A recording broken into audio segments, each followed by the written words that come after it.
Match day number 3 here in St. Kitts for the CG United Women's Super 50 Cup. We are at Warner Park where we have Windward Islands taking on the Leeward Islands Hurricanes. Afi, you have the coin, have a spin. Tails. Tails is the call. It is. It is a tails. Leeward Islands have won the toss. Amanda, what are you going to do? And wait. We're gonna have a ball because there's a little moisture in the pitch. So by the time the day goes on, it gets good and we get the ball on our back properly. Are there any changes in your side so far? Yes, we got Tyner to McCoy out. That's the only change for now. Okay, can you just have a word on the competition you guys would have played against Windward Islands before the competition started? How important were those games? They were very important, like to see how we're gonna come about with them today. We had 3 practice matches. We won one, they won two. So we basically have an idea of how we're gonna play them today. All right, Amanda, thank you and all the best to you and your team. Afi, would it have made any difference if you had won the toss? Uh, Actually, I was planning to bat first. Okay, how important were the preparation games leading up to this tournament? I think it's very important. I mean, like you always need practice to see what the team, what your players have to know, like when you come into the competition, what you have to work with, and it's important to know your opponents also. But I think the practice games was good enough to help in certain areas. Any changes to your side? Yeah, we have 3 changes. We have Marceline out. We have um, It's okay if you Edwards, don't remember. Marceline Edwards, and Ross out for Byron, Edward, Homer, and It's okay if you don't remember. We'll see shortly. We'll see shortly. So the news from the toss, Leeward Islands have won the toss and they've opted to bowl first.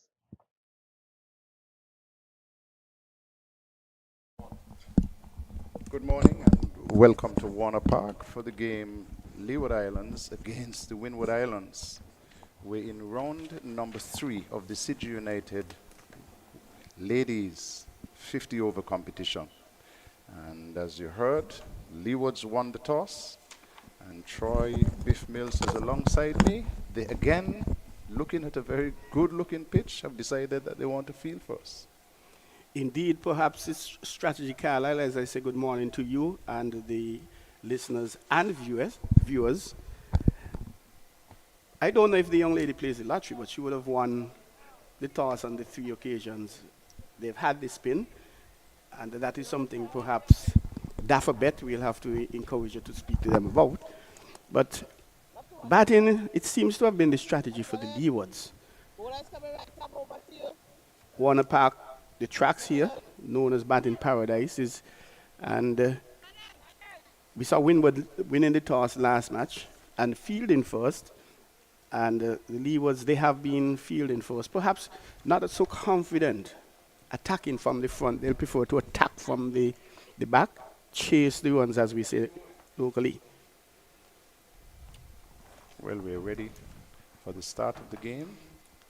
And it's Hector who is bowling from the media center end. And we know there's a change in the batting order. Kiana Joseph, she's opening for this inning, along with Kimon Homer. Homer was left out of the last game. There are 3 changes to the Windwards lineup. Homer, Byron, and Gilbert are in. Windwards, they would have lost the last game. A game we felt they were on target to win, but cricket, the game of glorious uncertainties, Carlisle.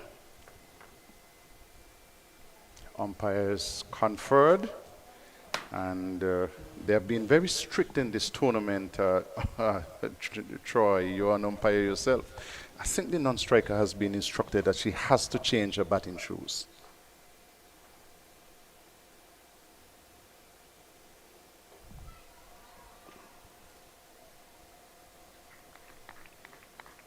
And Hector, she's one of the changes for this game. I'm not remembering her playing the last game. No, she did play. She did play? Oh, that's Leewards, yes.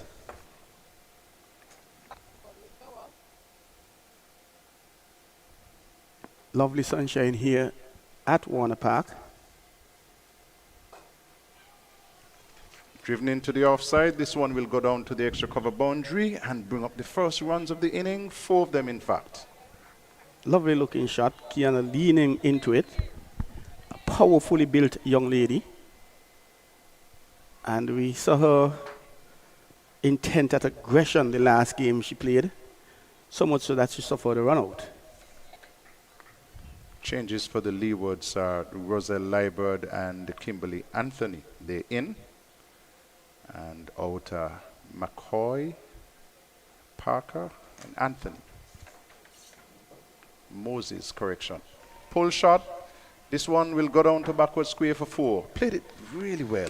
Just waited on it on the back foot and played it down to backward square for a good looking 4. Consecutive boundaries. Short indeed, just outside the leg stump. And executed beautifully by Kiana Joseph.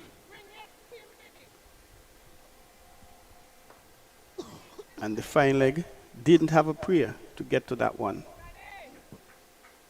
Well to her right.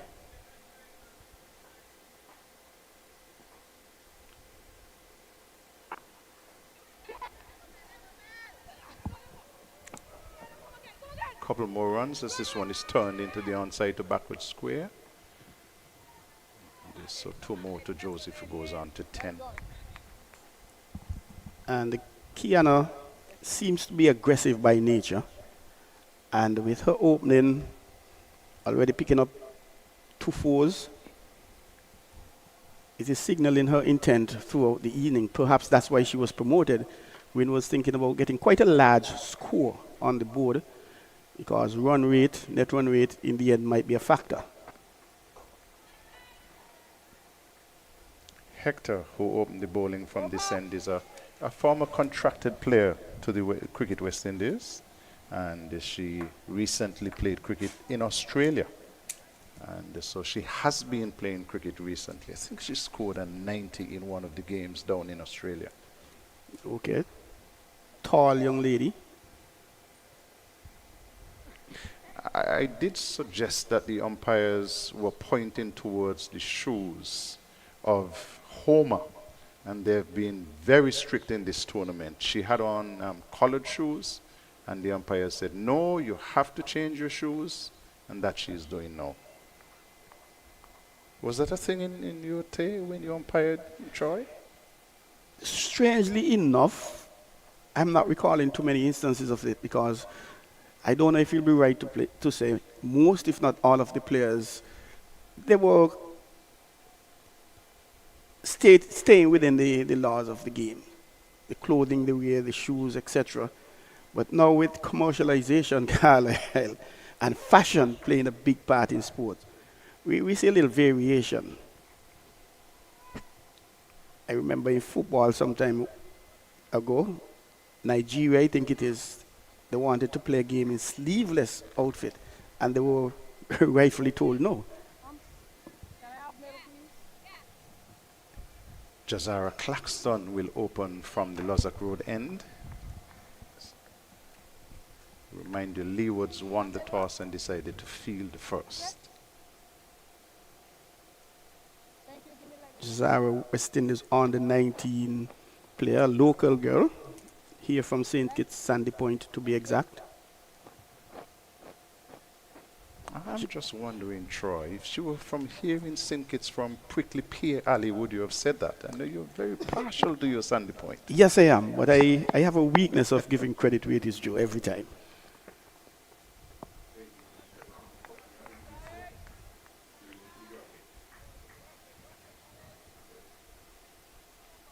She picked up 2 for 29 in the last game.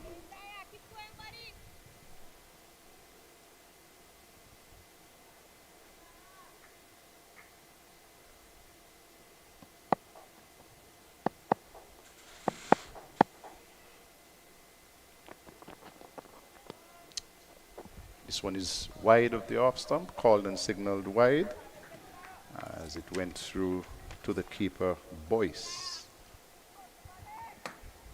11 for no loss. That Boyce would have played for Trinidad and Tobago. Correct. And we are seeing players shifted. What are your thoughts on that? have no difficulties with it. It has been happening in the men's game for quite a while.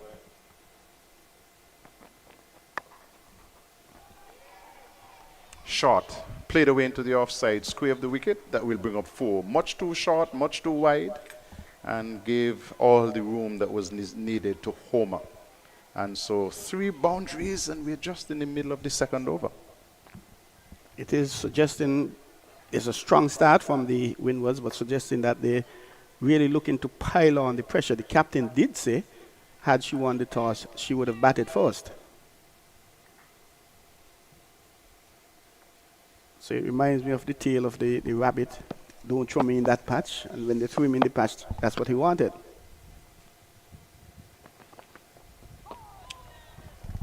Better line, a little bit fuller. Left alone. The umpires in this game are Leeward and Brown, with the third umpire being Holder. Holder, who featured in the game here 2 days ago. On the board, she's on a hat-trick of games here at Warner Park.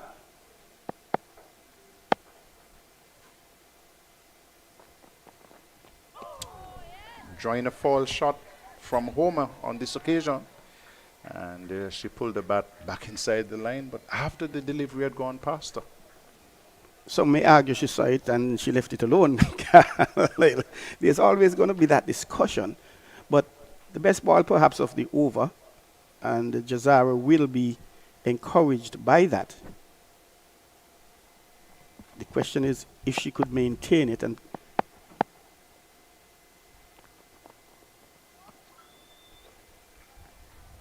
again outside the off stump. And the batter does not have to play. 4 cruise ships in the harbor this morning, Troy. one of the another big day for our tourism season, which started last year, the 1st of October. Goes down until the end of April. And if I'm not mistaken, this is about the 3rd or the 4th time we've had 4 ships in. Better delivery to finish the over. End of 2 overs. Windwards being asked to bat first at 15 for no loss. 7.5 per over, the run rate, and good going actually.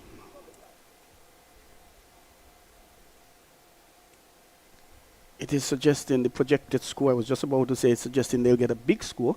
The projected score at this point, 350 runs, which by on 375, which on any day of the week, that is a very good score in 50 overs. Yeah, but a bit misleading. 2 overs only being completed.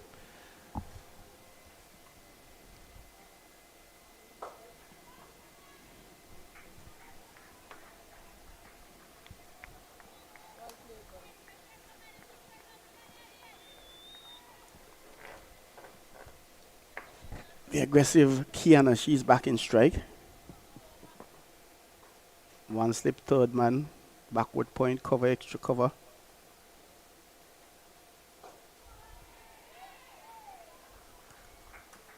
Well played, buddy. Keep batting, buddy. Keep batting, buddy. Is a fine leg. A straightish mid-wicket.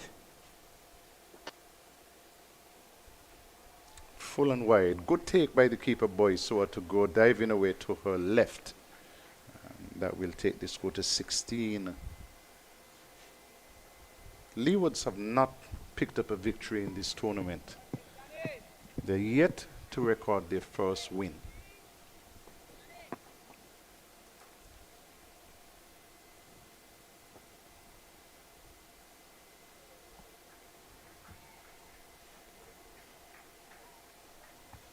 Leeward, the youngest per se of all the teams, not by age but by experience in this competition. This competition has been going on for quite a while, and Leeward's just been a part of it a few years ago. Good stop. Driven into the offside, but good stop. Had that gone through, you would have had runs.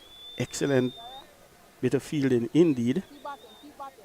And the aggressive intent of Kiana last match versus Guyana, it led to her demise via the run-out route. A little more cautious on this occasion. Driven this time down to the boundary for 4. Full and in the slot, and Joseph was easing into that shot very well and picked up another boundary. No mistake about that. And we've seen quite a few run-outs during this tournament so far. In the first game, I think Jamaica alone would have had, Jamaica, Barbados would have had about 4. We saw some with the Windward Islands in their last game against Guyana. Now seeing a change in the field, and there will be protection on the cover boundary.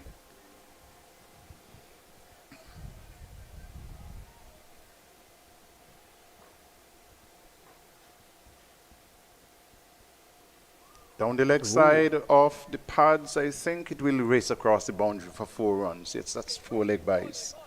And so the runs are coming fast and furious. Second boundary in this over. Badly lined, and they picked up 4 runs.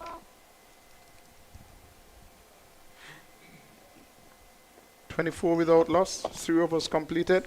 Leewards won the toss and decided that they would field. And Troy, I'm going to give you a chance to sell an interesting, beautiful, historic place in St. Kitts. And because you're from Sandy Point, I'm going to give you the chance during this stint to tell me about Brimstone Hill. Brimstone Hill, the Gibraltar of the West Indies, built by African slaves. They were forced to pull the cannons, etc., up to the top of the hill to fortify the defense of the English against particularly the French. And it is amazing the technology that was used. They were able to cement, as it were, the bricks using lime. Back then, today we use the mortar. And some of those placements still in place. 711 feet standing tall.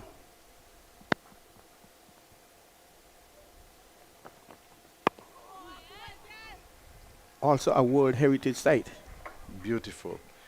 And a lot of people who come to St. Kitts and interested in history make the trek up to the top of Brimstone Hill. You said particularly for defense against the French, and so we'll explore that during this over. St. Kitts, of course, at one time divided between the French and the English. Correct. Good delivery by Claxton outside the off stump, and she just pulled the bat inside the line, did Homer, and didn't play. 3 overs gone. 3 balls gone in the over, beg your pardon. And so we had the towns of Bastia and Capistier. Old Road, Keon, they are listed on the map as town. And there's always the discussion, the debate. Sandy Pointers are very proud people. Sometimes there's the talk Sandy Point is the first town in St. Kitts, but actually that was Old Road. Driven into the offside, good stop there by Saxena, diving away to her left, but they'll get a single. Was a little shorter on that occasion. And also St. Kitts, not just the home to Brimstone Hill, but you host the gravesite of Sir Thomas Warner. In the Middle Island region, I mentioned Old Road. History records that Sir Thomas Warner would have landed at Old Road back in 1623, pardon me, and he actually came back in 1624 to set up the first English colony here in the West Indies. Hence, St. Kitts is called the English mother colony of the West Indies.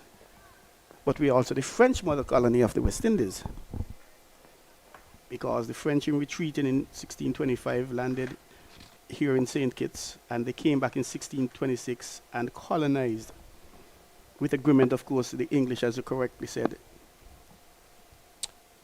Claxton to Joseph, who is driving firmly at a no ball. And that will take the score to 26 for no loss win over number 4. So there's a tremendous amount of history to St. Kitts because you've only just touched a sample. Exactly, more the western end. And we have the Caribs drawing in the Old Road region. Free hit. Claxton is bowling to Kiana Joseph. And she is giving a huge heave at this one.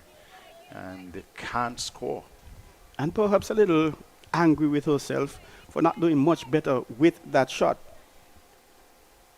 When it comes to cricket, each ball must be played on its merit.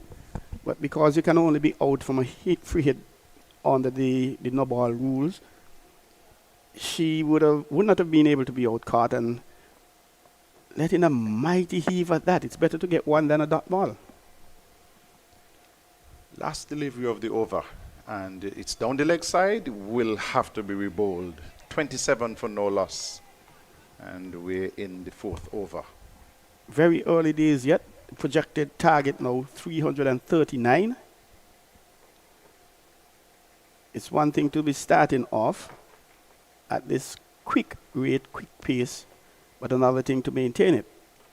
The current run rate 7.04, dropping from 7.5. And I suspect it will drop a lot lower than that as well. Turn the wind to the onside, brings the fielder from the long leg boundary. They'll have a single to bring up the end of the over. 28 for no loss. Joseph is on 15, Homer is on 5. No surprise, Joseph, a runner ball 15. She showed her intent from the word go, and she has maintained it. Of course, the Windward Islands would hope that these two stay there and put a very healthy partnership, opening partnership on the board. Because obviously, I think they would have had a chat in the off day yesterday and looked at the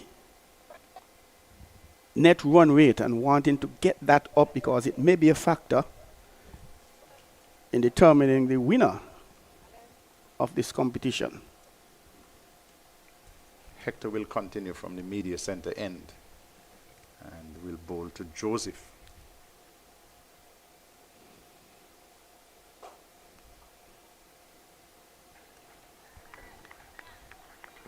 Well played. Keep going,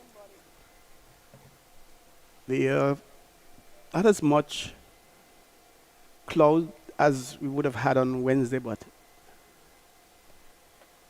somewhat thick in the middle. Good slow ball. Just took the pace off that. Was a little bit back of a length. And that's clever bowling by Hector. Indeed, she is a tall young lady. And especially compared to Jazara, much shorter indeed.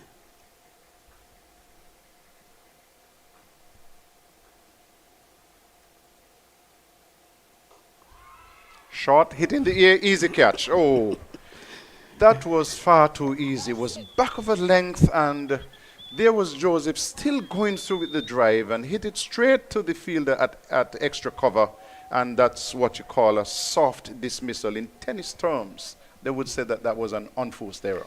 Colloquially, we'll say that was a lollipop. And an experienced player like Kiana ought not to have been in this position. We spoke about playing each ball on its merit, and I'm not certain that she would have played that ball on its merit at all. Perhaps she had a preconceived plan how she would have dealt with this ball and perhaps going through with it. But it was cleverly set up by Shawnisa Hector, because the ball before, she took the pace off it. And then this one was just a little bit faster, a little bit wider, a little bit fuller of length, and invited the drive. And so the captain there in Edwards didn't miss that. The Leewards are in the hunt. It's 28 for 1. We're in over number 5. And of course, the Leewards would be happy for that wicket to see the back of Kiana Joseph. I want you to tell me a little bit more of Jasara Claxton as well. I've come to know her a little bit better since the camp in Nevis.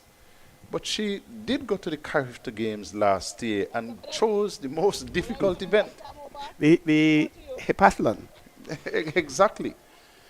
And she would have given away a medal at that because there was an infringement in one of her events. I think it was 1,500 meters where she crossed the lane. And I always admire athletes who are doing the decathlon, the hepathlon, octathlon, whatever it is. And marathon. It shows versatility because they are runs, they are jumps, they are throws. And I call those the iron athletes, so to speak. Afi Fletcher is a new batter. She's getting the delivery down the leg side. Came off the pad, so that will not be called a wide. And then Jazera plays very good football.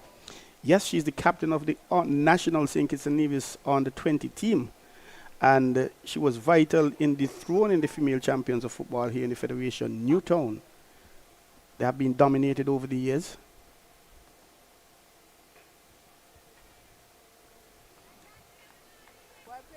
And then she plays absolutely wonderful cricket. That goes without saying. She's really a beautiful, fine, beautiful athlete. And I was on a sports program last night, and there will be a point where she will have to decide. Last ball of the over. Fletcher is coming forward, driving into the offside. Yes, no, yes, no. They eventually make the run. And so at the end of the over, 5 gone, 29 for 1. And the thing with Jazawa, the match was tied at extra time, full time and extra time. They went into penalty kicks. And Jazawa was the one who scored at the last penalty to give Old Road the championship and dethrone Newtown. And during the game, she picked up an injury. But she would have fully recovered from that, as we can see. Tell you something, if she were to speak to me, I'll whisper in her ears often. Cricket will pay the bills before football. I don't think she'll take much convincing. Okay. She's toured twice with the West Indies under 19.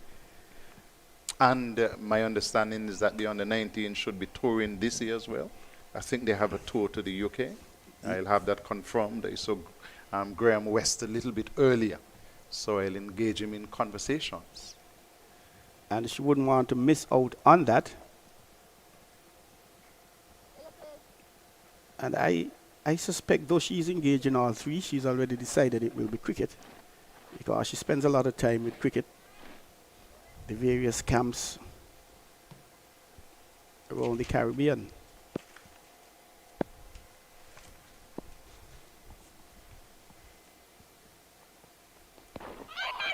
Struck on the pad, loud shout, umpire says no. Probably missing.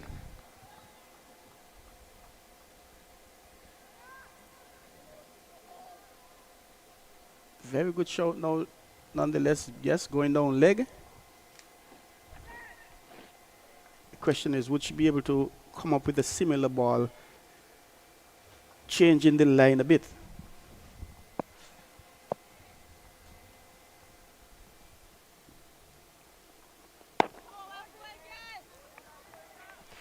Saying good morning to veteran broadcaster, cricket commentator Joseph Reds Pereira.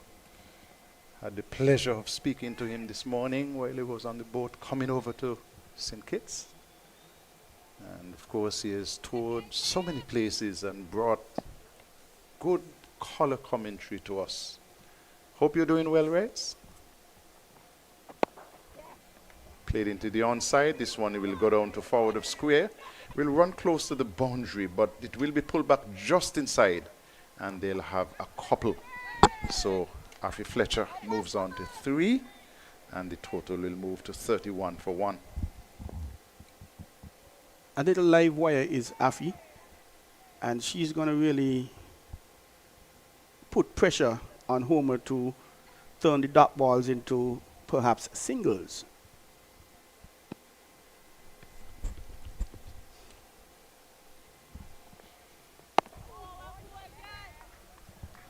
Winner from this competition will take home $20,000 US. And the runner-up will get half of that, 10,000. Every player of the match will collect 250 US. Most runs, most wickets, most dismissals, 1,000 US each.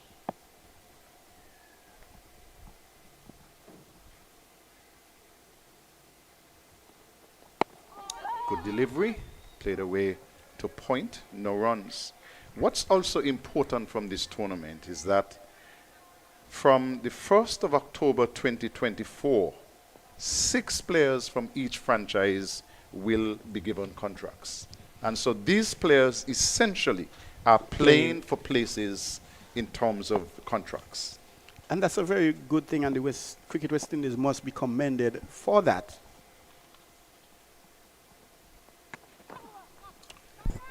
Off the pads into the leg side, they'll have a leg by to take the score to 32 for 1.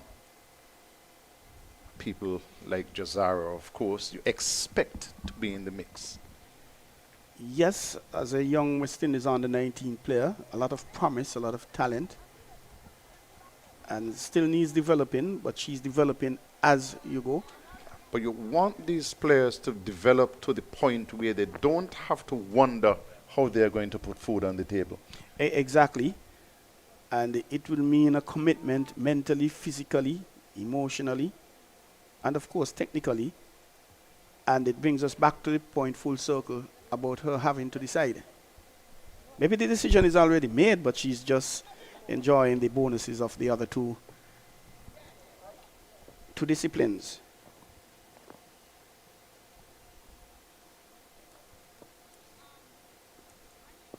And then speaking of multi-talented, Michael Holden. He was an athlete and a cricketer. He chose cricket. Vivian Richards, I understand, was a footballer and a cricketer. He chose cricket.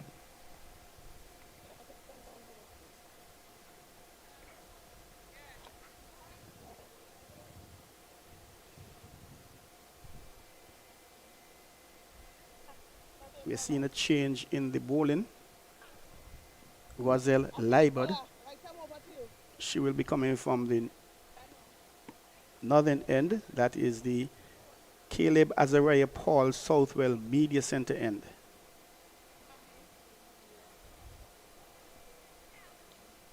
Slip backward point. Cover, extra cover. Mid off, mid on, mid wicket.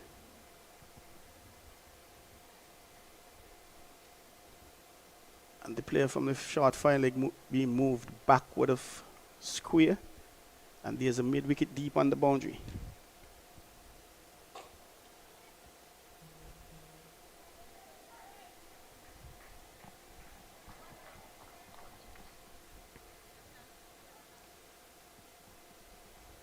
Over the years, we haven't seen the levels of spectators at cricket games, Carlisle.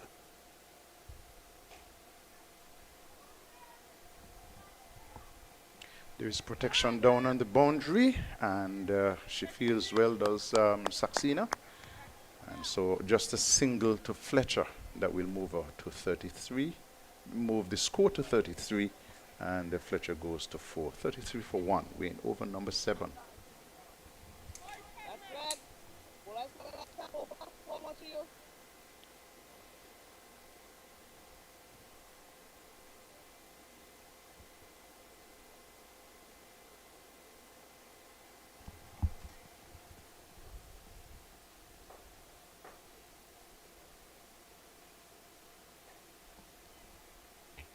Leeward was out for the last game. My understanding is that she had a swollen knee, and so she wanted to play, but the physio said, no, can't risk it. The tournament is young.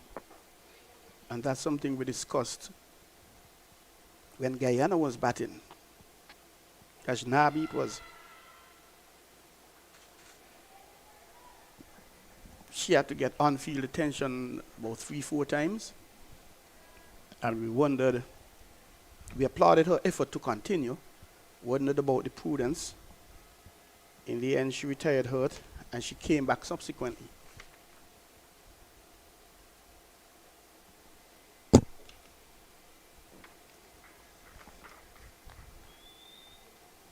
Trinidad and Tobago are playing against Jamaica, And Guyana are playing against Barbados in this round.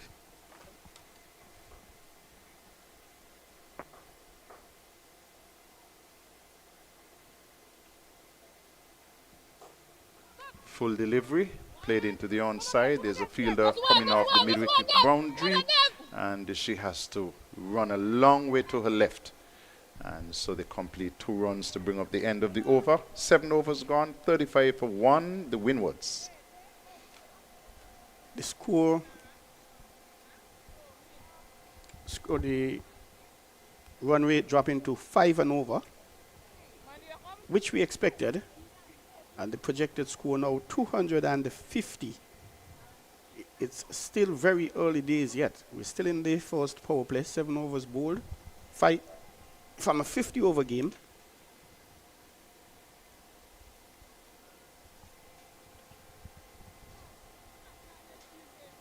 But Windwards, they would want to win and win big.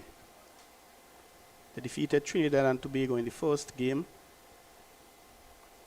I'll argue that they gave away the game against Guyana. No discredit to Guyana at all. They played some good all-round cricket.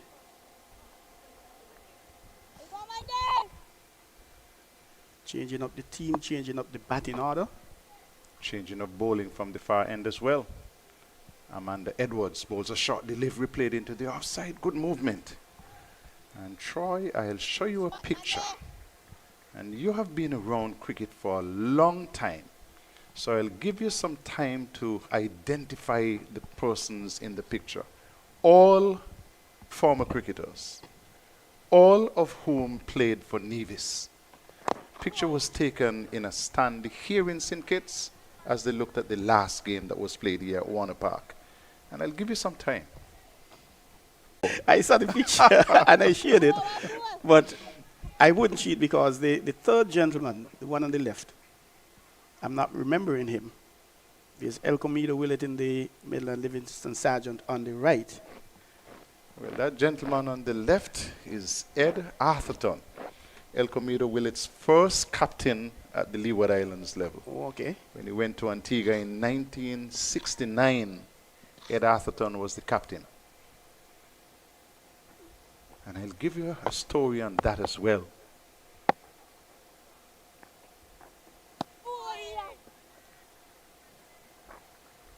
Two deliveries left in the over. The 3 gentlemen looking quite youthful though.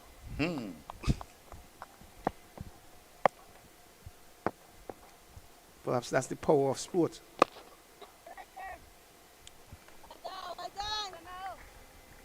$36 for 1. We're in the 8th over. It's Windward Islands batting against the Leewards. End of a good over by Amanda Edwards. Just a single from the over, and it's 36 for 1. Years ago, the Nevis Cricket Association hosted an annual awards dinner. And about the year 2000, the featured speaker was the late Tim Hector.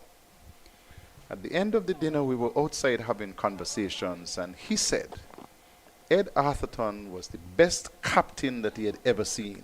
Interesting. I was a little bit astonished, so I said to him, but you Sir Viv. Sir Viv has never lost a Test series. He said, yes, but Ed was better.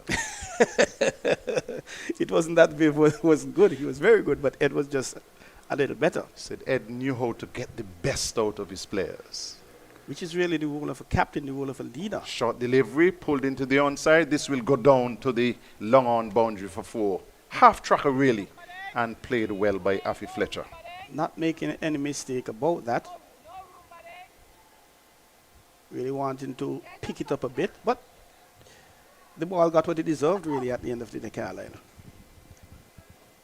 And then a sports show last night on our national radio, Livingston Sargent, he was the subject of a debate, 214 or 216 runs, the highest scorer in the Leeward Islands match. No, the record At that actually time. was 217. Sarge was looking to go for the record. Well, that's a good I don't think that came out in the conversation. And I think somebody went on to be 216, but the record is now held by Javal Hodge, if I'm not mistaken, 239. I think I'll have to correct you again because if my memory serves me right, Mally Richards scored a triple century. Ouch. And that leads to a very wonderful point about the recording, which again came out last night in the show. Our inability to keep proper records.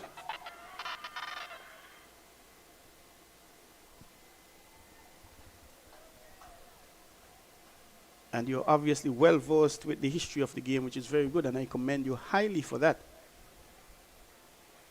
But the recording, the availability of those records, the archiving, those are areas we need to improve on tremendously.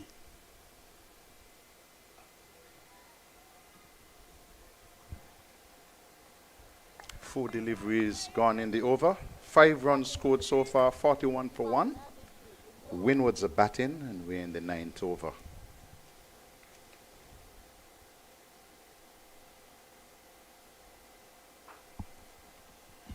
Sarge scored a 214 not out in a game in Antigua against Antigua in 1973.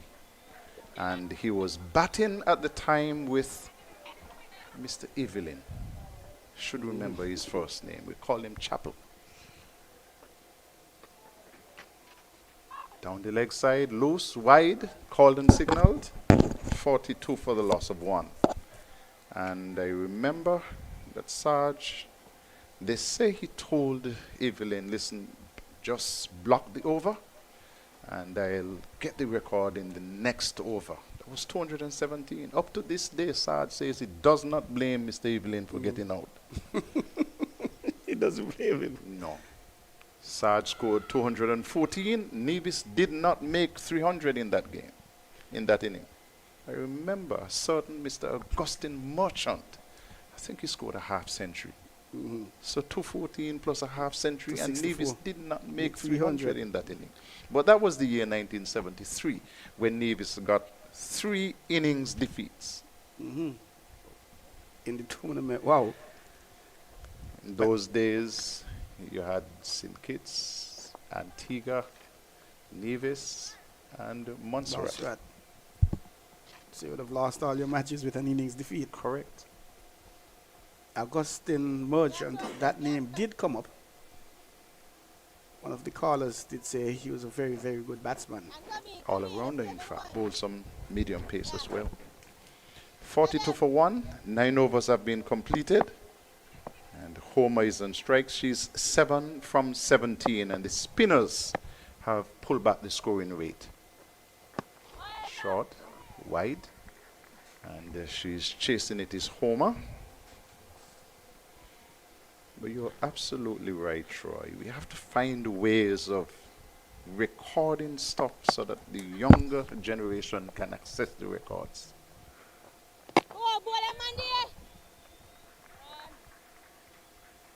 And if I'm not mistaken, the 239 by Javal Hodge, it is actually a record from what I gathered for St. Kitts.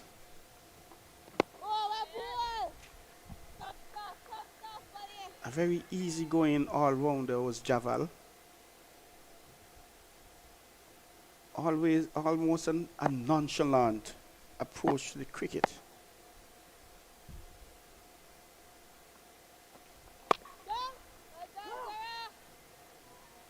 And he's from the same community as Jazara Claxton.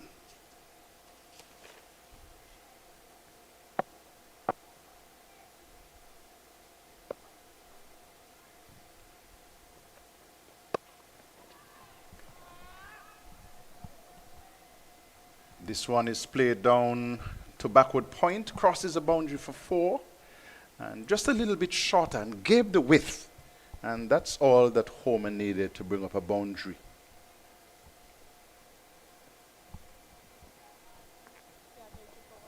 Score goes on to 46 for 1, and Homer goes on to 11.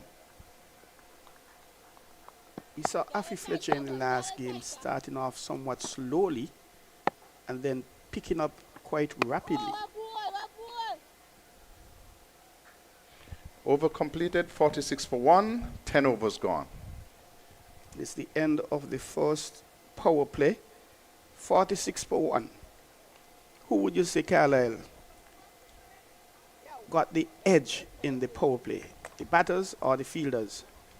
Well, I'm sure that the Windwards would have preferred not to have lost a wicket. But they, with 2 batters in there now, having lost the 1 wicket, I'd say the Windwards would say, I'll take that. 46 for 1 at the end of the first power play. Good going, 4.60 the current run rate.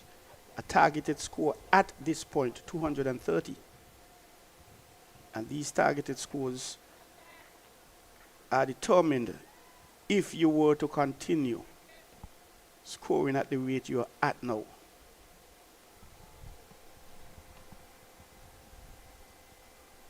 Umpire Leeward signaling it's the end of the first power play. So the Leewards, they are now allowed to have an additional 2 players outside of the circle.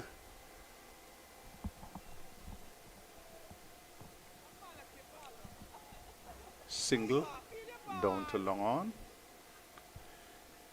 So I did some research, Troy, because the 4 ships in the harbour, and a friend of mine out of St. Lucia made a request. Can you tell me the capacity of the ships in the harbour? So I sent a message to a friend and I was told, sure. Today, Carnival Venezia, 5,145. Celebrity Beyond, 3,950.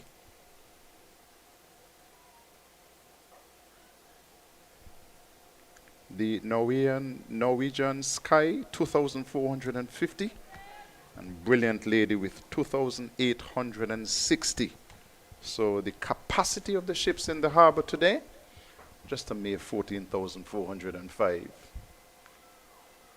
Which means that the entire population of navies can fit on those 4 ships.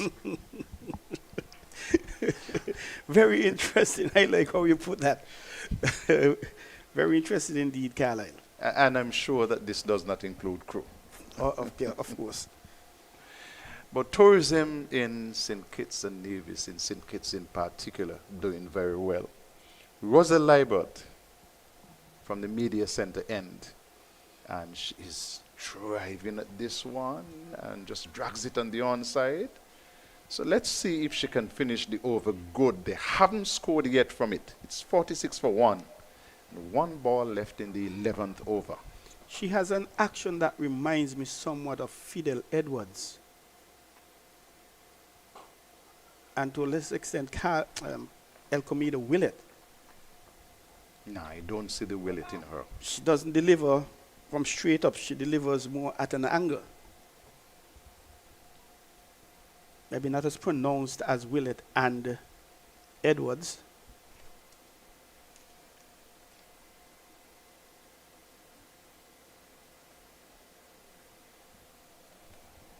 .48 for 1. We're seeing some beautiful shots on the screen. 4 boats captured in the video. 3 of them looking like passenger boats. Maybe one of them a dive boat heading across the Nevis. And when the ships come into St. Kitts, Troy, a lot of the passengers take the opportunity to visit Nevis on a detour, half detour. That's necessary. 2 islands, 1 paradise. Amanda Edwards pulls out of a run-up. It's 48 for 1. 11 overs completed. I believe in that. So you can't be so close, but yet so far. This one is strained into the pads and worked her way down to the boundary for 4 runs. Badly lined, and that went down to the boundary to bring up the half century for the Windwards. They are 52 for the loss of 1. And we're in over number 12. A nice looking turn around the corner there by Homer. 50 coming above 11.1 overs.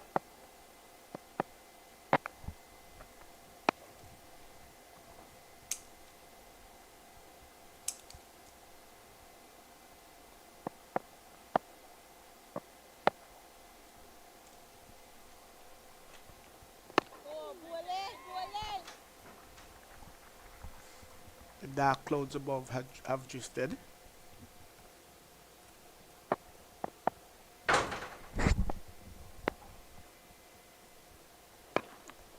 Short, worked into the onside. There's protection coming off the backward square leg boundary.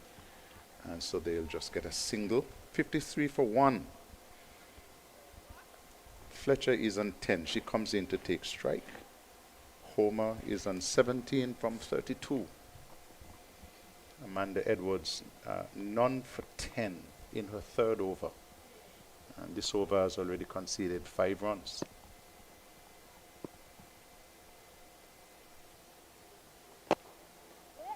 She would have only given up 5 runs in her previous 2 overs, Amanda.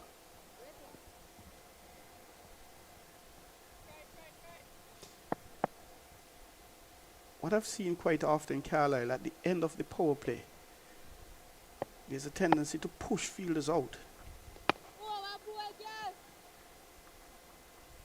And the batting team may have been under pressure during that first power play, but you release the pressure, in my view, when you push players out of the circle. Amanda Edwards, none for 11 from 3. Roselle Leeward, none for 13 from 3. And so at the end of 12 overs, it's 54 for 1. It's going to be Roselle continuing from the media center end.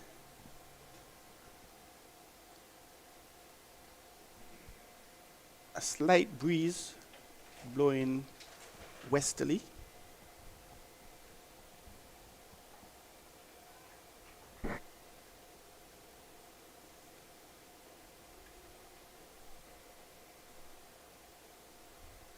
One slip backward point, cover extra cover mid off.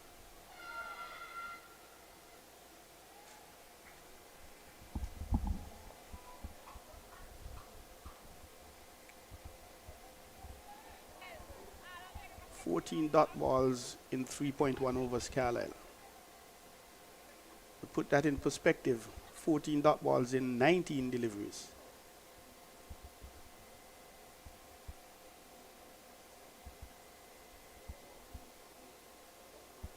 In the air, there's a fielder coming off the boundary. She won't get to it, and she makes a mess of it. Came in casually. The ball bounced in front of her and looped over her head for 4. That again is an unforced error. Cricket awareness. We have seen a bit of it happening, and caught perhaps between the two minds. Do I come and take the catch, or do I stay and take and save the boundary? In the end, doing neither. Partnership between these two is 30. It's 58 for 1. And of course, Roselle wouldn't be too happy at all with that bit of fielding. By Saxena, is it? No, they changed the fielder down there. Outside the off stump, played into the backward point area. No runs.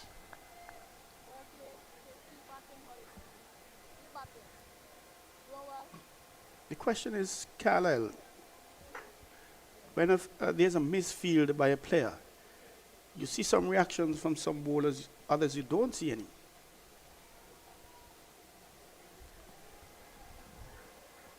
What message does that send, one way or the other? I'll tell you something that I don't understand nowadays. I'll get to that after this delivery.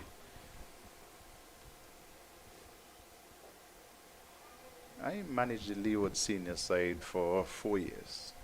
Played tough cricket. Nowadays, I see people misfielding or dropping catches and players saying, well done. What does that mean? That is something that it's above me. It's way above me, Carlisle. Good shot played into the offside, down to the cover boundary for 4. And so a second boundary in the over, 8 in that over. And we've completed 13 overs so far. And the Windwards continue on their merry way. And so a good looking 4. It's 62 for 1 after 13. That's something I just can't understand.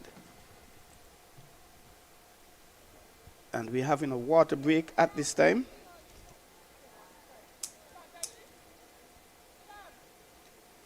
You're only encouraging, in my humble view, the fielder to continue at the level that you've just operated at. And yes, you would want to encourage the fielder, because we may not know the type of pressure a specific fielder may take and how you approach it. And this is where the leadership, especially the captain, comes in. And once the captain knows you and you know the captain, sometimes not saying anything might be a little more heavier reprimand than saying something. I remember as a small boy growing up, when we did or didn't do certain things, all my mother had to do was watch me. Not say a thing, just watch me. And I know what that look on the face meant. So we're at the first drinks break, 62 for 1. Of course, the Leewards won the toss and asked the Windwards to bat first. And what stands out, Troy, is the number of boundaries that have been scored. Indeed. And some deservingly, bad balls being punished. And in the last instance, indecision, so to speak, misfielding in the end. And looking at the scores from the other games, Guyana, they are playing Barbados, and they are up against it, Guyana, 26 for 4 at the end of 13 overs. Jamaica versus Trinidad and Tobago. Trinidad and Tobago 45 for 3, in some trouble as well. So, by the look of things, the Windward Islands shining here, losing the least number of wickets, 1, and scoring the most runs, 62, during this period.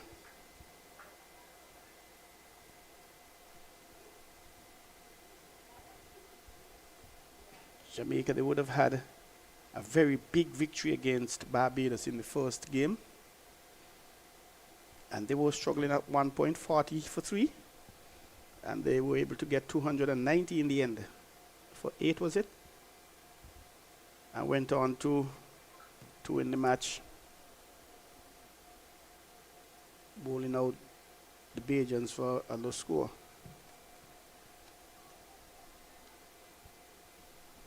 You're not missing any cricket. The umpires are heading back up, speeding up, encouraging the Leewards team to get on. And here is another challenge that I have, Troy. Play's about to resume, but the players have to congregate and give this whatever, and shout and chant and whatever it is. All of that should be completed so that they're in position when the umpires are ready for play to resume. I suspect down the road, Carlisle, no doubt we'll be seeing some sort of penalties to assist with the management of that. Okay, bring your helmet, go ahead.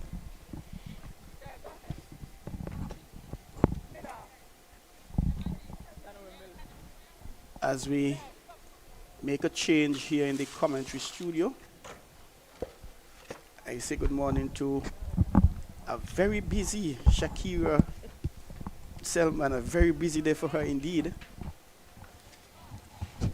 Good morning, Troy. Good morning, viewers.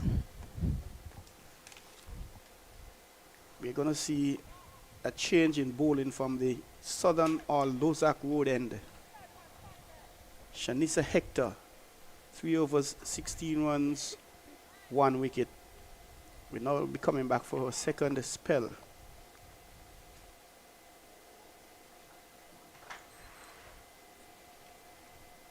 Leewards winning the toss and batting Shakira.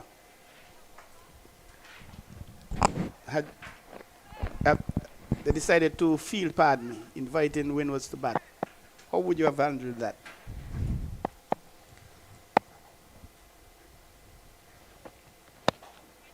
Well, I'll tell you 2 things. Captain at the toss said she opted to bowl first because she felt there was some moisture in the pitch.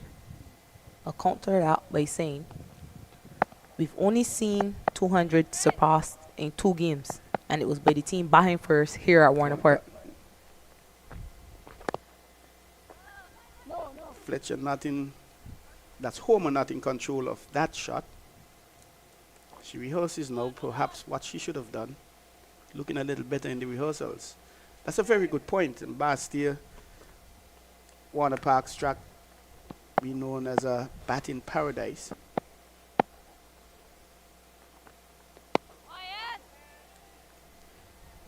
And the Leewards, they have called it right on all 3 occasions so far, and they've chosen to bowl first so far. Well, they actually bat first in that game against Jamaica. Got to 98 in that encounter.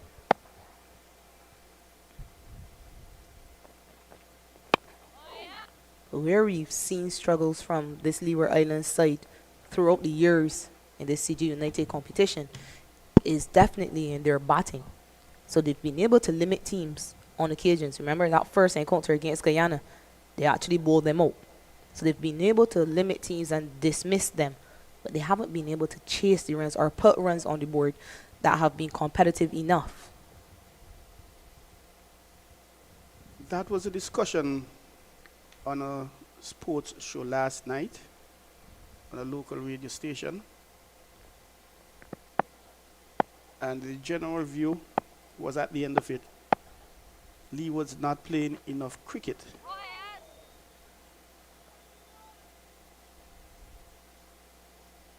As opposed to especially the Barbados, Trinidad's, etc.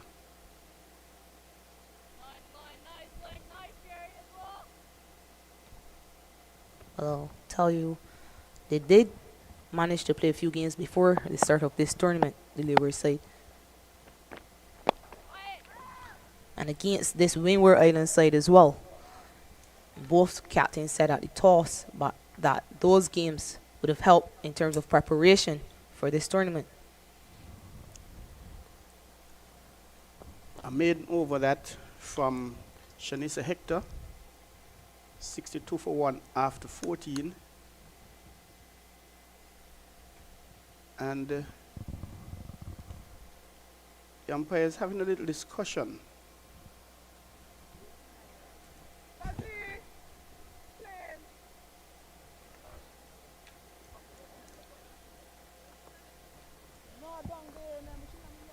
With Edwards, not too happy about something, perhaps asking for a bit of adjustment somewhere in the vicinity. So them pointing towards the players' pavilion.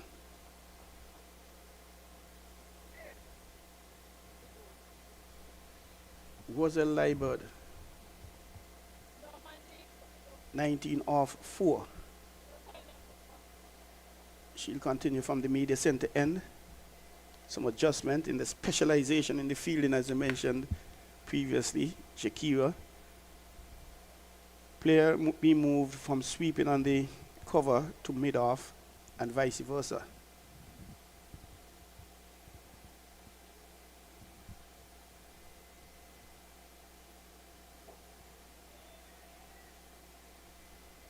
And if we could just return to that conversation about some of the ladies not getting to play enough, and not just Leeward Islands.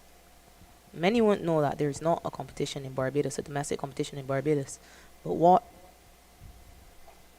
the Barbados Cricket Association has done is that they've allowed the ladies in Barbados to compete in the men's competition. Oh. So the ladies play in our second division competition at home.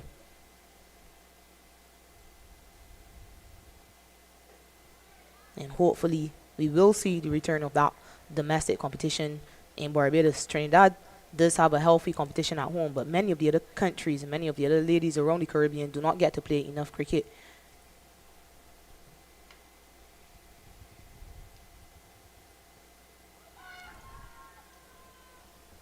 And the Peel umpire Leeward not really interested in.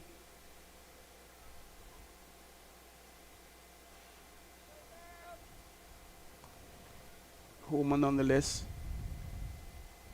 Perhaps telling the skip, hey, no rash shots, take it easy. We want a big score on the board. The run rate is only 4.23. If it continues this way, the projected score is 212.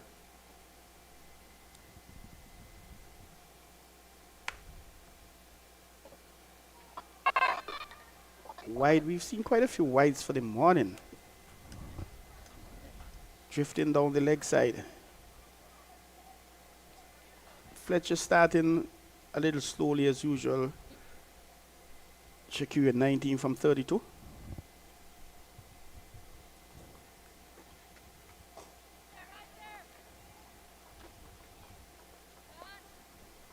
Yeah, but she'll about herself to catch up after Fletcher. What she's good at is capitalizing on bad deliveries. And she has hit a number of boundaries in that 20 already. And she'll be hoping that she can spend some time at the crease, enjoy this knot, and make the most of it. And this will be four. A little wide was Leeward. And had she left that alone, it would have been called a wide. But nonetheless, going, making good contact, picking up four, ending the 15th over at 68 for 1. Yeah, way too wide by Leeward on that occasion. And Homer this time is able to find the boundary, beating the fielder at backward point.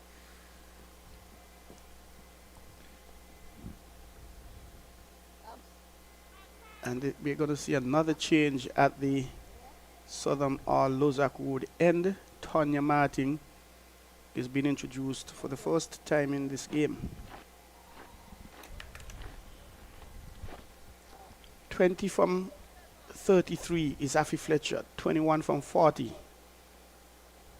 Kimon Homer, who opened the batting. Kiana Joseph basically giving her hand away.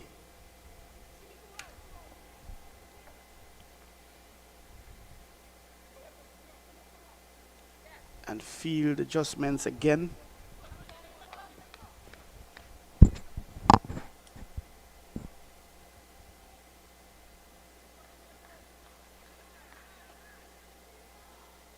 Umpire signaling dead ball.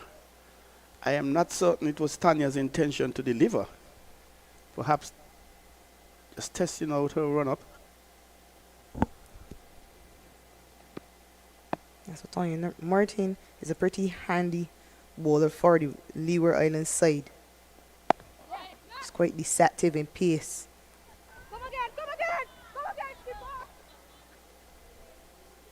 And a bit of lackadaisical fielding by the Leewards. 3 players, in a sense, converging around the ball quite slowly. Homer was interested in a second run, but the skipper wasn't. And they wouldn't want to have anyone else here as they did the last game, the Windward Islands.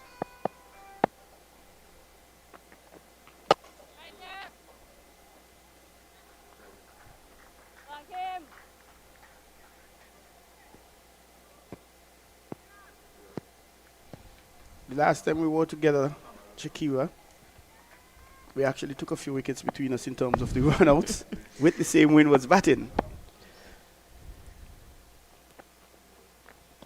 That one is extra wide.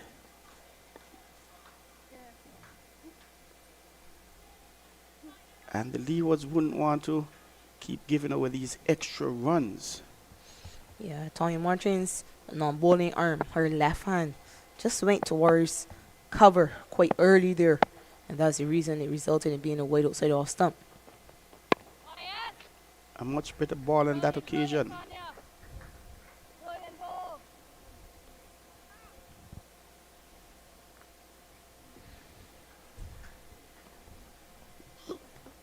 A reminder to viewers that there were 3 changes for this Windward Island side. Malika Edward, Namaya Marceline, and Selena Ross have all been replaced today. And how surprised are you to see that young Selena Ross, who sent down 5 overs for 8 runs, got 1 wicket in that last game against Guyana, has been rested today? I would first think there might be a concern about maybe a little niggle or something and not wanting to aggravate that.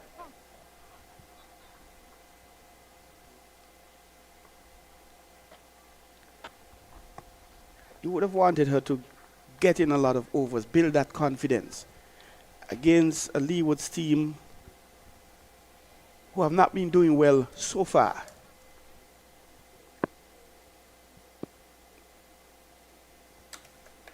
That would be my number one thought. Another wide again by Tanya. Well, there were no reports of injury, so we're not sure what the reason was for resting young Ross, but she was impressive in that encounter against Guyana. Remember, she got a wicket off her first delivery, bowling Mandy Mangru down. Oh, played straight back, not fielded by the bowler. It will be 4. You don't get a straight drive much straighter than that. Yeah, perhaps should have been fielded by Tanya Martin, but that shot deserved 4 all along the carpet by Afi Fletcher. Good balance, and she's just timed that one length into it, and it's into the boundary for another 4 for Fletcher. She moves to 25 of 35 deliveries, and it's the end of the 16th over. That over costing 8 runs. And Fletcher starting slow, as usual, but getting into her stride. One may argue, if she were to start a little quicker than she normally does, would she get bigger and better scores?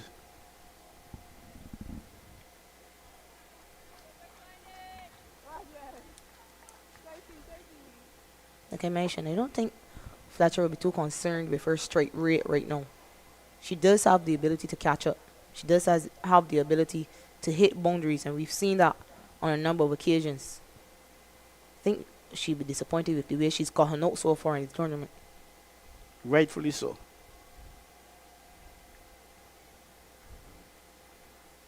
Diminutive figure, standing tall on that occasion. And the batters don't seem to be any pressure really.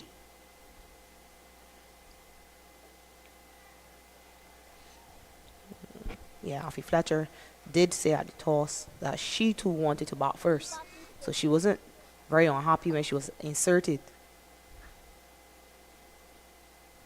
And so far they're capitalizing on that.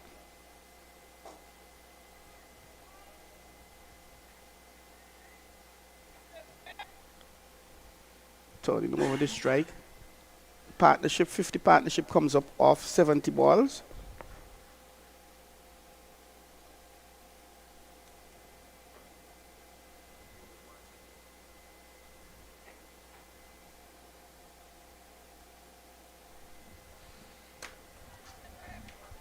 Homer 23 from 46.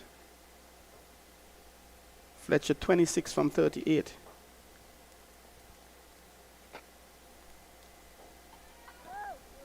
Yeah, this has been a very good partnership by these two. Remember, they lost that first wicket at 28. So good rebuilding phase for the Windward Islands women. 17 overs completed now. 78 for 1, the Windward.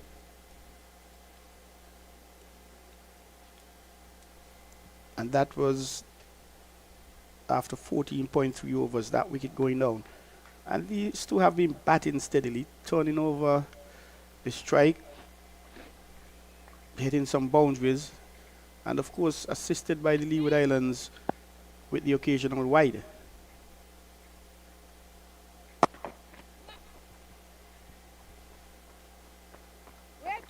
The fielding of the Leewards team generally has not been too bad. We saw an indecisive moment with the fielder similar to the last game. Should I go for the catch? Should I stay and protect the boundary? In the end, doing neither and letting it go into the boundary for 4.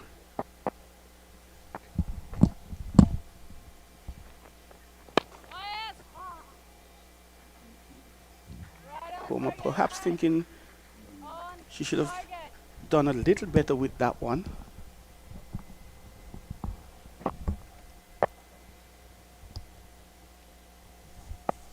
And it's Martin continuing from the Lozak Wood end.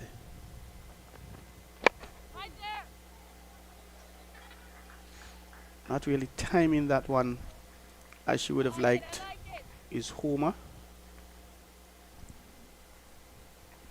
Now may be a good time to let the viewers know that the wicket keeper, the original wicket keeper, Renis Boyce, has actually left the field. So Shabani Baskar is with the gloves for now.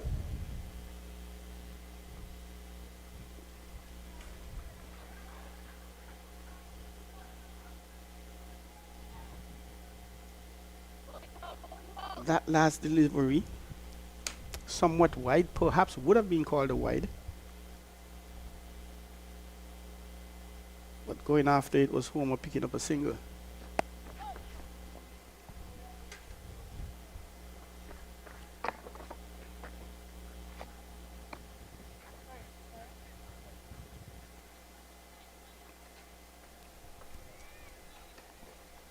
The clouds are scattering. The sun is coming through in all its brilliance. And there's that slight breeze.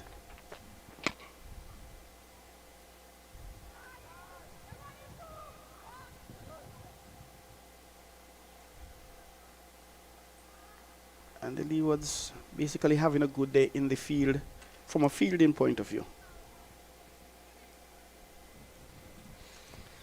The end of 18 overs, Windward Islands up to 82 for 1. 5 bowlers used by Captain Amanda Edwards so far.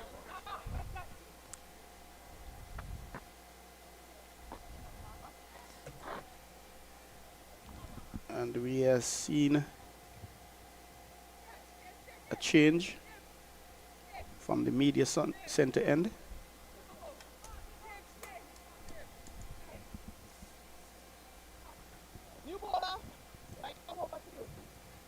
Kimberly Anthony would be coming right arm over to Homer, who's 25 from 51. She opened with Kiana Joseph.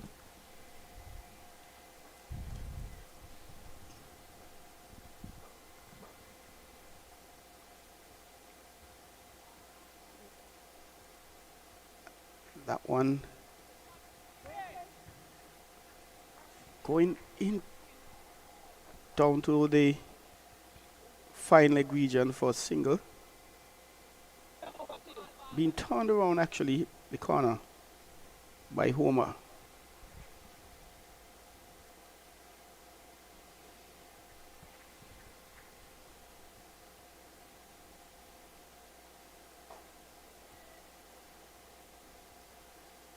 Fletcher, she is really settling in, really looking good, playing confident.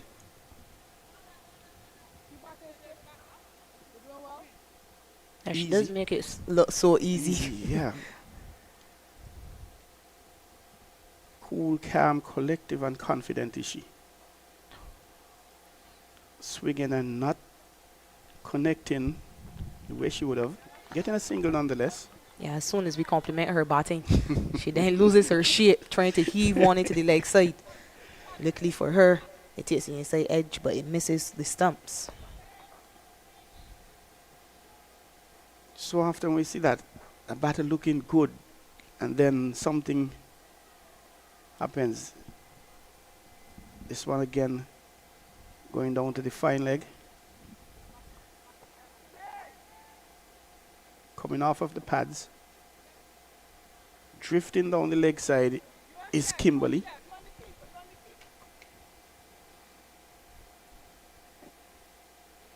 Another reminder that not only have the Windward Islands brought in some changes, they've also changed the batting lineup. So Zeta James did not open the batting today. She will be given an opportunity in the middle order.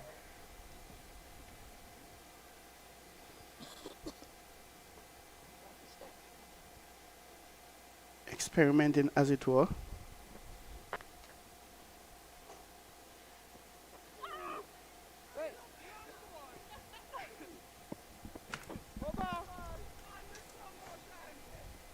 .85 for one, only 3 runs coming off that over by Anthony.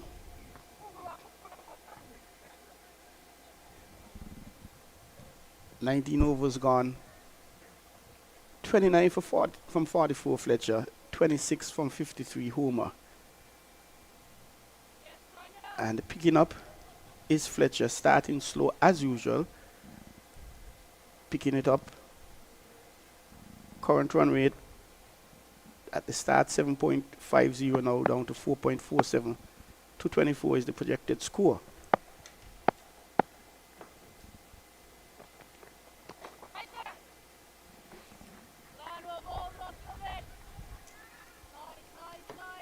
Now is as good a time as any to thank our sponsors, CG United, Dapperbat and Blue Waters, for whom we wouldn't be able to have this tournament.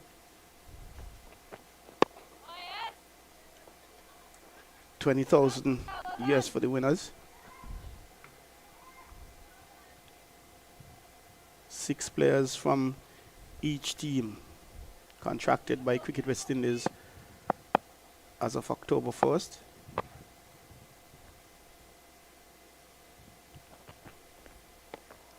That's another wide. So all good things happening with Cricket West Indies and for cricketers.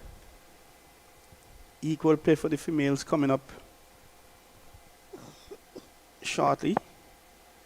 Yeah, by 2027, the ladies will be earning the same thing that their male counterparts earn.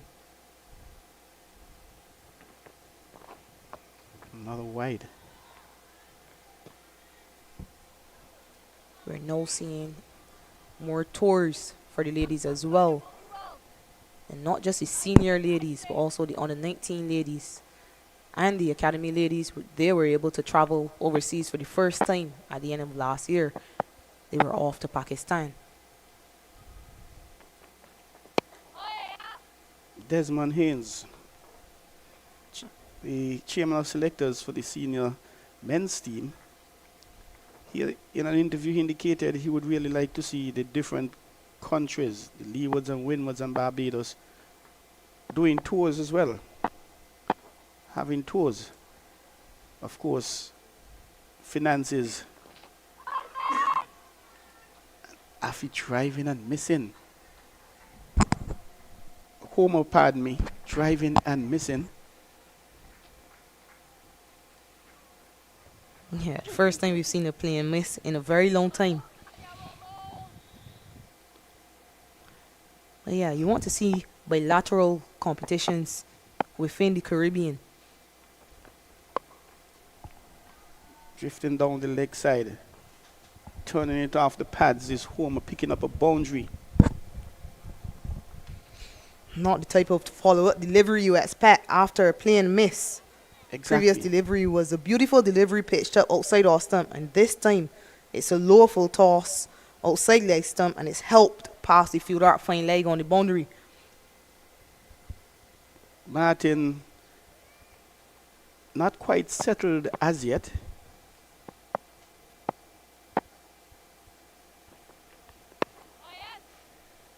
Perhaps that's the ball she should have bowled instead of the previous one.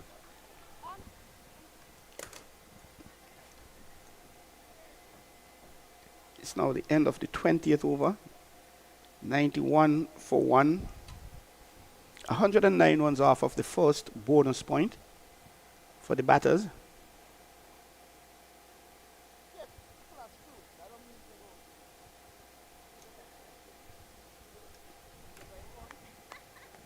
And Boyce is back on.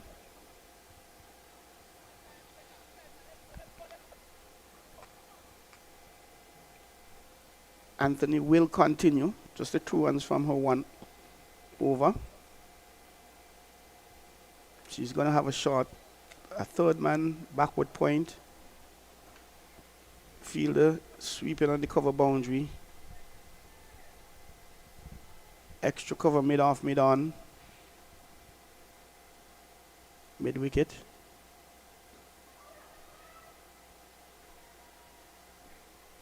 Fletcher flicking that one off the pad.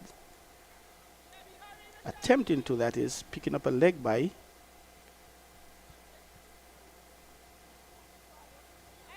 These two have been doing a very good job with the singles when necessary. We haven't seen too many issues run out or not.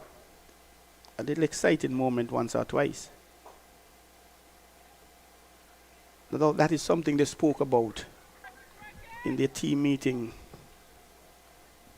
Some 3-4 runouts in the last game. And if you were to use a tennis term, unforced errors.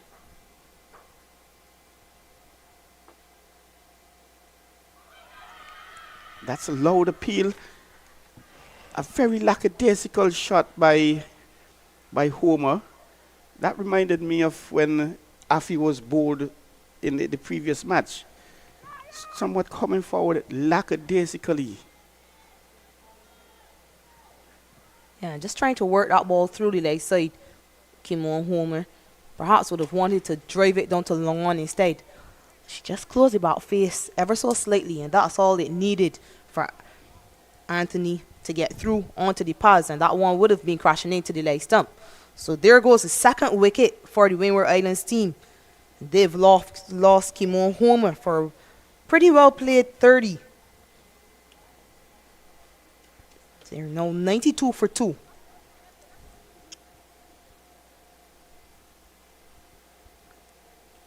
And Leewards, no doubt, encouraged a little further. Anthony pick it up. Her first wicket, so it's 1.3 overs. 2 runs coming off. Those 1.3 overs are 9 deliveries. Picking up a wicket. And it brings Crafton to the crease.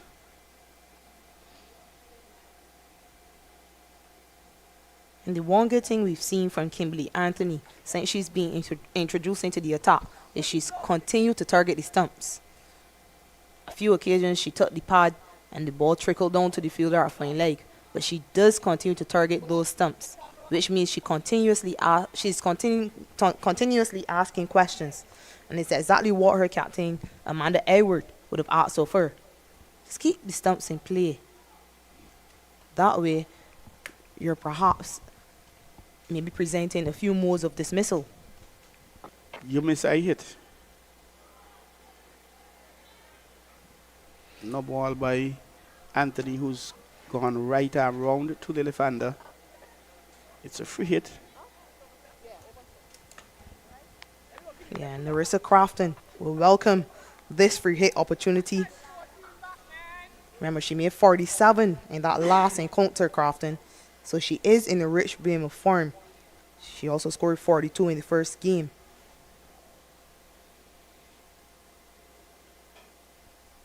And she leans into that, playing it back with a square.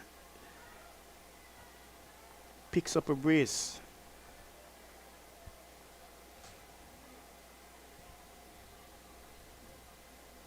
The first left-hander we've seen for the second, actually, Kiana batted left, she opened. And it brings that left-right combination.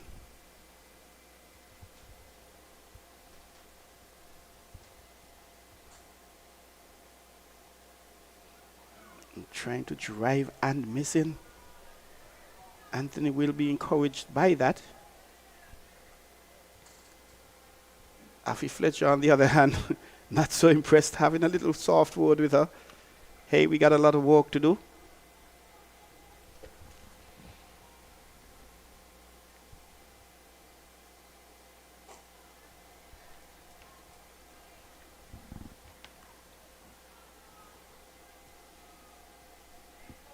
It's now the end of the 21st over.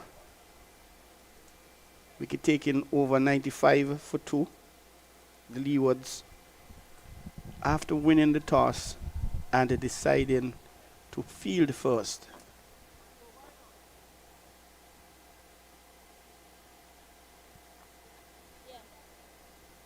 Guyana, they are up against it against Barbados. They are 65 for 5. The Trinidadians, they are also in some problems, 76 for 4 from 20 overs. Guyana, they've batted for 22.51 overs so far.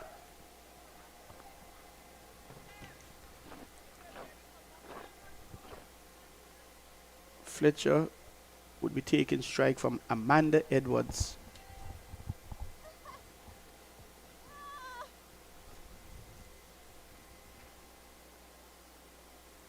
we have seen another substitute, a substitute fielder coming on the field.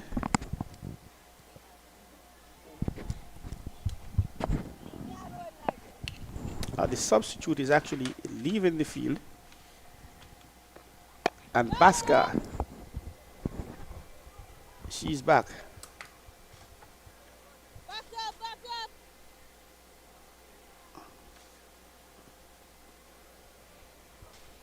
So Amanda Evers coming for her second spell. First spell, 3 overs, 11 runs. She's bowled some 19 deliveries with 14 dot balls.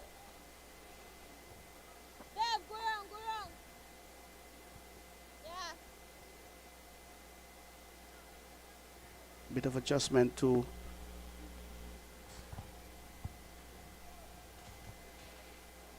the field. Yet another adjustment. Fielder moving from cover to a backward point and pulling down too. The fine leg is Crafton.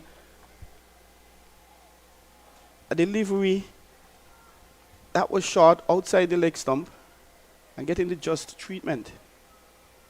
I'm sure if you look at the number of runs that Crafton has scored in the competition so far, we'll see that perhaps maybe 70% of her runs have been scored behind square on the leg side. And it's because she's been offered many body line deliveries. She's able to sweep and capitalize every time. This is wide full outside the off stump.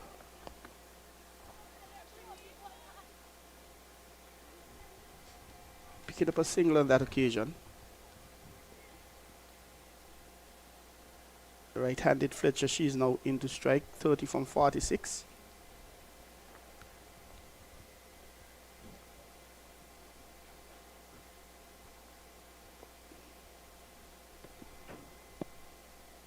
As there are no few clouds above, sun steaming through, and not connecting properly with that one Fletcher.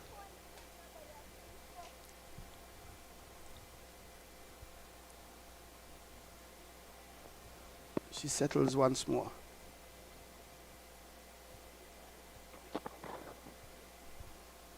On the legs, playing it through the vacant mid-on, picking up a single.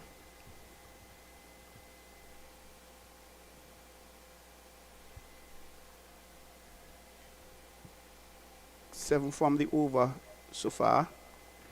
Good going by any standard.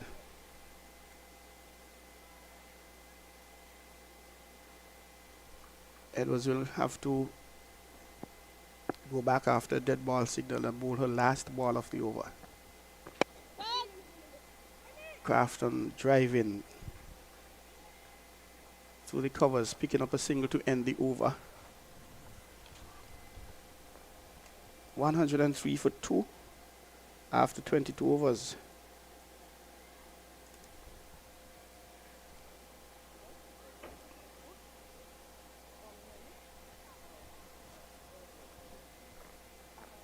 Eight runs coming off that Amanda Edwards over. And there are times that the batters telegraph this shot so early in the delivery. Crafton driving, going for a quick single down to the mid-off.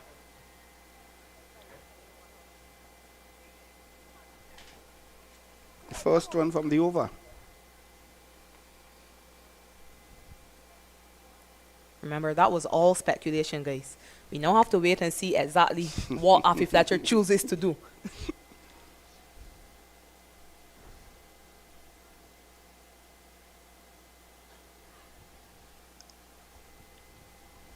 And this one she goes backwards of square for a single.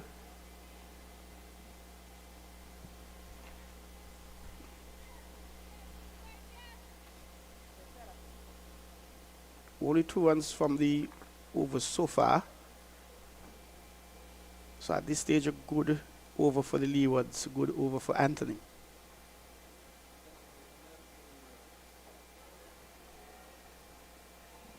Two singles, three dots.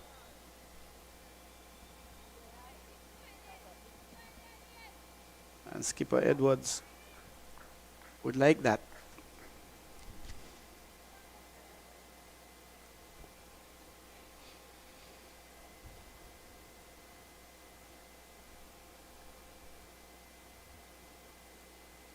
Driving outside the off stump, missing, going through to the keeper is Crafton. 105 for 2 at the end of 23 overs. Yeah, the end of another tidy over by Kimberly Anthony. That over only costing her 2 runs. Dispensing with the helmet is Afi Fletcher. And asking the fielder to stand by based on the bowler. And yes, she's now asking for it.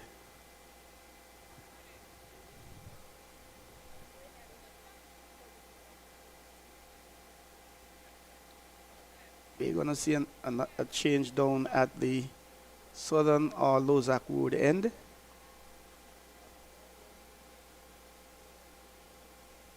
.229 the projected score. That has fallen quite tremendously from the first few overs. The Windwards starting at a run rate of 7.5 for the first few overs, a projected score of 375. But that was some 21 overs ago. It's Willett who is now being brought into the attack for the first time from the Southern or Lozak Road end.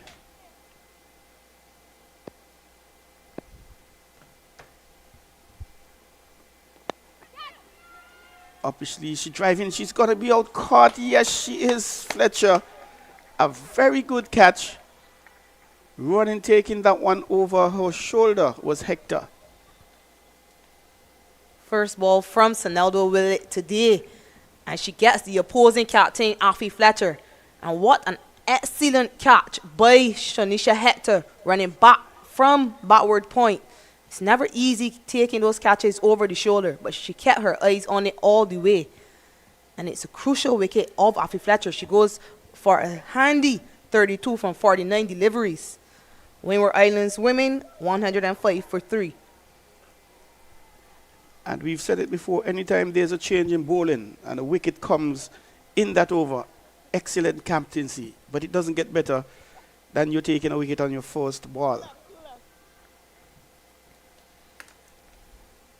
Now, what an inspired bowling change by Amanda Edwards. Afi Fletcher threw the shot way too early. She wanted to hit that one perhaps over extra cover or mid-off.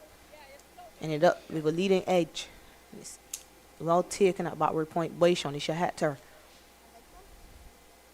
That wicket brings young Zayda James to the crease.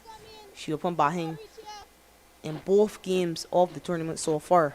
This time she comes at 5. And Fletcher, no doubt she had a half century on her radar, not being able to get there today. And she'll be disappointed once more, I'm sure. Zayda James. First ball looking very confident indeed, comfortable. Sonaldo Willett doesn't get any better than a first ball wicket.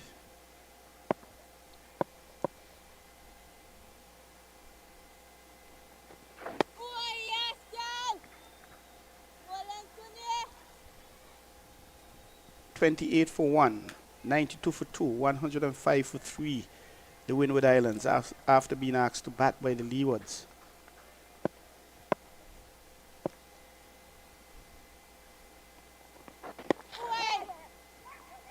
Is James turning that one around the corner. She's going to look for 2. And she gets that relatively comfortable in the end. And the Speedy Gonzalez, as it was, Zayda James. Yeah, good quick running. Well aware of the fact that the fielder had to come off the boundary. to field that ball. So pushing for the first one hard, and more importantly, and then realizing that a second was on offer. See the James off the mark with 2 runs. And driving and missing is James. And will be encouraged by that.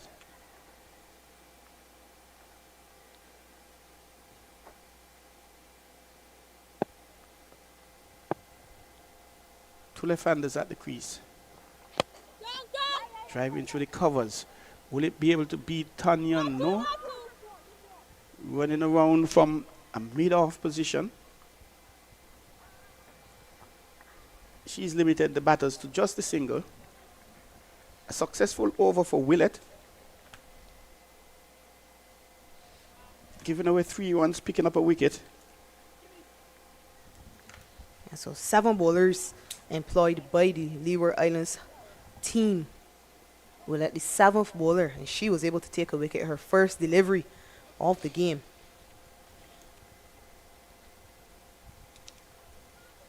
And Amanda changing up her bowlers.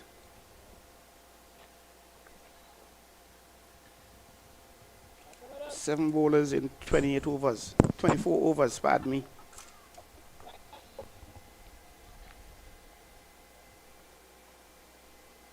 Something we've seen throughout the tournament. So many of the teams seem to have so many bowling options. Bowling has never really been a problem for the Caribbean side, for the West Indies side. The problem always seems to be the batting, and it's the same thing we're seeing throughout this tournament. Only one team has managed to bat their full quota, and that was the Guyana team, the last game that was played here. And yes, the first match day, all teams were bowled out, like you rightfully said. 30 plus overs. So teams need to bat as much of the 50 overs. They need to bat all of them. They need to be a greater, even when it's looking daunting at the end, the tail enders, as it were, need to steady and bat. Rather than giving it up and saying, hey, I'm here to bowl, as it is believed that that's the mentality of some of the tail enders. And it's a wide, beating the keeper, going down to the boundary. Beautiful piece of footwork there.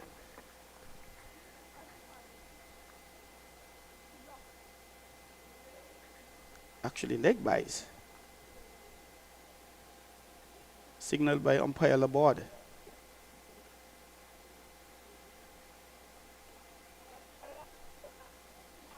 Ozell Edwards, 6.3 overs, 28 runs, yet to touch a pad. Driving, is it going to be a catch? Dropping just in front of the fielder. A good attempt.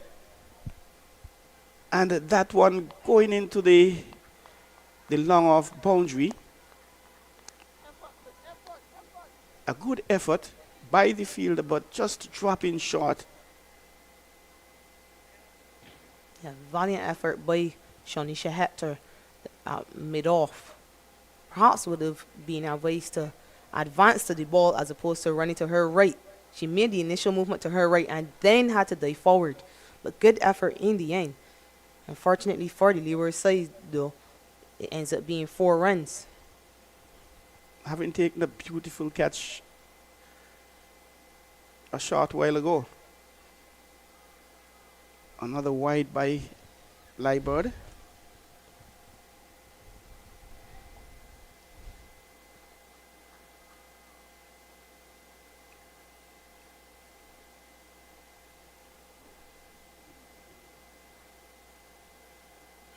Oh, Crafton perhaps thinking about driving initially, but having to check that shot.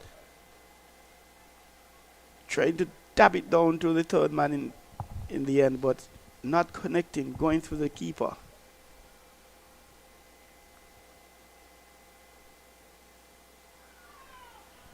And that one beating her Crafton The end of the 25th over, 116 for 3. The Windward Islands after being asked to bat by Leewards. Crafton has sped up to 13 from 16. James 4 from 7. 2 left-handers. As we are now seeing the second water break.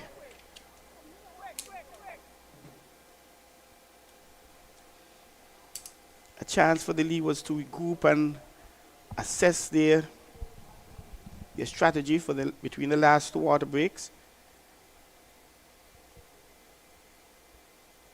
and make any adjustments. 13 overs, it was 62 for 1 in the first water break. Now it's 116 for 3. Losing two wickets during that session.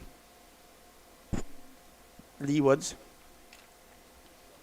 And what would be discussed by the Leewards team at this point, Shakira, you think? Yeah, I think the first thing would be to limit the number of extras. They've bowled way too many extras so far. And also, anytime you win the toss and elect to field first, especially in conditions as such, you're looking to dismiss the team. You want to bowl them out. So they've got to be better in the field. They have to be more consistent with the ball and stay patient as well. So do you believe at this stage the Leewards team would be saying, yes, we made the decision, the correct decision, we are comfortable with the decision we made? I'm not so sure.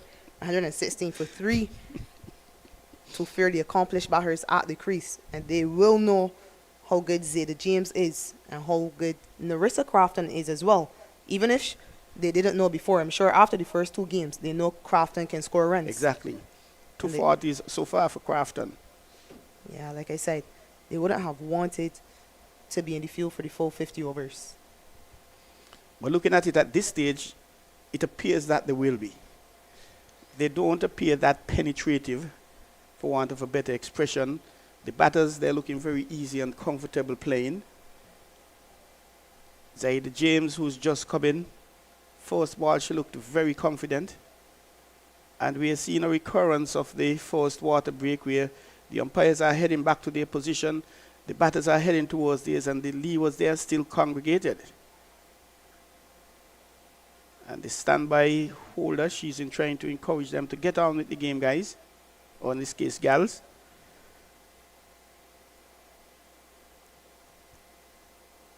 Guyana, 85 for 6 from 27.1 overs. They're really, really up against it. Playing Barbados.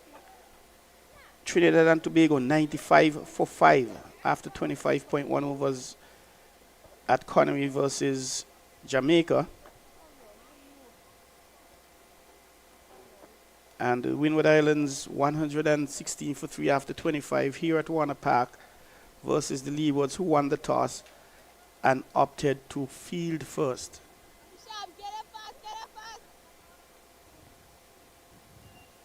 It's going to be Willett to continue from the Southern Lozak Wood end. 1 over, 3 runs, 1 wicket. And Zayda James, not really in control of that, perhaps wondering what happened with that ball. Yeah, she struggled on a number of occasions with that line, Zayda James. Whenever the bowler just runs one across her, she seems to be in 2 minds as to what to do.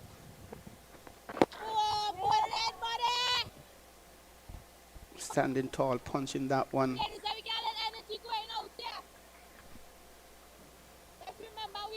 On that occasion.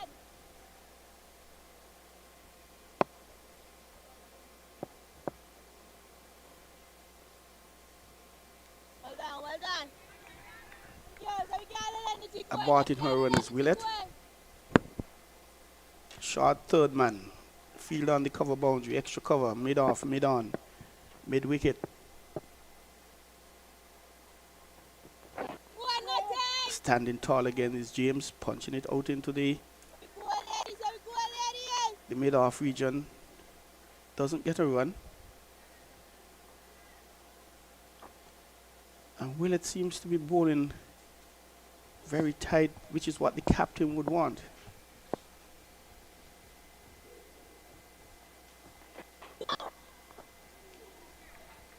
Punching that back down to the bowler is James.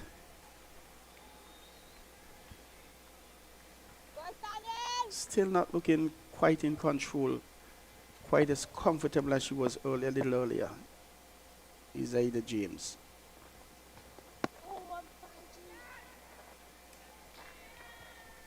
Five dot balls so far, leaving that one to go through to the keeper.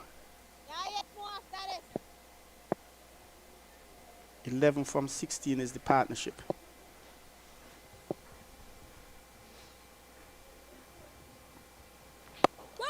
Outside the off stump, and she's driving.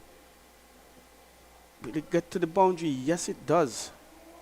Ricochets from the Daffabet, one of the sponsors, their scoreboard. And an elegant looking four, playing straight, looking more comfortable on that occasion. Yeah, and that spoils the over from Sineldo Willett. 5 dot balls prior to that delivery, but it's a lovely shot along the ground by Zeta James. Just finding that gap there between extra cover and mid-off.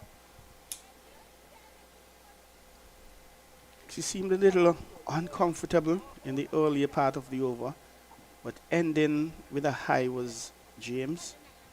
Yeah, what's worked in her favor on that occasion, Zeta James, is that it was a long half volley, so a lot fuller, a lot easier for her to control. And indeed, like you rightly said, spoiling the over for Willett. She does get into very good positions though, Zeta James. High front elbow. When she's driving. That one beating Crafton. Some may argue that she picked up the line early and allowed it to go through. Beautifully left alone, some may say.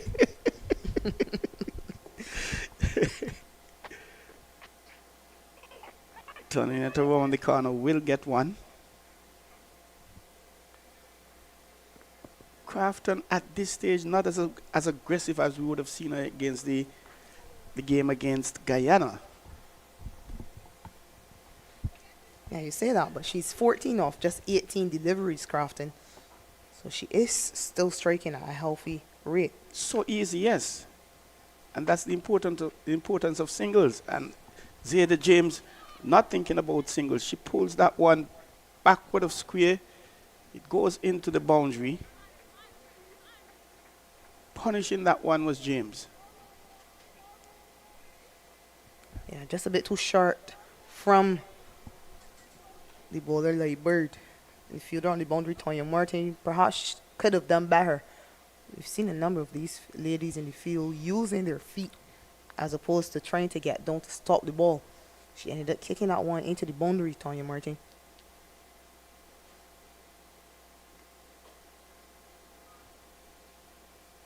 Punching that one down to mid-off is left-handed James. Crafton 14 from 15. There's a 14 from 18. There's a song we have here, Watch the Creep Up. And she has basically been creeping up as it were. Initially thinking about driving that one perhaps to the covers was James, but allowing it to go through to the keeper as it was a little wider than she initially anticipated. It's liable to try again. Final ball of the over. Missing it is James. 125 for 3. The Windward Islands. Joseph dismissed for 15. Kiana Joseph. Kimon Homer. She was LBW to Anthony Fletcher. Caught Hector. 32 from 49. Crafton 14 from 18. James, who's going to take strike 12 from 17. Willett 2 over 7 runs, 1 wicket, continues from the Lozak Road end. extremely wide is that? Yo! Is that what going on again? And we'll have to confirm how many wides we have seen in this inning so far.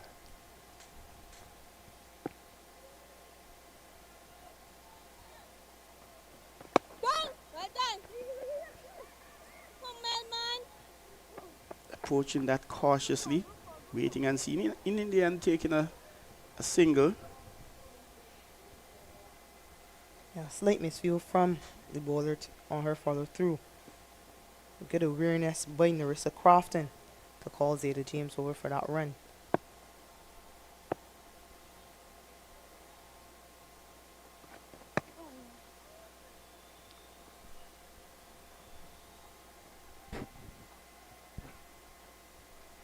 Leewards having lost both their matches so far. Windward Islands defeating Trinidad and Tobago and then going down to Guyana.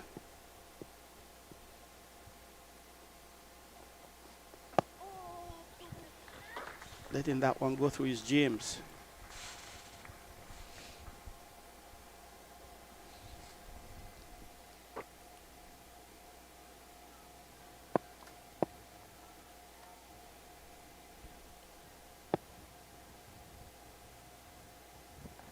We've had 12 wides so far in this inning.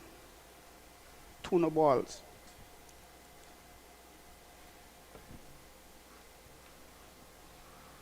And they will want to cut down on these extras, the Leeward Islands. Driving uppishly over extra cover, 2 bounces, 3 into the boundary is James. No, the fielder was in, knowing that the long off was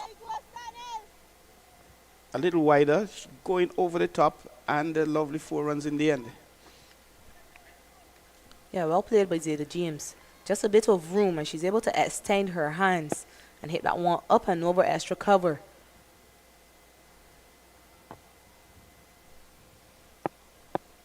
Six from the over. A very good comeback by Willett, bringing James forward.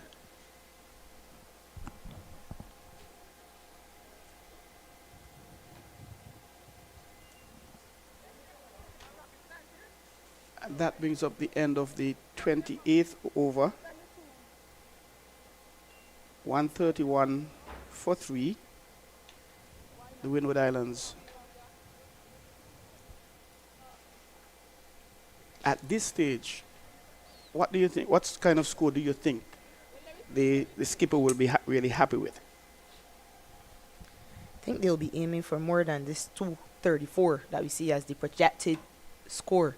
They will be hoping to get at least 250 runs, the Windward Islands team. And pulling that one backward of square is Crafton. Actually 6. Getting it.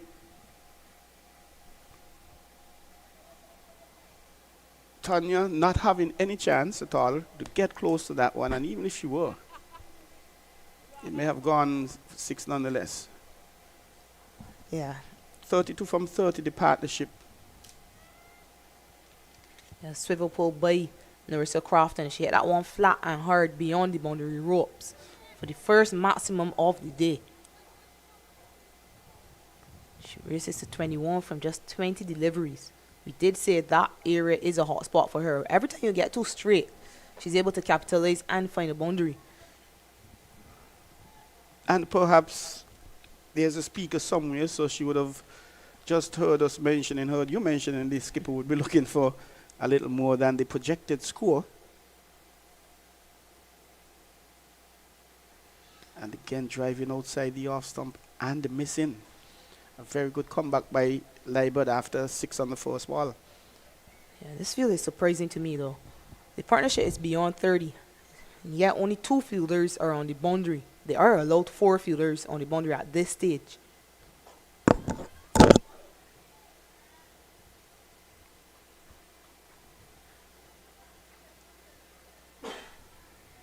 We've seen one maximum, we've seen a few fours. But what I've noticed in these limited overs, a team may very well have going big, going uppishly, not in control and easily floored. What we call a dolly here. You couldn't have wanted anything easier. And you were asking for the bowlers to create opportunities.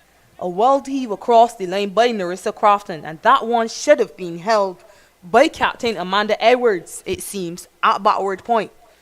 Should have been another wicket for the Leeward Islands team. It doesn't get any easier than that. And Roselle would be extremely disappointed, rightfully so. We were just speaking about the partnership, 33 from 34 balls, and they needed to get beyond the projected score. And just how much will that cost them? And the Leewards team, they are repaid by a 4, drifting down the leg side. Zaida James pulling. Very bad ball indeed. Taking her time, settling herself.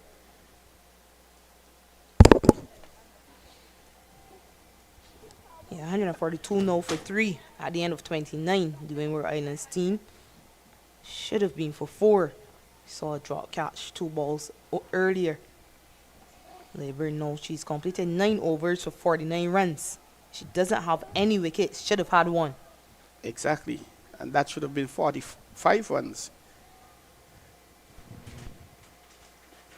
But she'll have to work.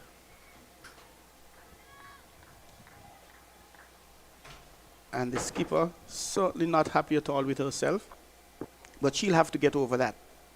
There's nothing she or anyone can do about that at the moment. And here's Crafton driving through extra cover. A misfield on the boundary. She picks up a single. Coming back for the second after that mixed field. Yeah, good running, good hustling by these 2 batters. 13 dot balls from 19 deliveries is Willett. And we've seen quite a few dot balls from these bowlers.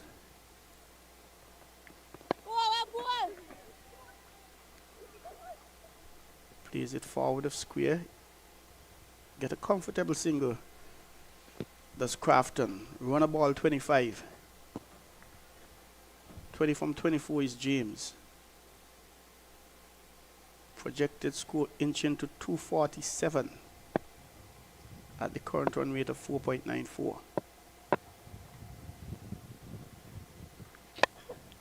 Driving uppishly. Will it get down to the boundary? Does it have the legs? Yes, it does. Coming off perhaps a thick outside edge. Yeah, perhaps not exactly where Zeta James wanted to place that one. But it does result in another boundary for her. She's managed to hit a boundary off the last 3 overs from Sonaldo Willett, all 3 coming through the offside. And again, all 4 fielders are not on the boundary. Just wonder perhaps if maybe Renice Boyce, the keeper, could advise the skipper to utilize all the fielders on the boundary. Elegantly played through the covers. They're hustling back for a second run, which they get comfortably. They throw, hitting Crafton in the back. And she actually, umpire interested. She doesn't need any attention. She'll continue. And that's a very important, a very good observation.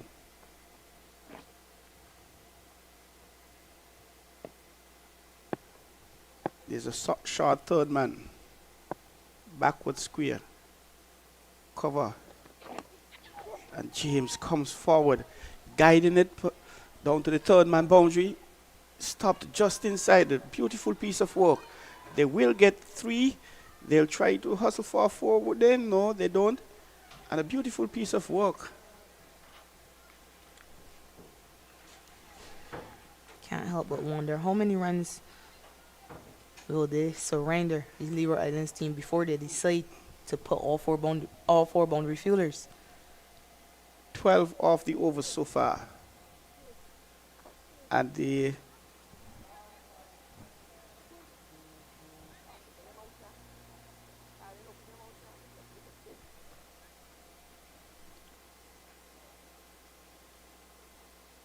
it seems to be the end of the over,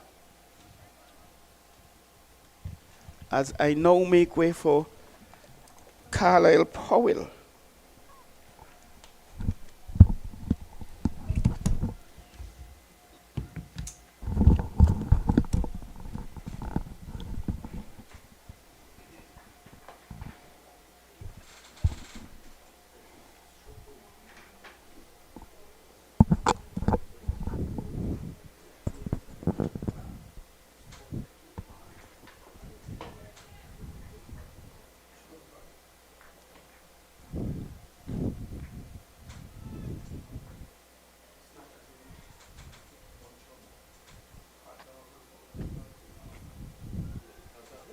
Just one, Zara!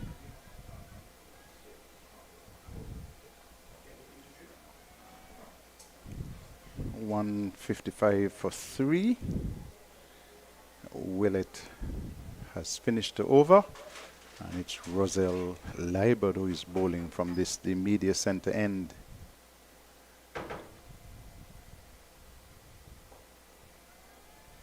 In the air, on the bounce, down to Claxton, who is on the boundary. Partnership has gone past 50.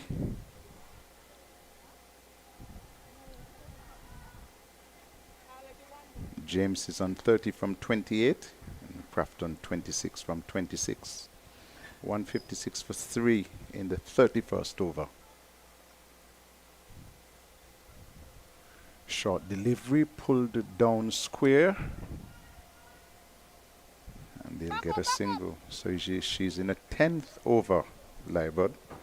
None for 52 before this.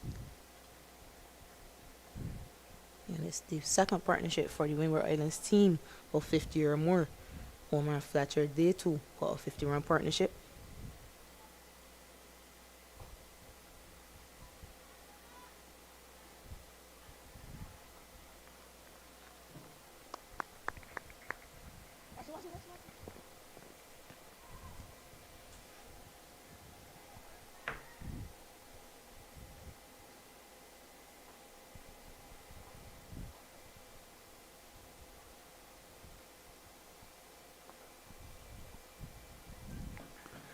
Cut down to the vacant third man position. This will run close to the boundary and pull back just inside. That's good work, but they'll get 3. Good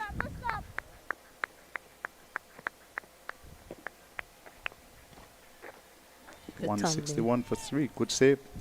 Yeah, good tumbling save by the captain, Amanda Edward. Never giving up the chase on that occasion. Fortunately for her, she didn't have any help, so she had to get back up and return the throw.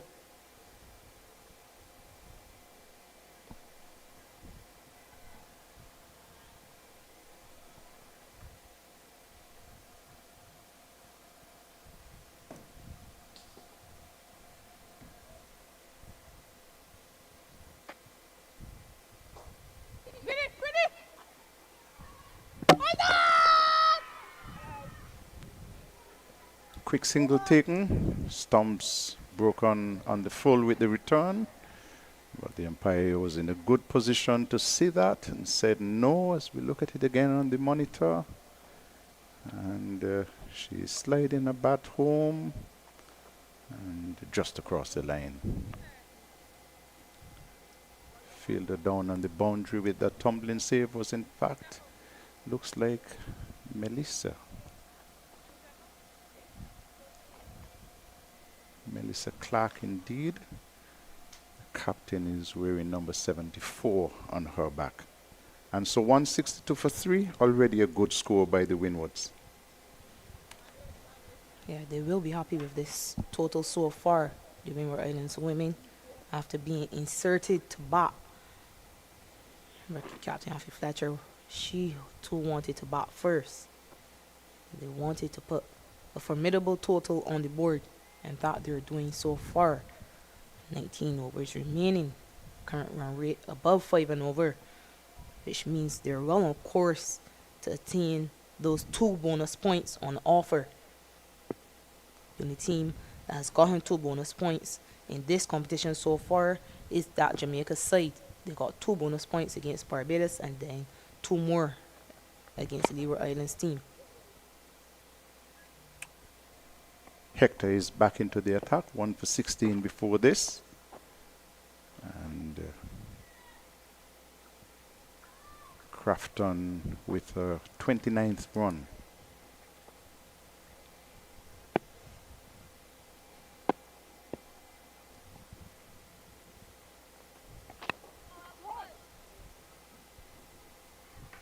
Monitoring the other games, Guyana batted against Barbados, 107 for 8. They have completed 33 overs. And Jamaica against Trinidad and Tobago, 125 for 6.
Just 2 runs in the over so far.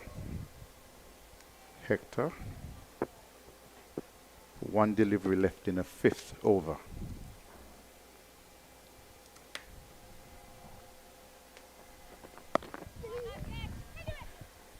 Good single as it's played away into the offside to bring up the end of the over.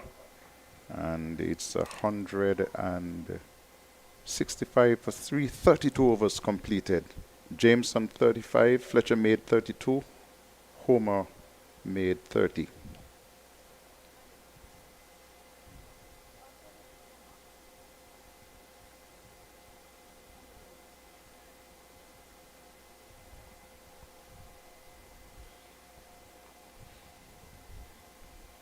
Yeah, lots of starts for the Windward Islands ladies. No one has been able to carry on to a big score so far, though.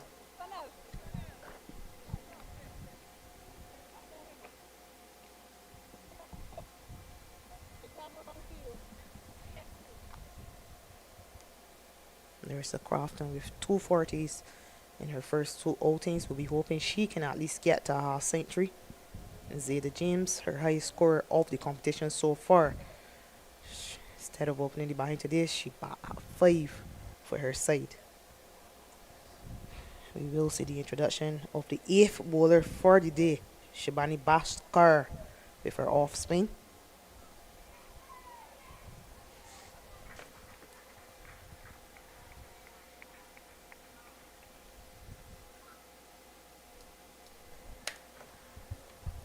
She's replacing Leeward, who's bowled full quarter 10 overs for 57 runs.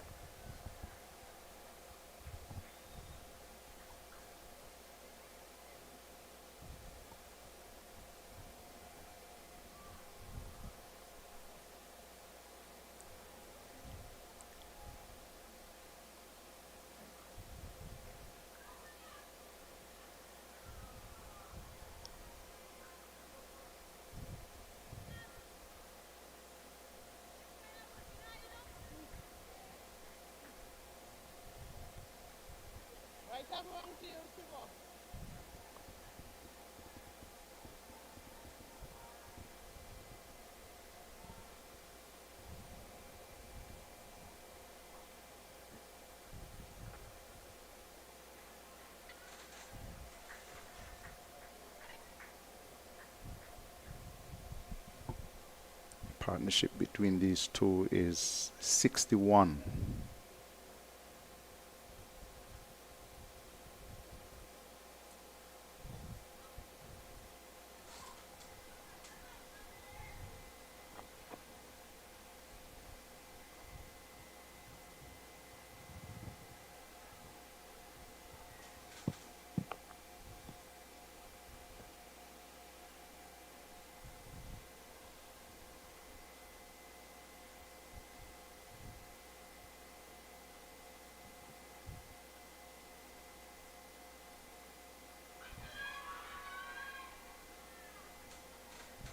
End of the over, 2 runs in it. And it's 167 for 3 after 33 overs.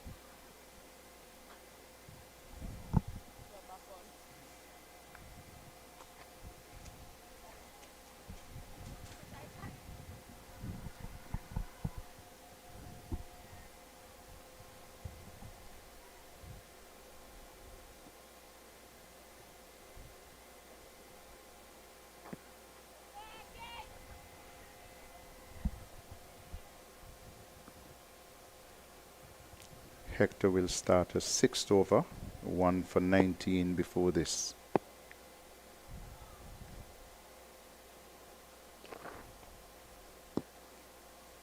Starts with a wide.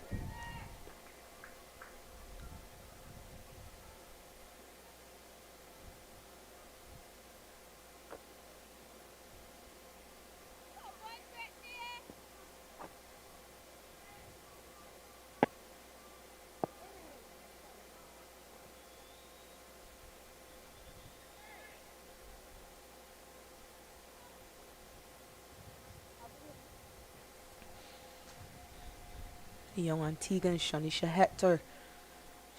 She represented West Indies a few years ago. Unfortunately, she's been plagued by injury. There were high hopes for Hector. It's good to see her back bowling.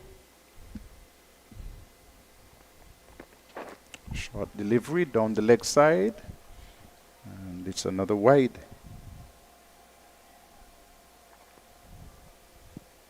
She would have been earmarked sometime back to perhaps be one of the faster bowlers in the Caribbean.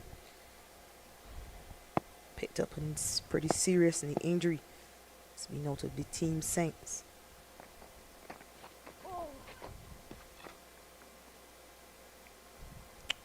She had a stint in Australia, just returning from Australia to come to this tournament. Yeah, 2 West Indian players were in Australia competing in their club league. Shanisha Hector and Shadeen Nation.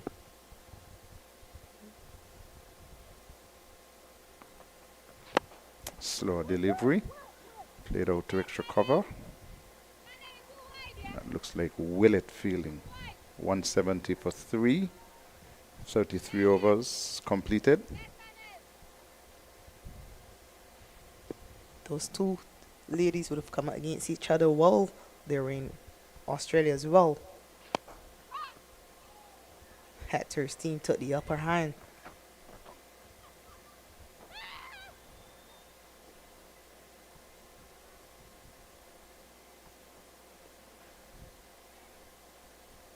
And we hope that we can see more of our ladies playing cricket around the world. Absolutely.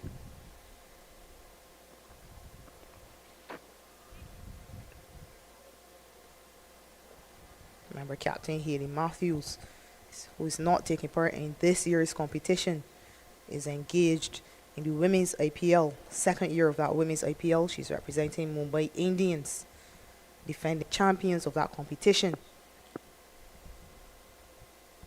Many young girls around the region will be aspiring to do what Haley has done so far. I think she'll also be playing in the 100 in England as well. Yes, of course. She also takes part in the Women's Big Bash League in Australia. She's played for a break as well. Good delivery, struck on the pad, loud shout. Umpire is unmoved.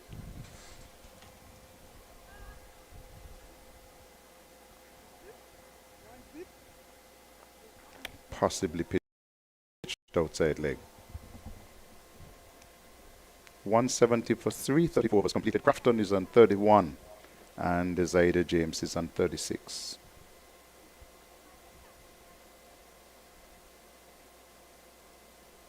"16 overs left.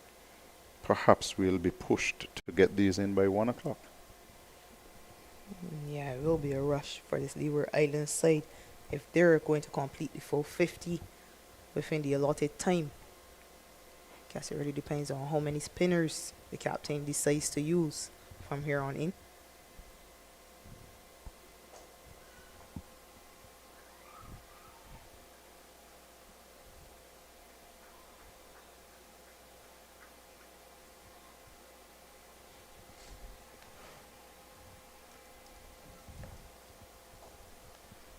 Driven in the air. There is protection down on the cover boundary. They're racing back for a second. No.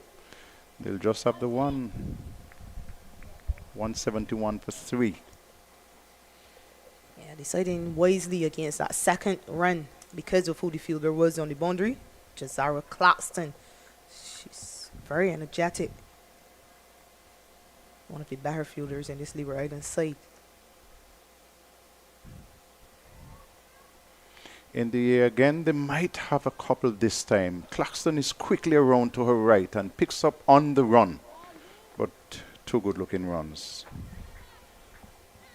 173 for 3. Shabani Bashkar giving it generous flight.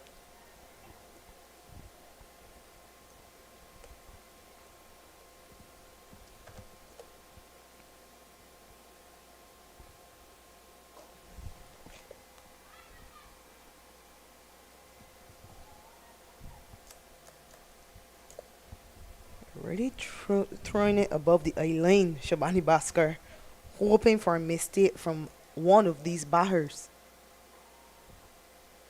Driving quite aerially so far.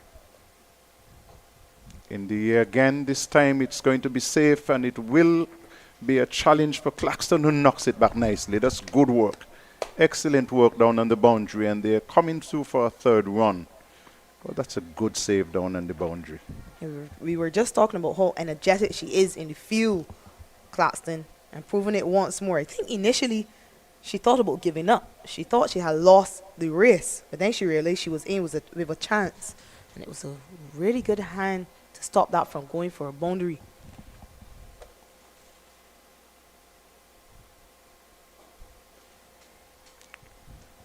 Single to end the over. 8 runs coming from it. It's 178 for 3. 35 overs completed. James has moved to 40. Crafton is on 35.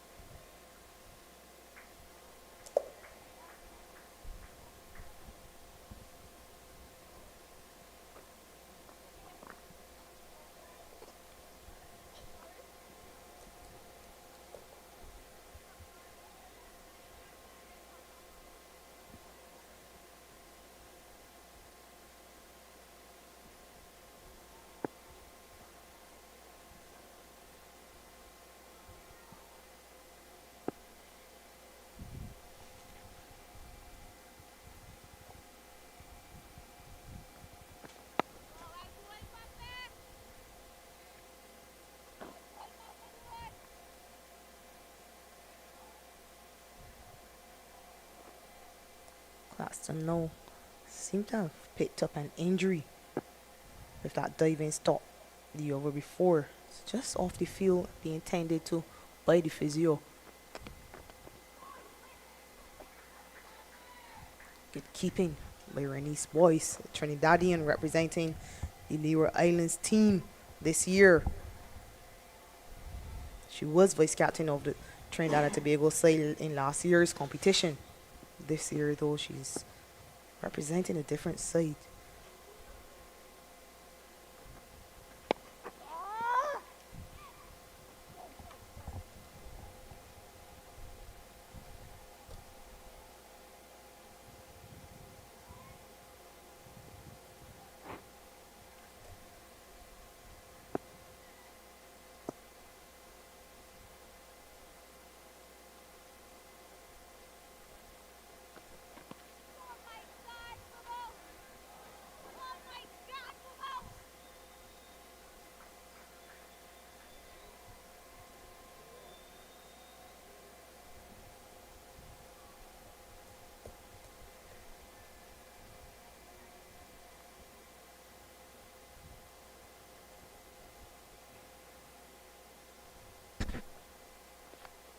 Slow delivery. And the shout goes up for catch at the wicket. Yes, she is gone. Very clever bowling by Shawnista Hector. Held this one back just a little bit. It was slow, it was fuller, just a little bit wide, tempting the batter into the drive, took an edge, and that's a good catch coming forward by the keeper as well. Yeah, Rennie's voice has been tied behind the stumps for perhaps the entire day. But good bowling by Shanisha Hector. She just sensed that something was going to give, something was going to happen. A few balls ago, you heard Narissa Crofton screaming in frustration because she missed out on a full delivery. Just being frustrated with herself, unable to regain her composure, going across the line of a wide one, and she's held behind the stumps by Rennie's Boyce. So the second wicket for Shanisha Hector, 178 for 4 now, the Windward Islands.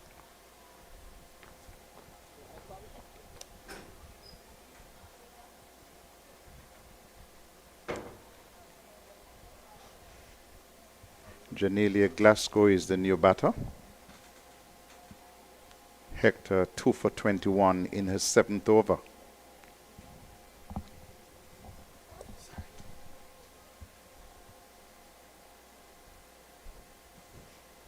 Another Windward Islands batter getting a start and unable to carry on. None of them have converted to at least a half a century so far.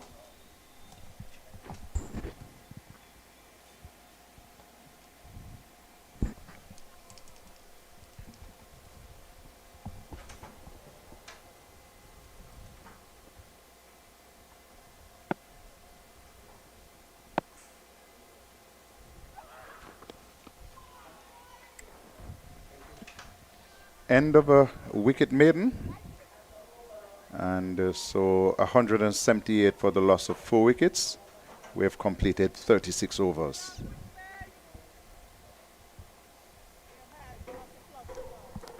Hector is 2 for 21 from 7. She has been good.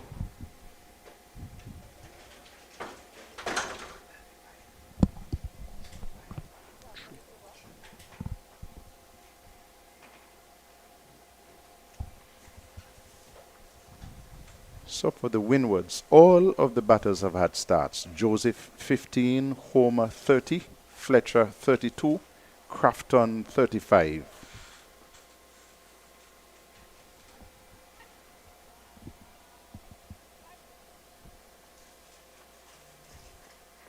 James is on 41. 179 for 4.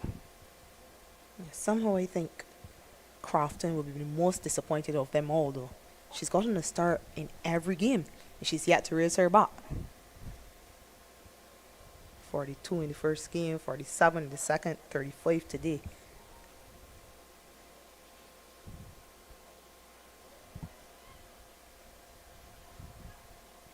Seem to have gotten a little bit anxious, and Shawnista Hector played it well. Yeah, she really did, Shanisha Hector. And she is experienced at this level. We spoke about the fact that she also represented West Indies at some point, and she sensed that a big shot was coming, and she took all the pace off that delivery.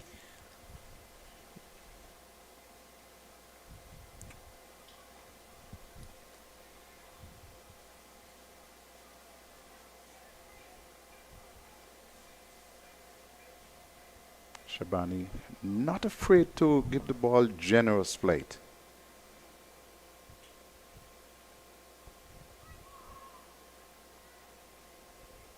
Play down to third man, they'll get a single. Score moves to 181 for 4.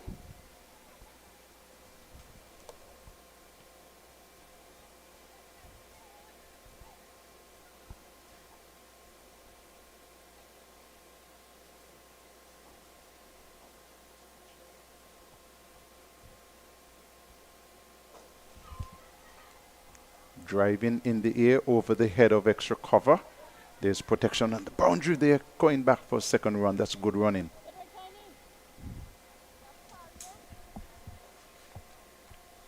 McCoy coming off the boundary.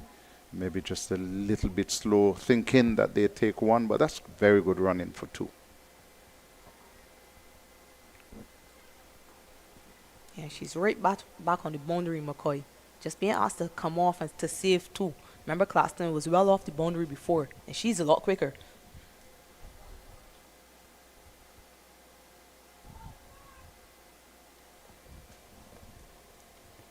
End of the over. 4 runs coming from that. 183 for 4. And the Windwards in sight of batting point when they get to 200. And we'll be thinking that with 13 overs left that they should get to 2 batting points at 220.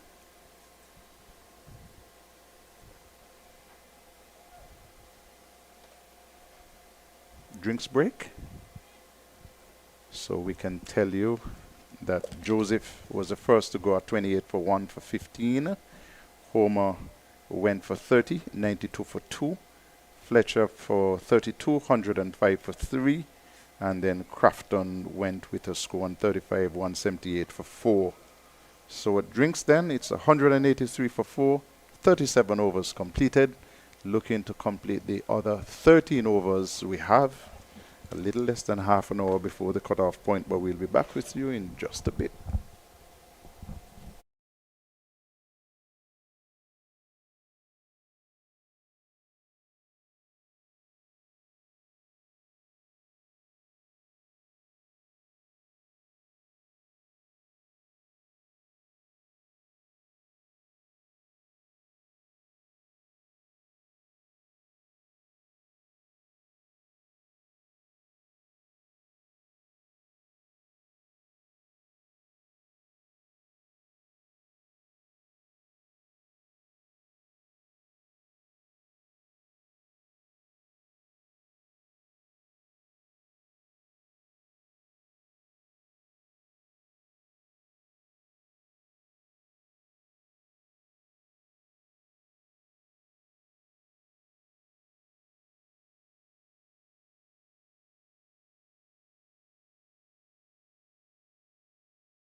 Players resumed, and it's 183 for 4, 37 overs completed. And the Windwards, being asked to bat first, have put up a very good score on the board. Leewards will have to make their highest score by far to win this game as it stands now. The good thing about Leewards, Carlisle, is that they have been improving with the scores they have been making so far. Will they be up to this task? This time I'm not certain. Glasgow is chasing a delivery which is called wide. Score progresses by 1. 184 for 4.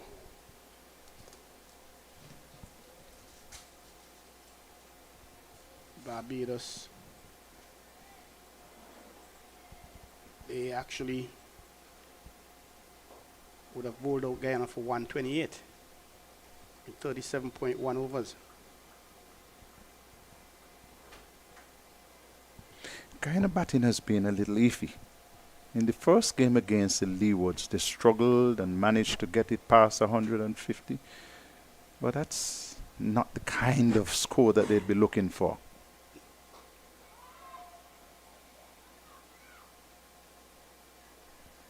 single. Glasgow goes on to 2. These two have been running well together. It's 185 for 4. Campbell of Guyana, she had 53 from 84 balls. Fraser 24 from 26. Campbell batted 4, Fraser batted 6. Short delivery pulled into the onside, and that's Claxton back on the field. And they'll just get a single. So James is on 44.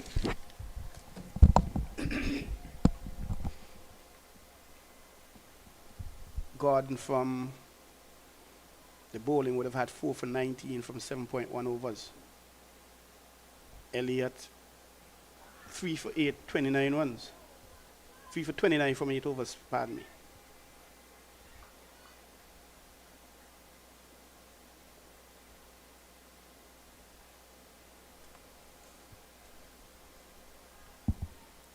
He was perhaps having the confidence or feeling a little more comfortable chasing as opposed to batting first.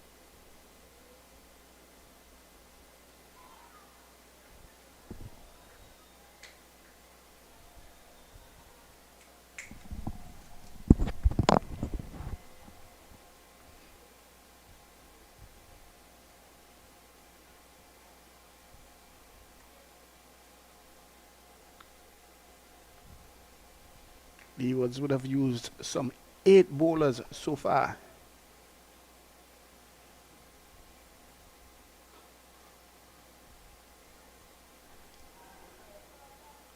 Slow delivery, which is driven straight back down on the offside. Last boundary of the last delivery of the over. And that certainly spoiled what was a good over.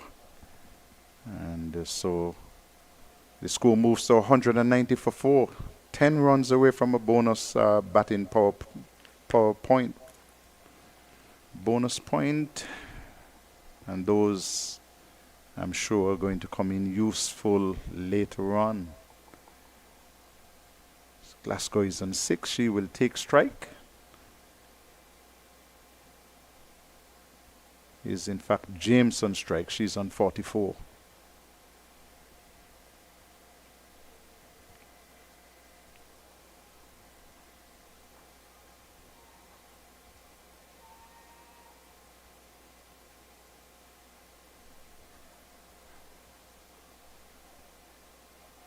Hector has had 2 for 24.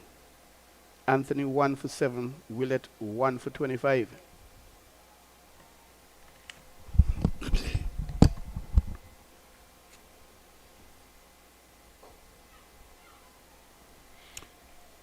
This one is driven down to the long off boundary for 4. And so the score inches closer to 200. Using the feet nicely was Ida James. And she goes up now to 48.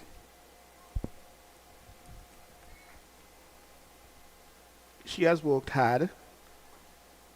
She has looked good. There was a particular over or two that she didn't seem as comfortable as she is now.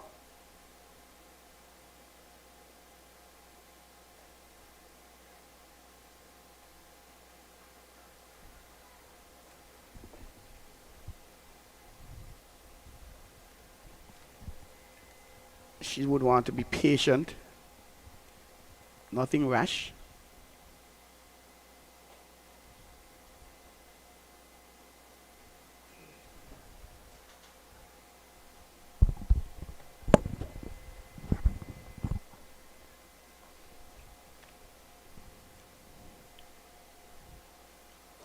Hitting in the air, straight to the field at mid-off, who drops it. Oh, another miss by the Leewards. Was in the air, she got around to her left, Roselle Leeward, and it was into her hands, out of her hands, and allowed Zyda James to get 2 to take her on to 50. Not happy at all, 50 from 47 balls. Baska would not be happy at all about that. At this stage, Lee was very much welcoming a wicket and allowing Zayda James to get her half the century. Well deserved nonetheless. 50 from 47 balls.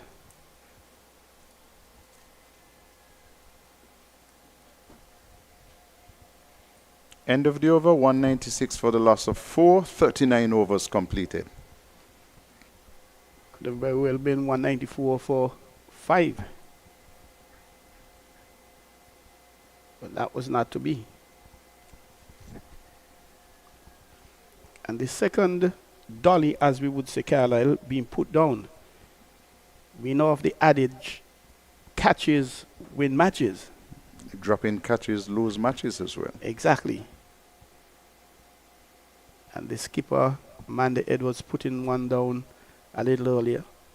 I think that was credited to Amanda Edwards, but it was in fact Melissa Clark who dropped it.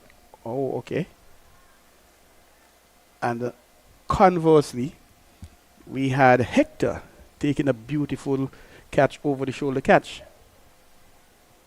Jazara Claxton comes back into the attack.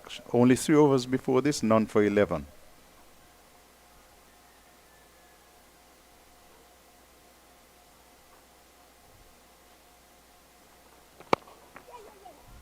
Driven beautifully down to long off for 4.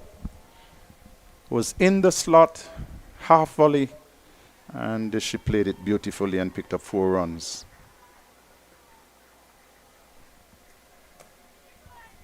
We have seen Willett picking up a first ball, a wicket with a first delivery.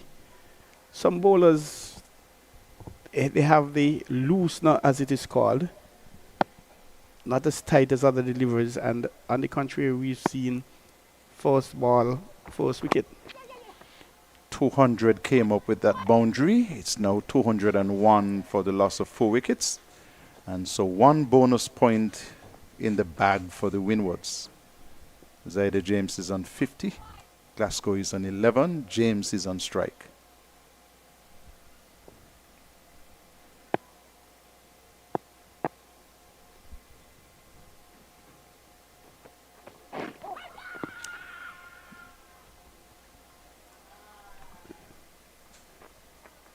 And she goes down. Does James. I think the delivery hit her arm outside of the thigh pad.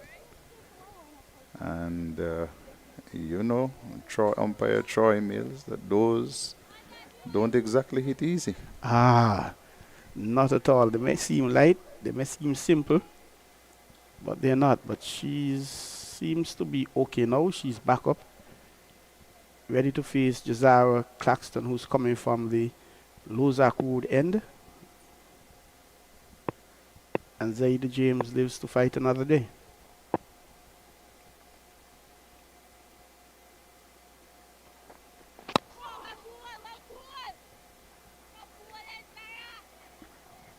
Jazara has come back beautifully from the first delivery that was dispatched for 4. 1 and 2 dots.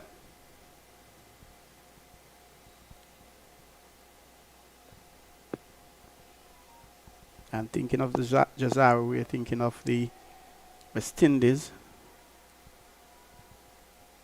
Cricket West Indies. Mandating, as it were, the units to have 221 players in their squads.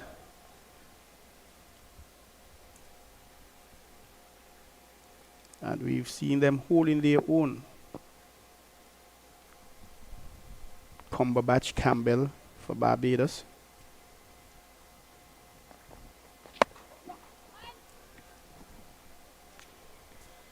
Single down to the fielder coming off the cover boundary to end the over. It's 202 for the loss of 4, the Windwards, and we've completed 40 overs. Aina second bonus point, no doubt the Windward Islands.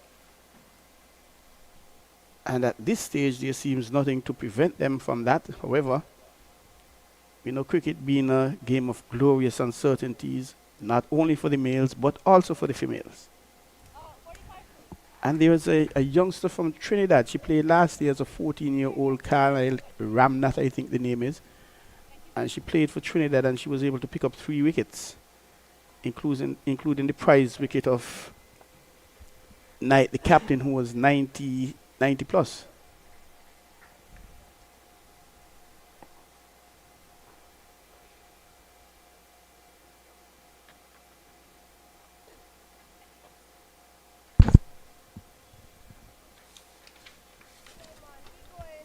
Shibani Baskar. 4.1 overs so far, 21 runs. Using the feet, driving nicely. And it will be a bit of a challenge for Jazaria Claxton. But she's around. No, that's not Claxton. That's Hector, in fact, who is around nicely. They get 2 more runs. And Hector seems very athletic. And she would have had a 3/4 chance, perhaps a ball dropping just in front of her when she was feeling in the mid-off position. Valiant attempt it was.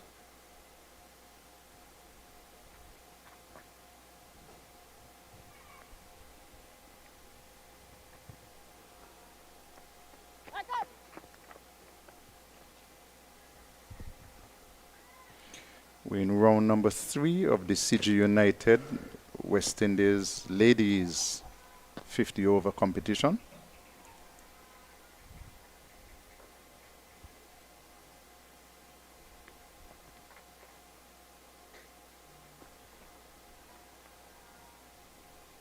No cricket on the weekend, and the Super 50 will be completed next week Monday, with games next week Monday and Wednesday.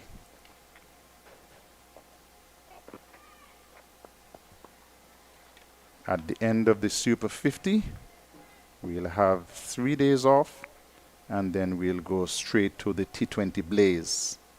Those matches all will be played at Warner Park.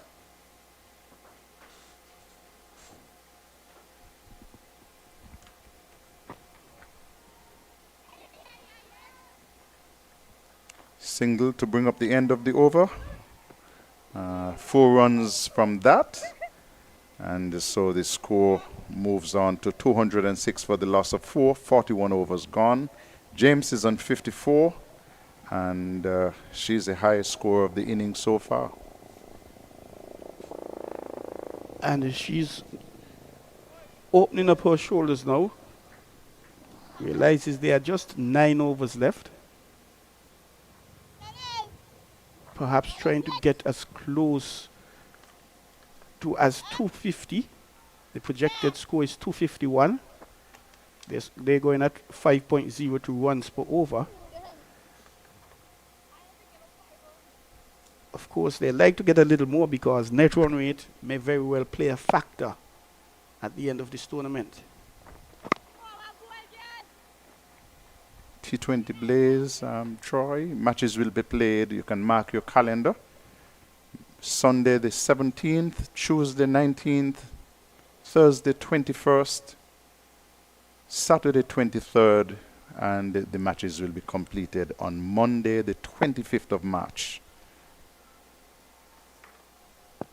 1 month in female cricket.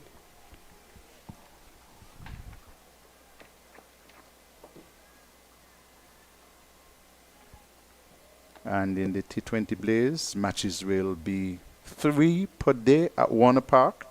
First game scheduled for 10 until 12:45. Second game at 2:30 until 5:15. And if you like the evening action, that will be from 7 p.m. until 9:45 p.m.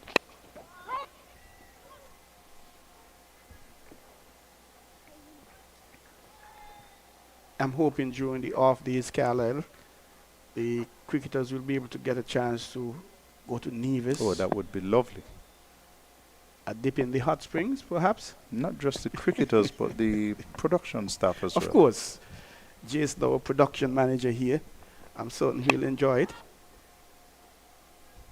No ball by Jazeera. And it will take the score to 209 for 4. And a free hit. I made a suggestion to the West Indies Cricket Umpires Association that to make the suggestion to ICC that a white ball be treated similar. You look at our current conditions here. The batters, they are getting bonus points. The bowlers aren't getting any. Correct. So sometimes it's a give and take. And one would argue cricket is all about runs. Scoring runs. People come to see runs being scored, not necessarily quick wickets falling. So you could put bowling machines out there to bowl the ball. You don't necessarily need bowlers because the poor bowlers keep getting hammering. It's okay for a batsman to do a switch hit, but it's not okay for a bowler to bowl a ball 4 inches outside the leg stump. I support changing that line, or Carlisle.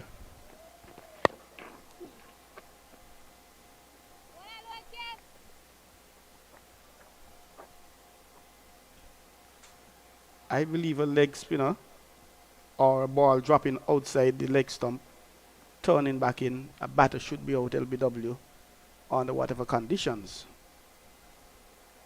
Currently, once the ball drops outside the leg stump, there's no consideration whatsoever for an LBW. I think we're at the point that that needs to be changed. Claxton none for 26 from 5. The score is 215 for 4. 42 overs completed. And by the rules, we should get the overs in by 1 o'clock. There is no way that that is going to be possible today because there's still some 8 overs left. And they can't do that in less than 10 minutes. Even if you use the rough rate of 4 minutes per over, 4 8s are 32.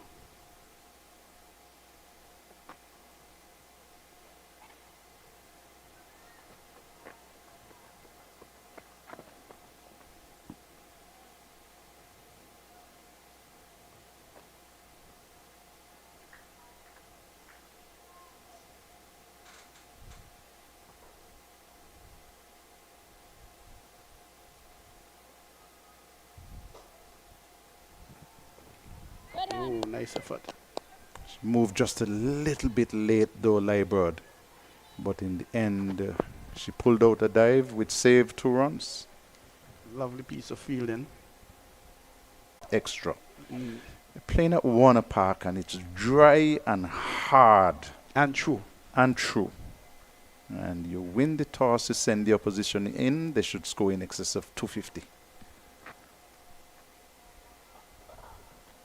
Good delivery to end the over. 4 runs in that. It's 219 for 4. 44 overs completed. And we've seen it with the Jamaica-Guyana match. And we have seen 2 scores before this of 200 at Warner Park. This is 3rd time teams batting first. So let the trend continue. But Leewards being a young team in this competition, this is their 5th year perhaps, and still developing, not having played much cricket for the year, or perhaps even since the last tournament. So perhaps the levels of confidence in terms of batting first may not necessarily be where they would like it to. Perhaps they believe they have a better chance chasing. They batted first. Once they've chased another occasion, and both attempts weren't successful at all. Streaky came off the outer portion of the bat, wide of the keeper, and will go down to the boundary for 4.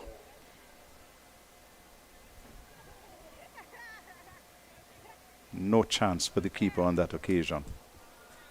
A lovely edge, as it were, which is part of the bat which is meant to be used. Second bonus point for the Windwards. They're 223 for 4. And Glasgow is on 21 from 20. And 61 is Zayda James. Opened the last match, did James, being asked to bat in the middle on this occasion. Kiana Joseph shifted from the middle to the opening position for this game. Partnership is 45 between these two. What do you think may have been the thinking for that, Carlisle? You mean in terms of shifting James? Yes. Well, she just seemed a little bit in a rush when she opened the inning the last time. So maybe the coaches said, listen, we are putting you in the middle. We want you to take your time and bat and get a good score. It has worked. She's on 61 from 63. So when you sit down in the next meeting and she says, I'm an opener, they can say, yeah, but we have options. You made your highest score in the middle. So it's not about you, it's about the team really. The team benefited more your batting, and any day we'll prefer you bat in the middle and give us a 50-60 than open and give us fewer runs. 223 for 4. I'll tell you about a personal experience after this delivery.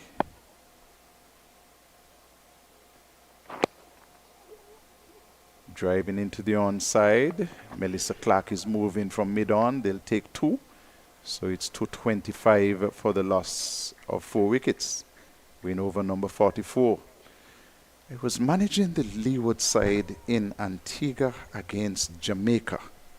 And a certain young fellow named Ronako Morton wanted to bat at 3.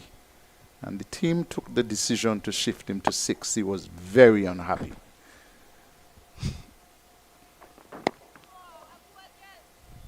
And if you knew Ronako Morton, you knew unhappy meant that he was unhappy. Didn't speak to me for a while. But he got his first 100 in that game, batting at number 6. Ridley Jacobs helped him across the line. And when he came out, he came straight to me and said, Manage, thank you.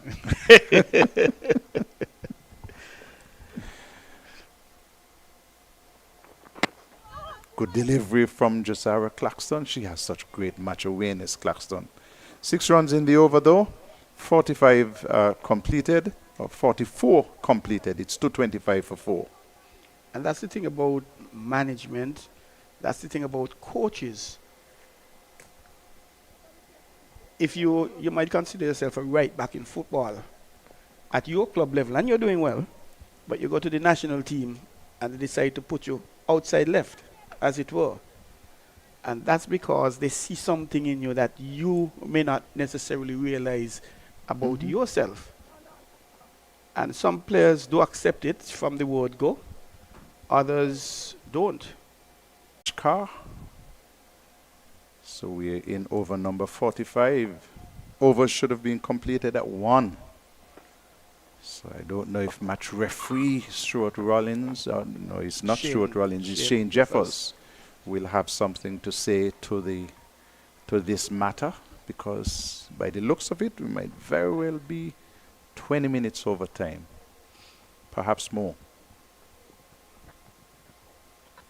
I was once told by my uncle, the late Andrew Weeks, the umpire Carlisle, that there was a Leeward Islands tournament. I think it might have been a Leeward Islands youth tournament in Montserrat.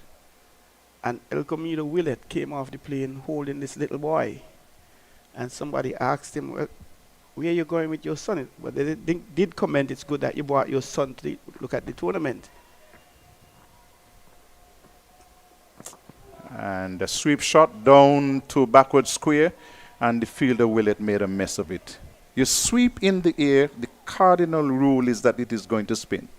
And so you always have to watch the turn. Watch the turn. Exactly. Once it hits, it's going to turn. And she completely misread that, overran it, and that's 4 runs.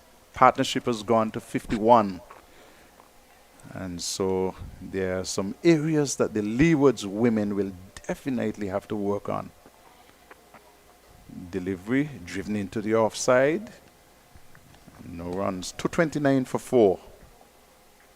We're talking about improving some basics. Yes. Catching, the fielding, they have been ordinary in some parts. And then,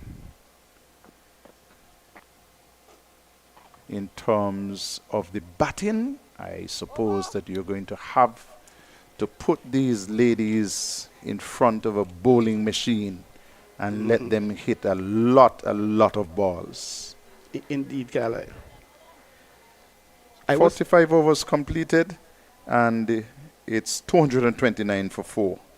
I was telling you about Willett being told about you're complimented on bringing his son. It wasn't his son, it was Stuart Williams, a diminutive little figure. And as we would say, him playing, the rest is history.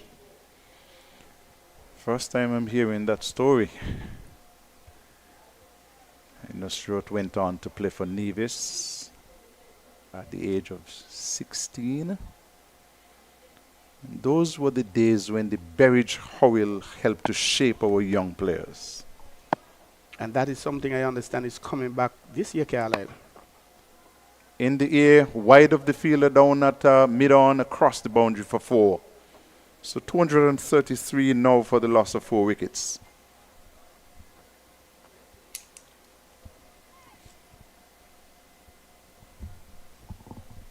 And my understanding, both matches will be played in Nevis, and it's happening under your watch as president of the Nevis Cricket Association. Congratulations. And happening during the big 50th anniversary of Culturama as well. I think that's a wonderful idea.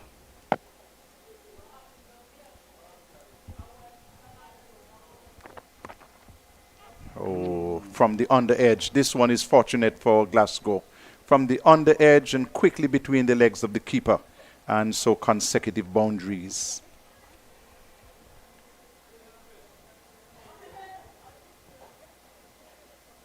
They're going to take the ones no matter how they come. Claxton, of course, wouldn't be too happy about that. No bowler would. 237 for 4. Glasgow has moved to 31 from 27. 6.2 overs, 40 runs, yet to take a wicket is Claxton.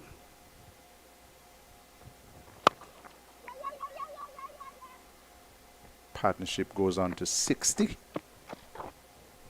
9 runs in the over so far. 238 for 4. 262 the projected score.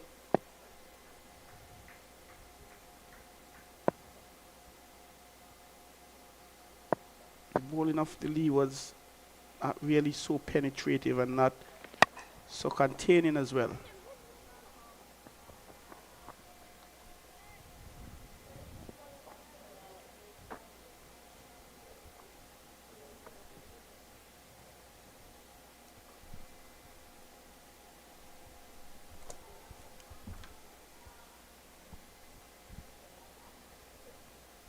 Glasgow 32 from 28 looking good. So does Zaida James 66 from 70, top scorer in this inning. A very nice single day indeed, Carlisle. Good sharp running between these two. It's now 240 for 4 in the Trinidad and Tobago versus Jamaica game. Trinidad and Tobago all out for 168 in the 44th over. Guyana versus Barbados. Guyana bowled out for 128 and Barbados batting before lunch, 16 for no loss in the 3rd over.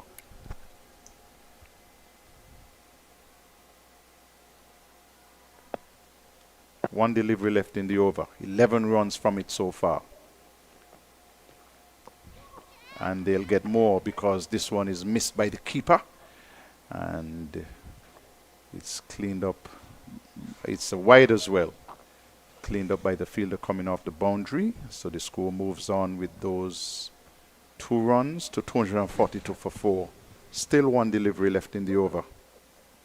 It's the CG United West Indies Super 50 for ladies. 12 runs from the over. Very good over for the Windwards.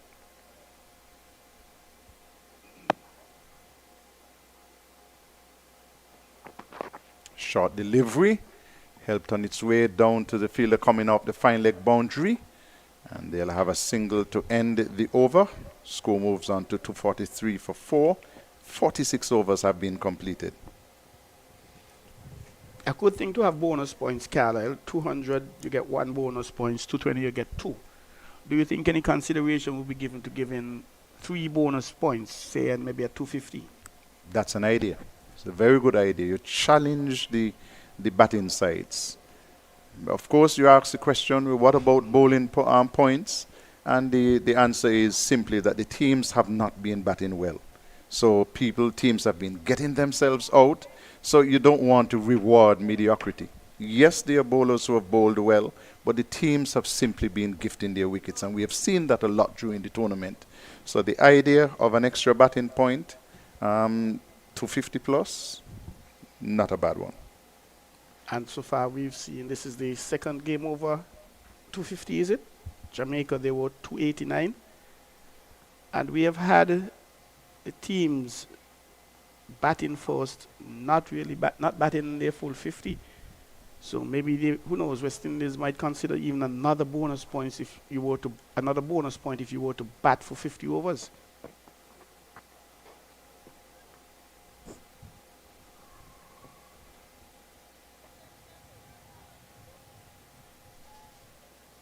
Skipper Edwards, before this 5 overs, 23 runs, not touching a pad, so to speak.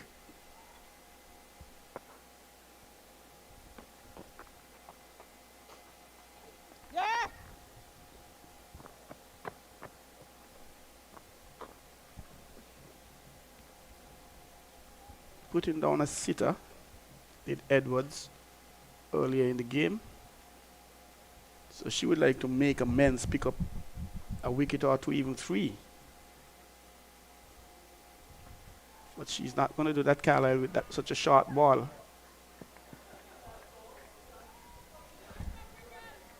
And is that Willett back with a square on the boundary, Yes, almost making the mistake a second time. She probably remembered and adjusted, and after a diving save to her left, was able to save 3 runs.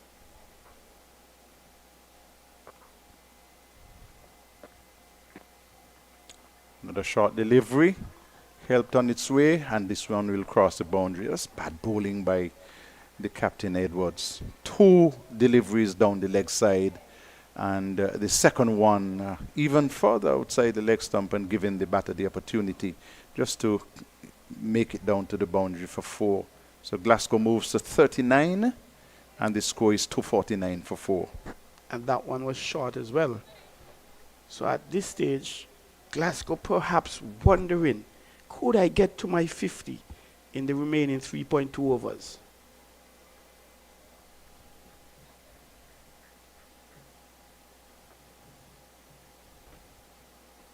These two have been batting well. The partnership in excess of 51, in excess of 50.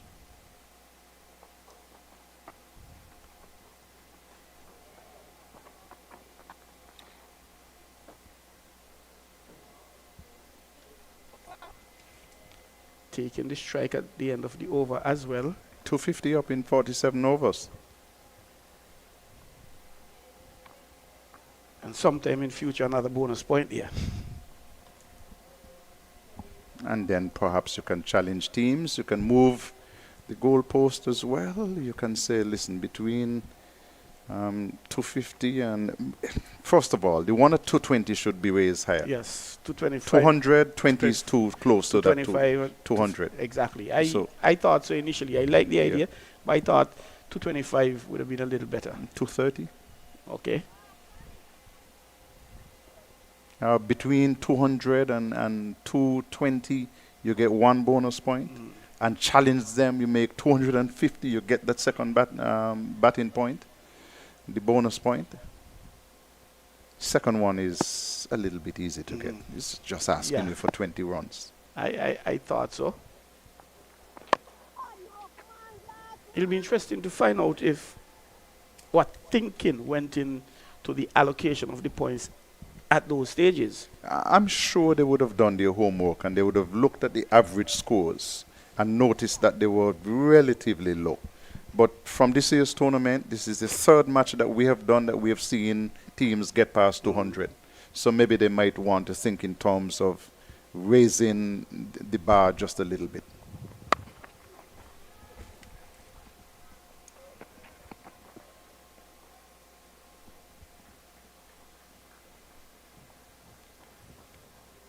Glasgow moves on to 42, and it's 252 for 4. We're in the 48th over. Definitely thinking of a century at this time. 8 runs away. And the partnership is 74.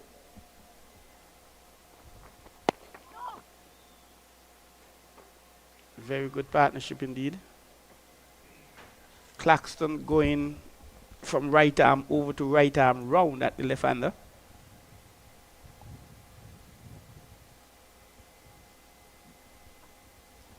I've seen some cricketers, some bowlers have just gone on the other side for perhaps 2-3 deliveries to have a look-see and come back over.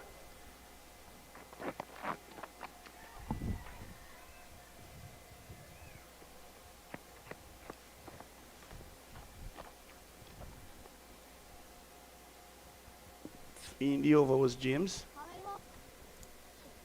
Was Glasgow brings James into strike, who's on 67. 2 balls left.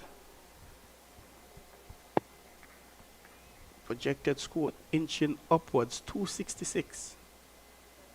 A current run rate 5.31. And I think at this stage, where these two are batting, that 266 is achievable.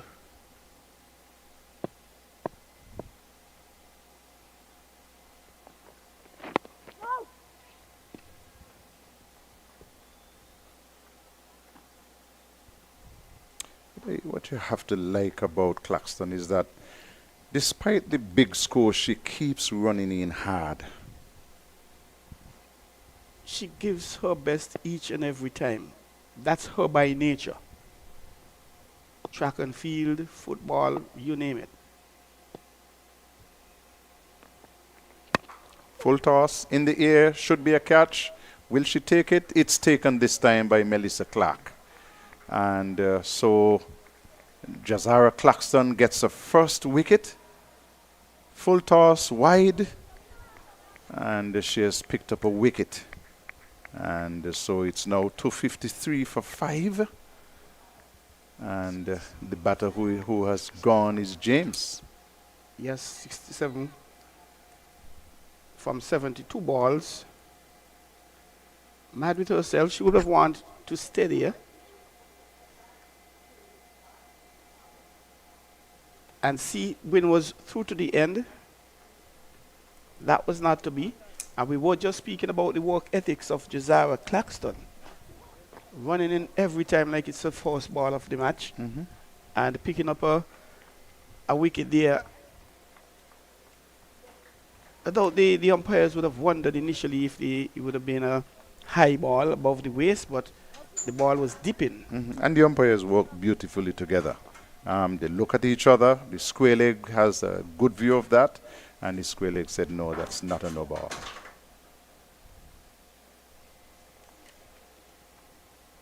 Good partnership of 75 between Glasgow and James.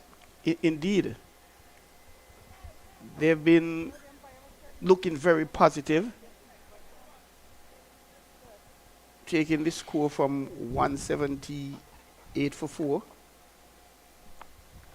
to 253 for 5. 2 overs left in the inning. Hector has picked up 2 for 28 and she's getting ready to bowl her 9th over. Glasgow is on 43 and would be harboring thoughts of a half century.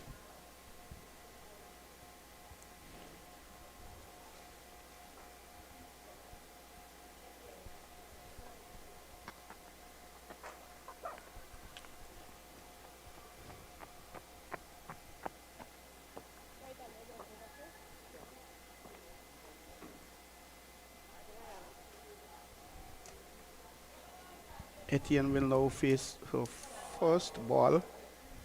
There are some 11 balls left in this inning.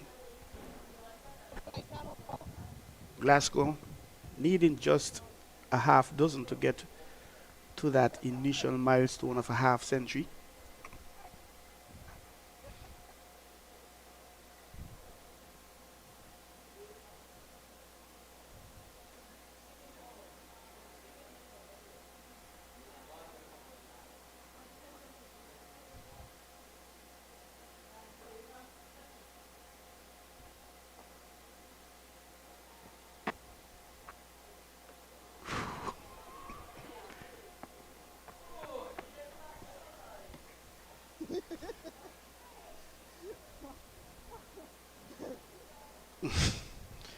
Etienne perhaps looking to end the match in this with this ball. One mighty heave.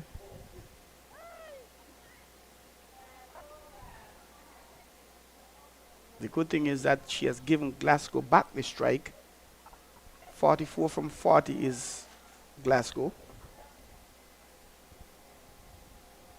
She wouldn't want to do anything rash, of course.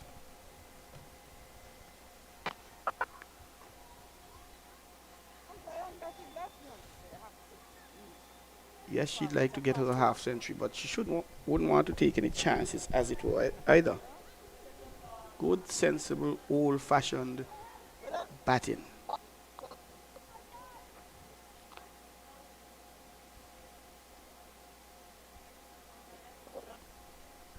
There's a third man. Point. Extra cover mid-off.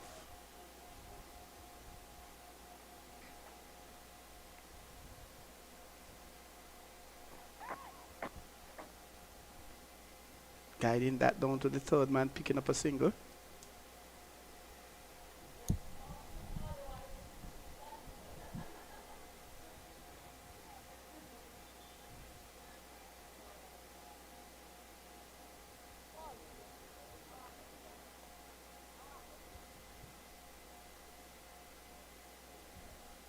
Hector, 2 for 31 from 8.4. Taking a very, very good catch. And a valiant attempt at another. Really putting a lot into this game is Hector. And they're just waiting for Etienne to complete her adjustments after asking for a helmet.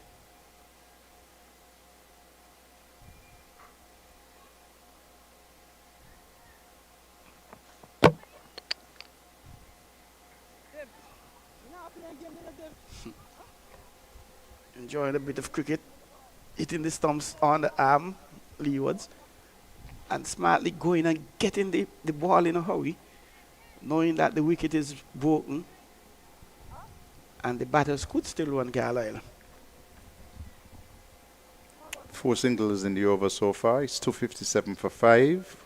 1 delivery left. And no doubt Glasgow will look at a single for this ball as she picks it up. She runs 2 actually. End of the over, 259 for 5. 1 over left in the inning so far. James, the top scorer, for 67. Glasgow is on 47. Crafton scored 35.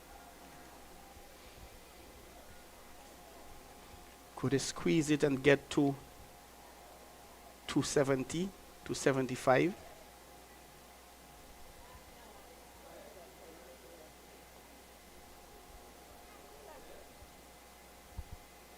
Hector, 9 overs, 34 runs,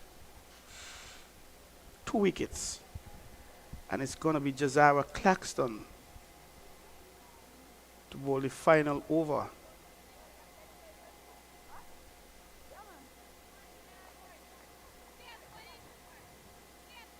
Having picked up her first wicket in the previous over. 8 overs, 49 runs, 1 wicket. She would like to end with another wicket. 2 perhaps. We have enough balls for that. If it will materialize, we'll have to wait and see.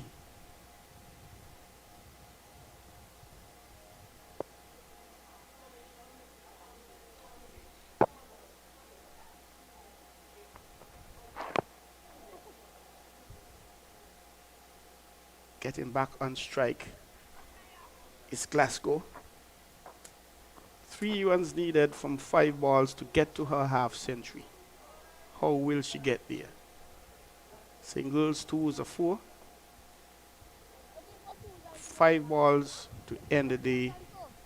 Windward Islands' innings.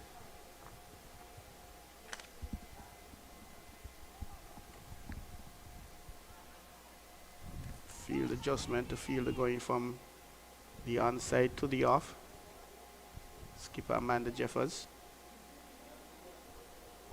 1 for 50. Claxton before this. She's in the 9th over, which is the final for the inning. Delivery turned into the onside. And there is a bit of an unnecessary throw by the fielder Clark. Absolutely no need for that. Had Jazara Claxton diving away to try to prevent any overthrows. And Glasgow, a little soft reminding of Etienne, say, hey, look at the game. We may have been able to squeeze a second run, which I thought was suicidal. But the important point, keep looking at the game. Put pressure on the fielders.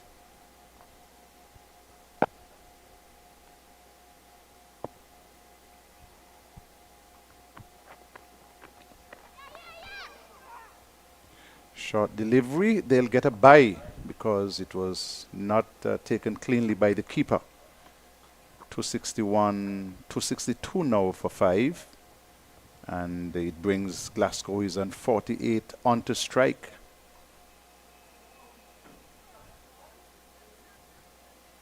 Free balls to get to her half century.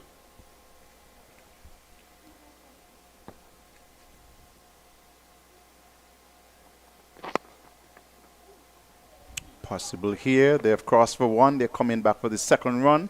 That's a good half century by Glasgow. They'll also have a third. And so she'll move to 51, does Glasgow.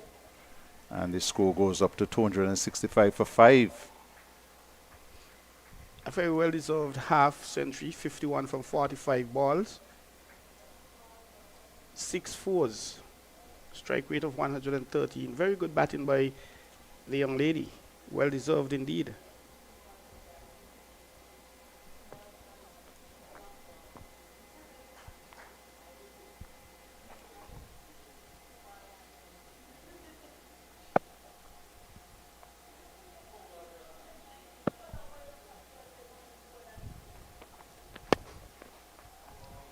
Driven firmly down the ground. That will be 4 good-looking runs. Indeed, Carlisle, knowing very well just the last 2 balls, but it was a ball deserving of 4 and really putting her bat to it.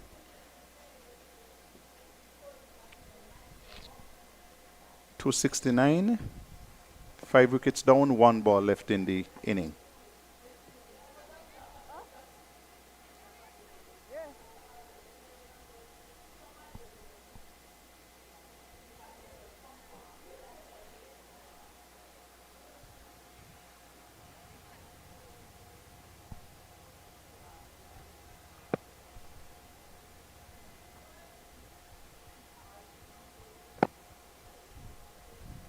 Final ball of her spell, final ball of this inning, Jazara Claxton.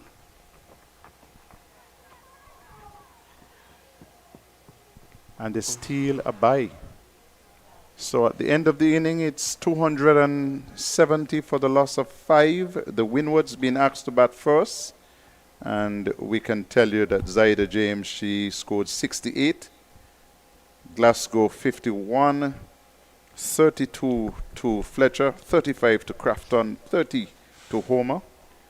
And the wickets, Hector picked up 2 for 34, a wicket each for Willett, Anthony, and Claxton. So at the end of the inning, the Windwards being asked to bat first, 270 for 5, and the Leewards will need 271 runs to win. We'll be back with you in 35 minutes' time.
Good afternoon and welcome back to Warner Park here in St. Kitts.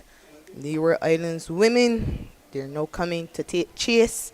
They have to make 271 runs if they're going to win their first game in this competition. Remember, Leeward Islands won the toss, elected to field first. Windward Islands, they got to 270 for 5. Compliments of half centuries by Zeta James and Janelia Glasgow, thus securing 2 bonus points for scoring more than 220. And Pearl Etienne with the first ball of this innings. Baskers partnered by Melissa Clark.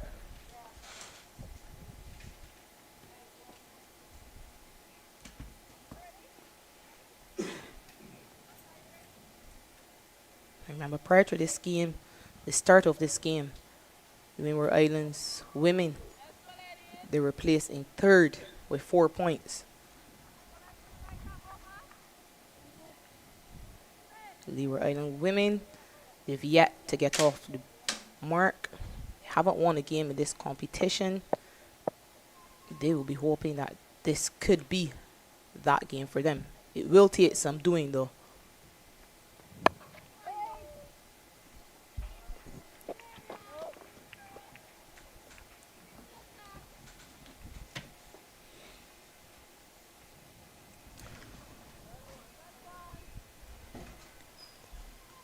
Six fielders on the offside, Slip and Gully awaiting.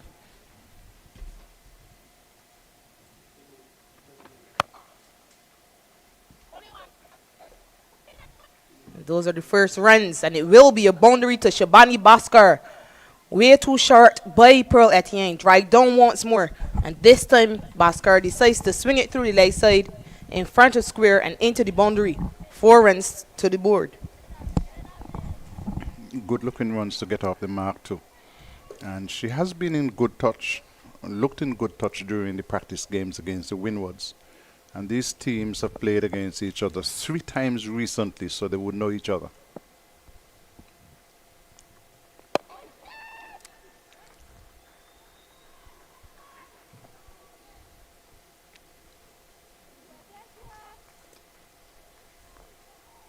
Waterhand coming in to play once more. Baskar rotates it straight, gets a single, brings Melissa Clark to face her first delivery.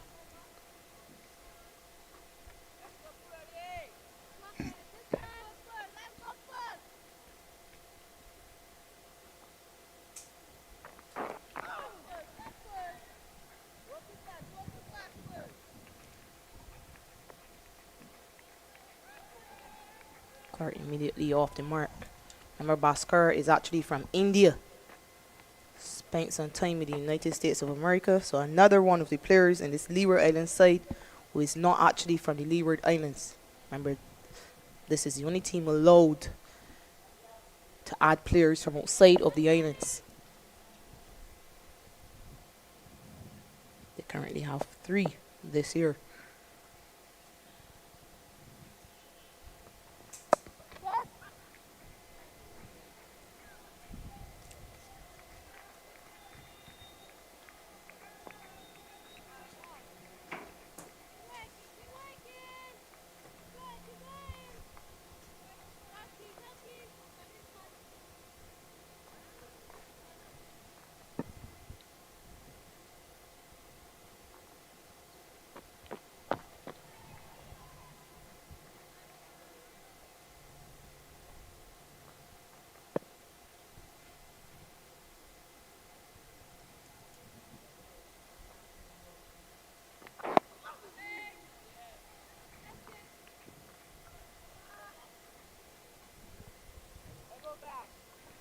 The end of the first, 7 without loss. Chasing 271 for victory. And we saw good starts by a number of the batters for the Windwards, 2 converting into half centuries. Beautiful shot on the screen of one of the ships in the harbor. 4 cruise ships in today.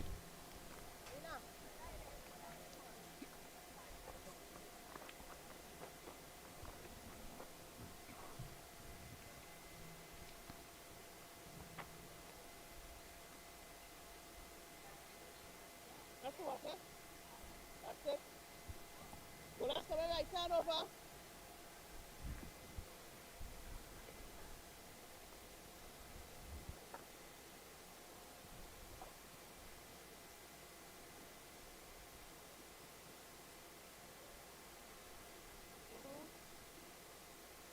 That's the middle.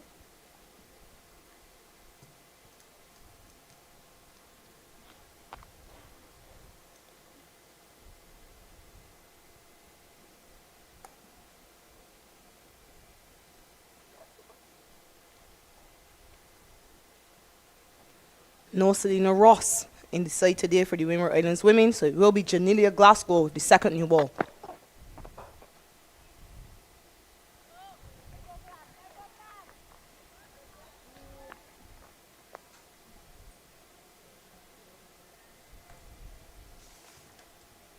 She's coming off the back of a very handy 51 not out Glasgow.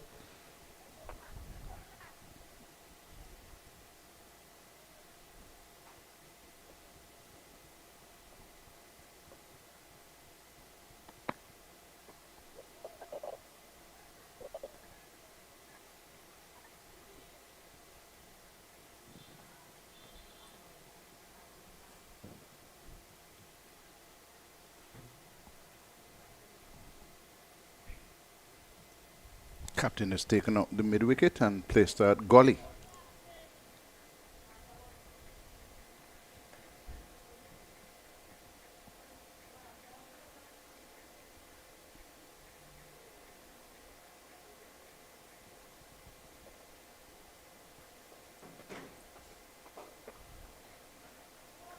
It's not good bowling.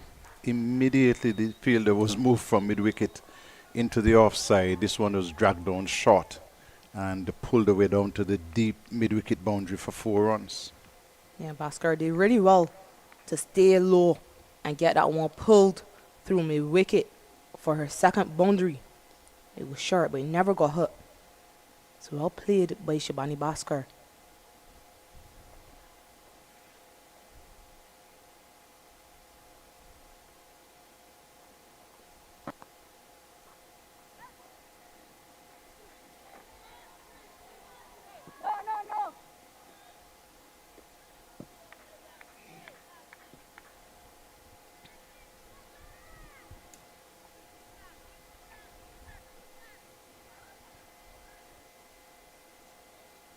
That's it.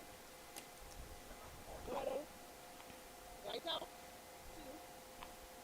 Glasgow will be hoping she can find a bit of rhythm with the ball. Yes, she's made an impact with the bat, but she started her career as a bowler.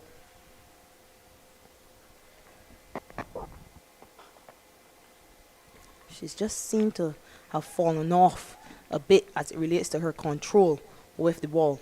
Last game, she only bowled 1 over for 9 runs. Last year, she hardly bowled in the competition.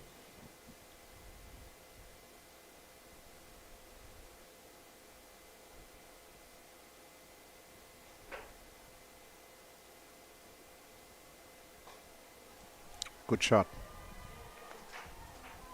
Shot and played screen to the offside down to the boundary for 4. Yeah, that was beautiful.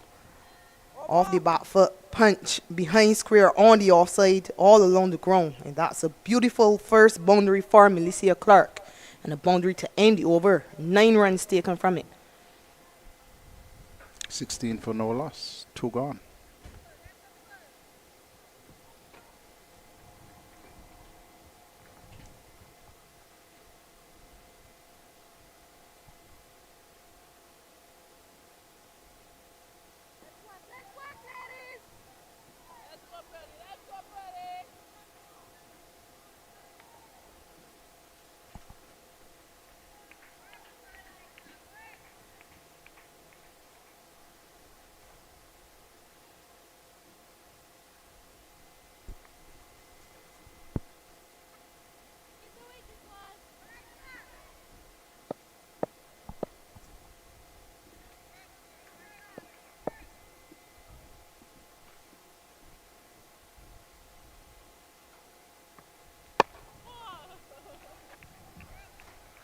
Jamaica women chasing 169 for victory, or 66 for the loss of 2 wickets.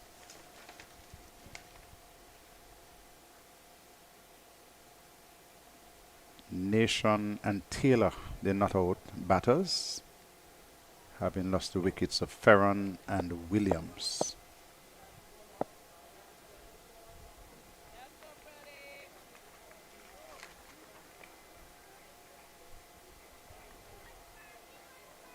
Guyana against Barbados. Barbados responding to 128 made by Guyana, 73 for the loss of 2.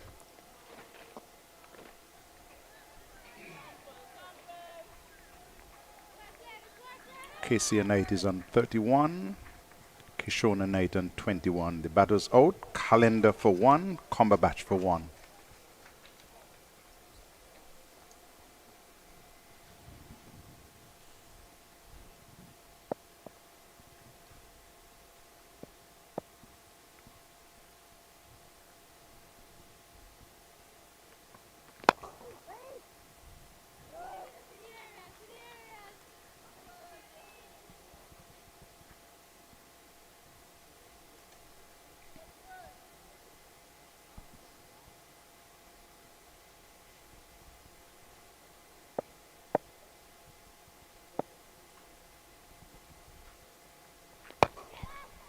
Straight, good hit, straight over the head of the bowler and down to the boundary for 4.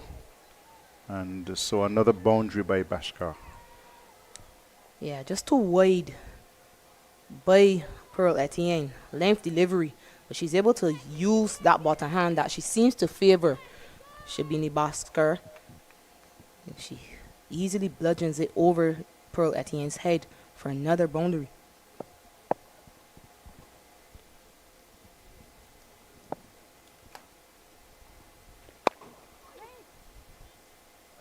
Again drags it into the onside. She won't score this time.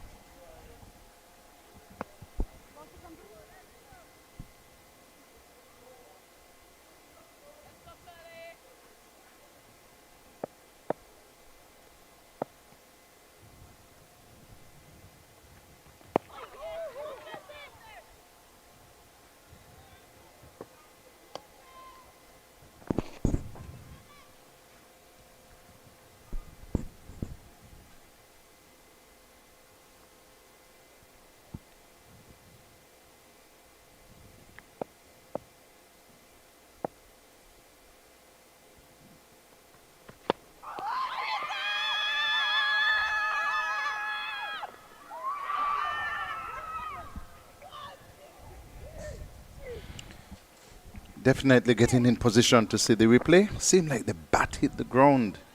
Let's look at it again.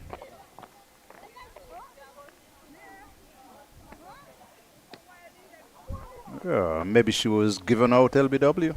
Seemed to come straight off the pitch and into the gloves of the keeper. Doesn't look like a good decision at all. Seemed to have missed it completely. Yeah. But the wicket has gone down. Bashkar has to go.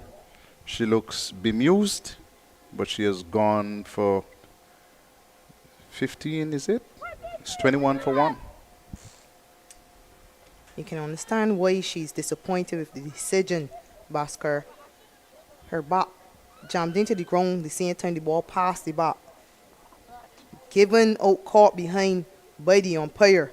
And unfortunate for Bhaskar because she looked good. She got to 15 in no time.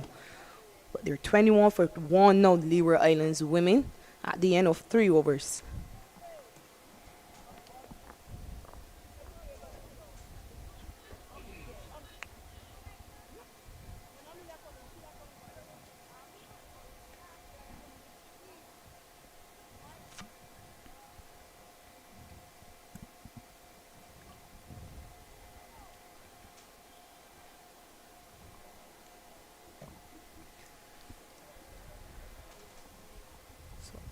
Waltz one overseas player in Waltz another.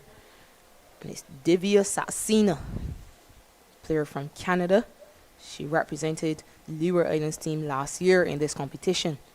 She opened batting on a few occasions. She has a job to do today.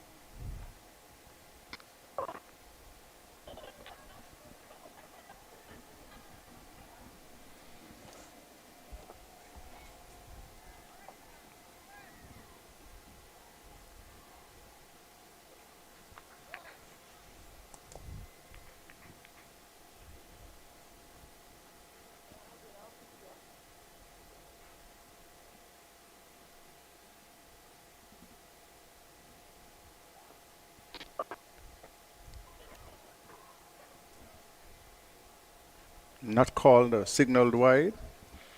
Seem wide of the mark.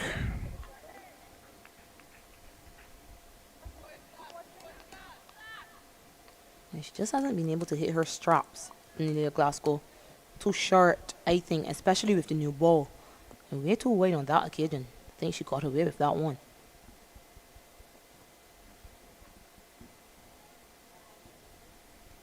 This time it's called wide.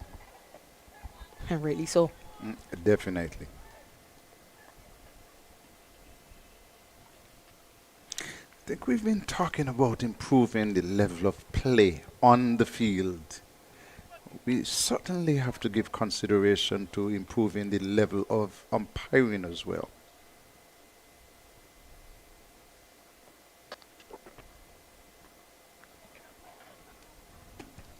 This one is as wide as the one before, not called. Let's see if we can have a look at that one again. It seemed pretty wide. Yeah, I certainly thought I would have seen the hands of umpire Candice Leeward being extended once more. Come on, if you're not going to call that, don't know what's wide. Delivery hit in the air. This one will go behind the keeper and land safely though. And will make it across the boundary for 4. So definitely some of the umpiring in this tournament has been indifferent. Yeah, it has, and we've seen reactions from players. Even though we do advise that players remember that the umpires have the final decision, you can understand the frustrations because many of these players are vying for a spot in that West Indies setup. Can only hope that the umpiring will improve as well. Note that umpire Joel Wilson will be joining for the T20 Blaze. Yeah, and right now he is in India umpiring in that series between India and England. He's standing in this final 5th test match. Umpire Joel Wilson from Trinidad and Tobago.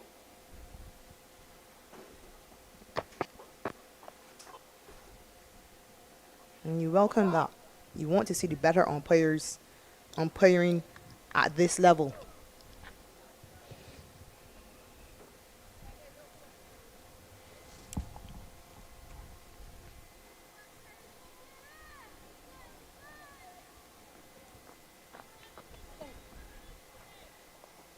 It's the end of the 4th over.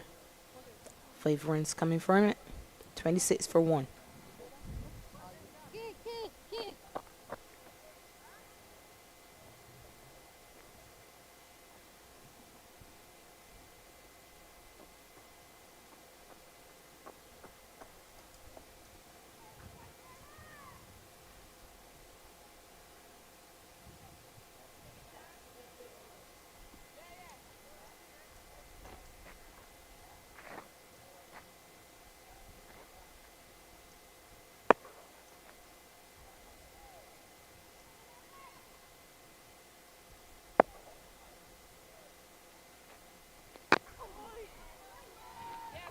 While we're talking about the umpires,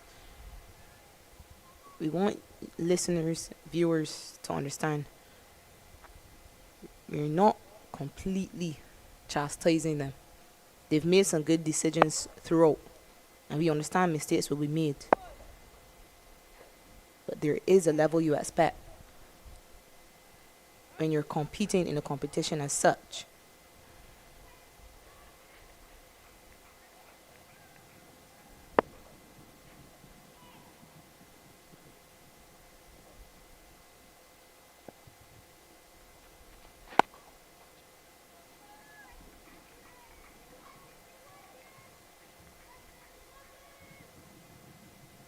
And this is not in any way to suggest that the problem exists here because they are female umpires.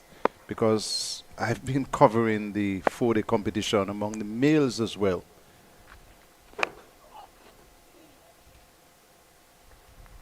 And I want to suggest that the umpiring at that level also needs some attention.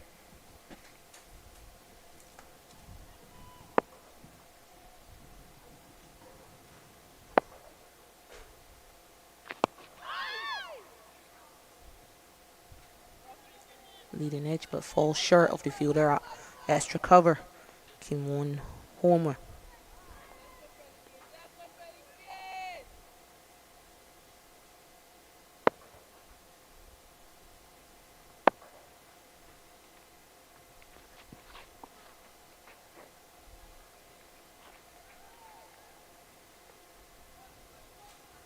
Every now and again, Pearl at the end, she just veers away too quickly and then angles the ball down the leg side.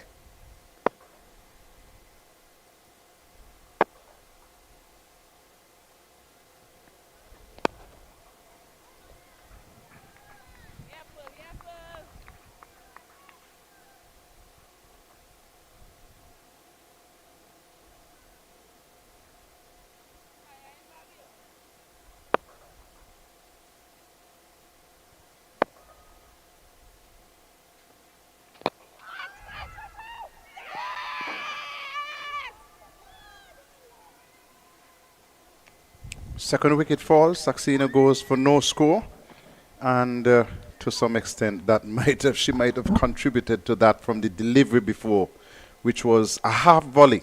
She got to the pitch of that half volley, the ball before, but didn't put anything behind it. And she chipped this one to mid wicket. She has gone for no score. Leewards are now 27 for 2. Yeah, soft dismissal, you have to think. And you're absolutely right. She should have put away the delivery before. She got into a very good position, but she just patted it back to the bowler. And this time, she tries to get a single and turns it into the hands of the fielder waiting at short mid wicket. First wicket for Pearl, second for Pearl at the end actually. She now has 2 for 13 after 3 overs. And the Leeward Islands women, they are 27 for 2.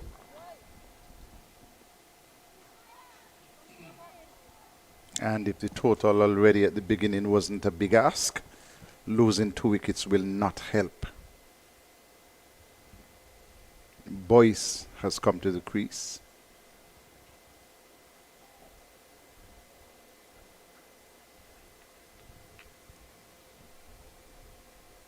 Clark is facing. 5 overs gone, 27 for 2. Drive in, caught at the wicket. Another wicket goes down. And it's the first delivery that Janelia Glasgow has gotten up to the bat. The first delivery she's got in the area that her captain, Afi Fletcher, would have been asking for when she gave her the new ball. And it results in a wicket immediately. So well bowled by Glasgow. A big booming drive outside the off stump attempted by Melissa Clark. Never got her foot close enough to that ball. And she feathers and edged through to the wicketkeeper Fontaine, who's been tidy so far in this innings. So the Leewards are 3 down for 27, and we're only in the 6th over, and they're still 244 runs away.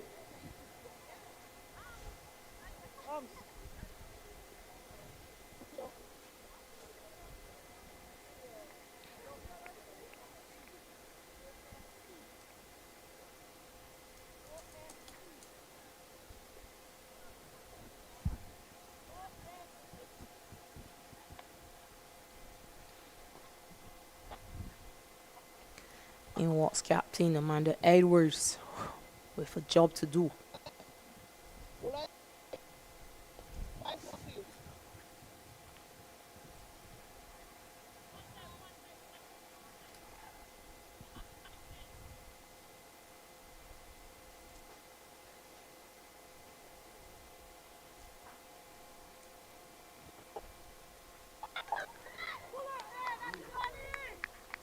Good sprawling dive by Ernisha Fontaine behind the stumps to start that one from going for at least a single.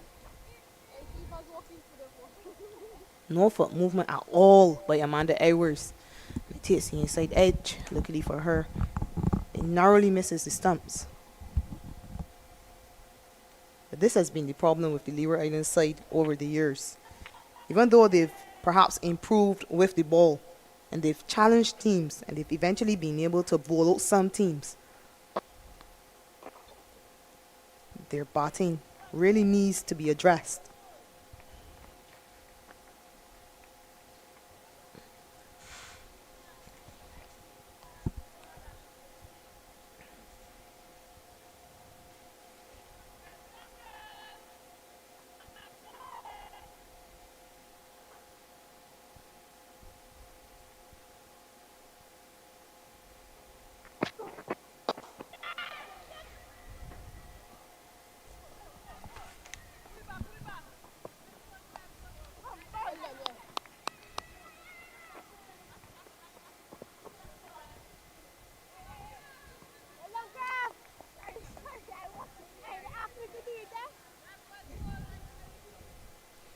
It's another short delivery from Janelia Glasgow. Pulled high and over the field at mid-on. Narissa Crafton does well to pull that back in. 2 runs added to the total. Crafton does seem to be still down though.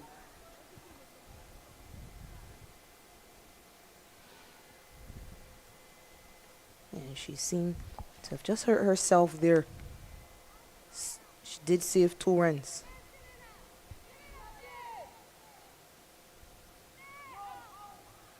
It's getting some attention from the physiotherapist.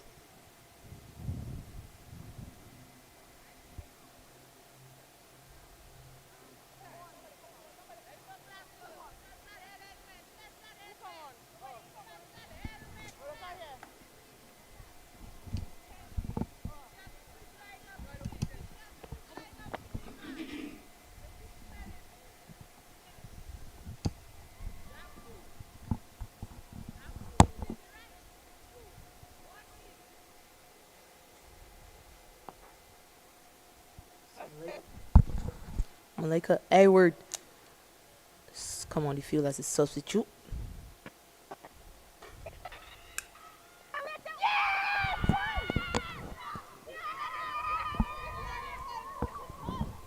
And it's another wicket. Wicket number 2 in this over. 4 wickets now gone. Amanda Edwards has to go. And it's another soft dismissal, you have to say. Back of a length delivery. Again, the lack of foot movement. And she punches that one in the air to the fielder at cover. Seems to be Kimon Homer. And she poaches an easy catch. Bit of a nothing shot, really. Back of a length. She was never in control of that shot. And went through with a drive in the air in the end, and the easy catch. And 29 for 4. Game, the wickets have fallen in a rush. And so Leewards already looking at a very daunting target. Well, that at this moment looks absolutely out of the question. Yeah, certainly. They lost their first wicket at 21. Shabani Bhaskar had given up by the umpire when the score was on 21. They lost 3 more for just 8 runs. 29 for 4. They're really staring down the barrel now, the Leewards. Good shot. She absolutely smoked that one. First delivery. And it's almost as though she expected a shorter delivery, Shanisha Hector. She just patches that one in front of the square into the boundary. I know many male cricketers would be proud of that shot. She absolutely smoked it, as you said. Played it well. Forward of square, 4 runs. 33 for 4, the Leewards, 6 overs gone.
Shot. I think she got a hand to it though, so they'll have a couple of runs. And score moves up to 36 for 4. But Hector seems to be expecting the short ball. And she has played it well so far. Yeah, perhaps sitting on the back foot a bit, Shanisha Hector. But she's able to capitalize every time they've gone short so far. Oh, that was hit with some power. Yeah, don't mind me. Forget what I said. She's not sitting on the back foot, certainly. She's just picking up the length so quickly, Shanisha Hector. And that is beautiful. Perhaps the shot of the day so far. She was onto the front foot early, shifted the weight, and smoked that one through the extra cover region and picked up 4 good-looking runs. And it seems as if she's telling herself, listen, despite the situation, I'm going to play my game. And she has moved on to 10. It's 40 for 4. She had a good day with the ball, Shanisha Hector. Well, 9 overs, took 2 for 34. And she started beautifully with the bat. 10 from just 4 deliveries.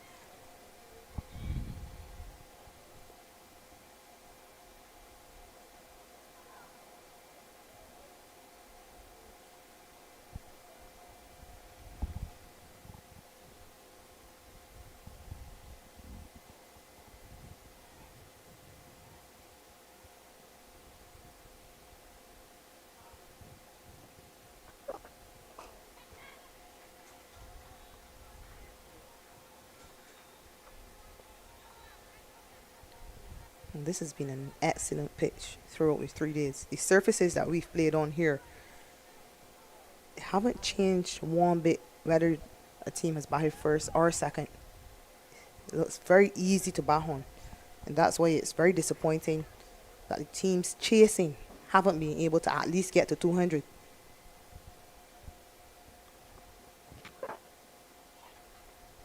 Played down to third man nicely. That will cross the boundary for 4. Was wide and she played it very well, did Boyce. Yeah, watched it right onto the bat and played it late. Intentionally placed between the 2 fielders behind square on the offside. And that is her first boundary.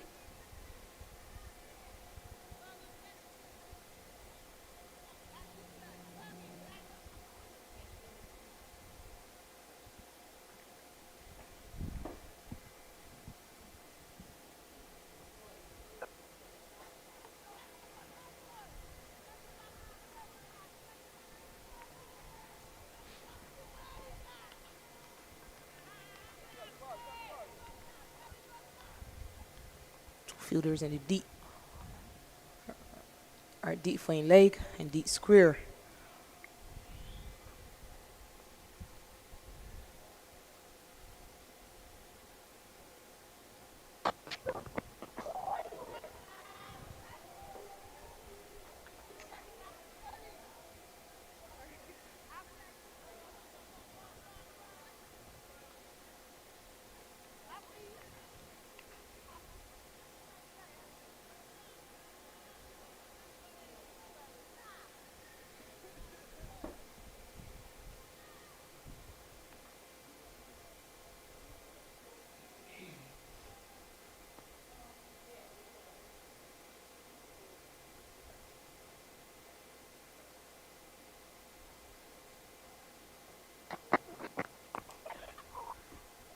Good stop.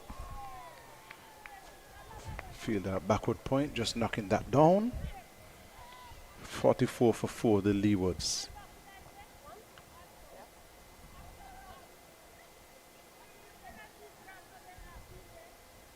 Changing field. Fielder at third goes to the boundary. Deep square leg comes into the circle.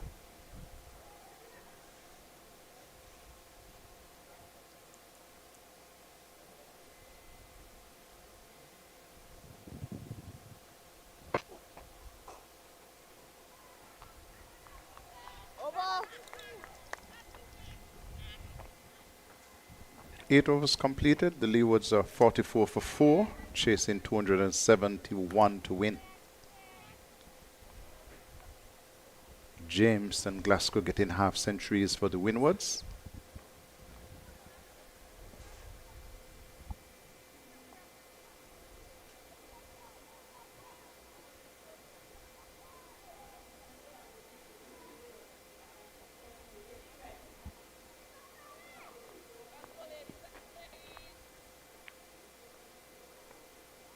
Namaya.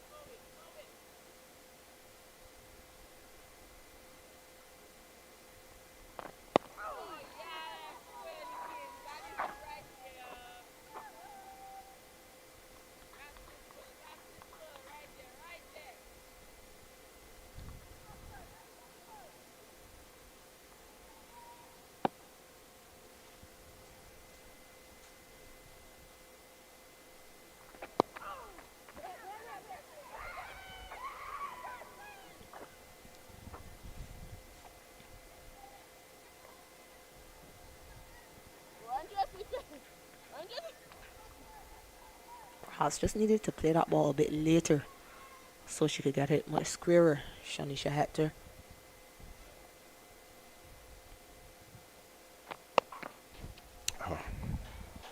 It's a good shot. And what's so important about that? Not just the boundary, but the way in which she kept her eyes on it and she stayed low and pulled it forward of square and picked up 4 good-looking runs. That's good batting by Shawnee Hector. Yeah, we saw it initially from Shabini Bhaskar when one didn't bounce too much or as much as she would have expected initially. But somehow she stayed low, and that's because she's watching the ball right onto the bat. Shanisha Hector, another boundary for her. She's striking at 200. She's moved on to 14 from 7. It's 48 for 4, the Leewards.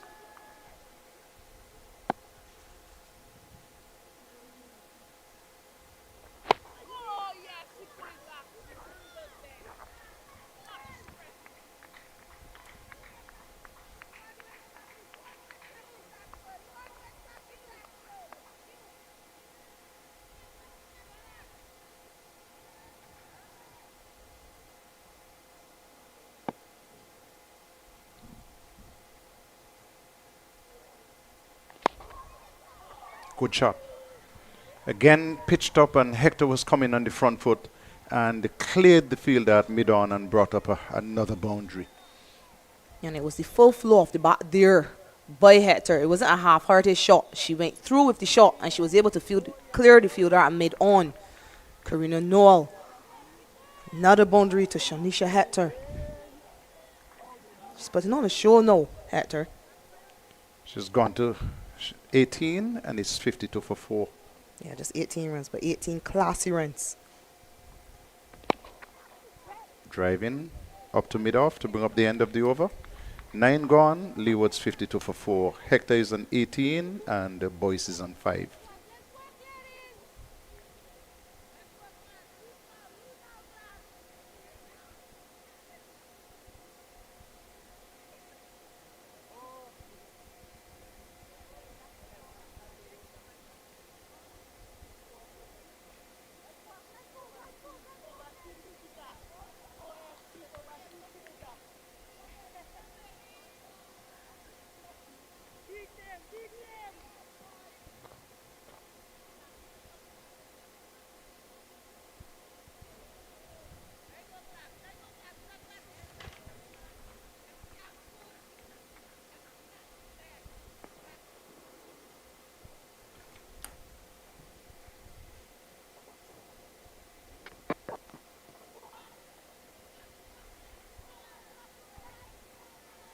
Just there. That's exactly where Glasgow needs to find a way to remain. She has to be consistent in that area.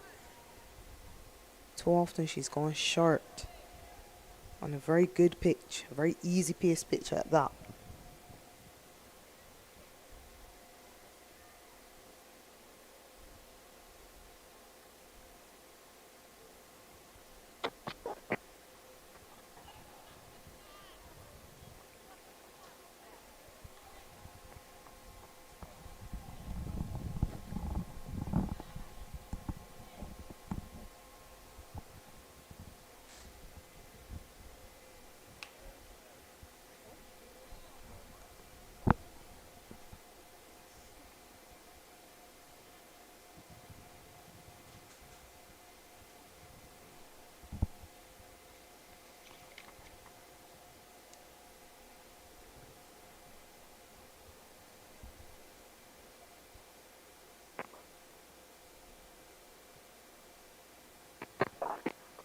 Shot.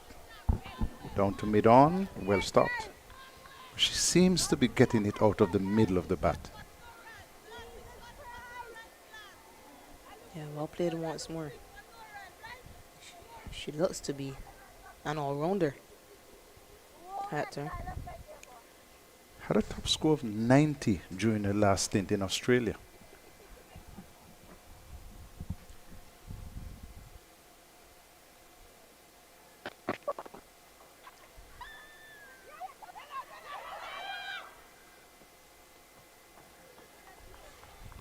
Bit of a swipe on that occasion. Came from the inner portion of the bat and they got a single. 54 for 4. The first time she's lost her shape. Hector. There's no need for that. She's timing it so well.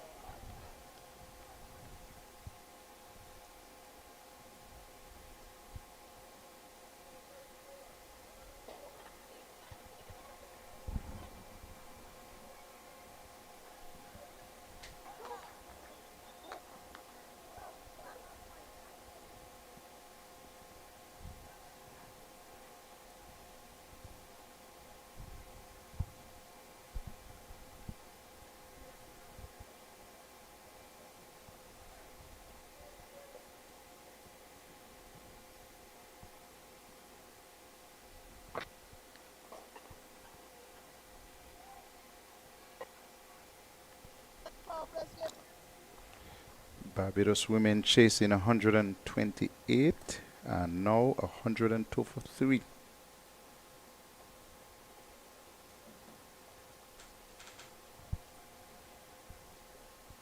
Casey Knight has another half century. She's 50.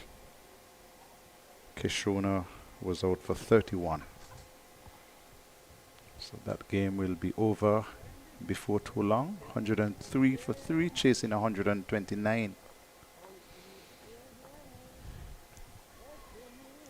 Leading from the front, Captain Casey Knight, following up that 93 made in the last game where Barbados women defeated Trinidad and Tobago women with her second half century of the tournament so far.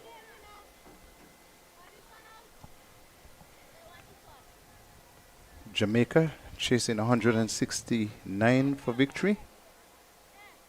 114 for 2. Nation is on 45 and Taylor is on 30.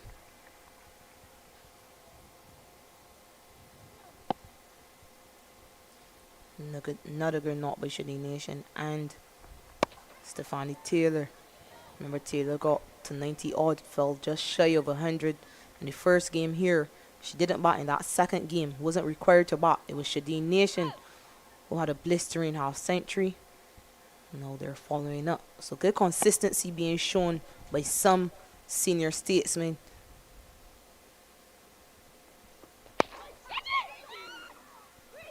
In the region. Chance for a catch. It would have been a blinder had she held on, Karina Noel. Was hit firmly, very firmly. 55 for 4, the Leewards. Oh, that was struck with some power. She did well to get a hand to it. Yeah, she's very athletic, Karina Noel. She does play football as well for the Grenada national team.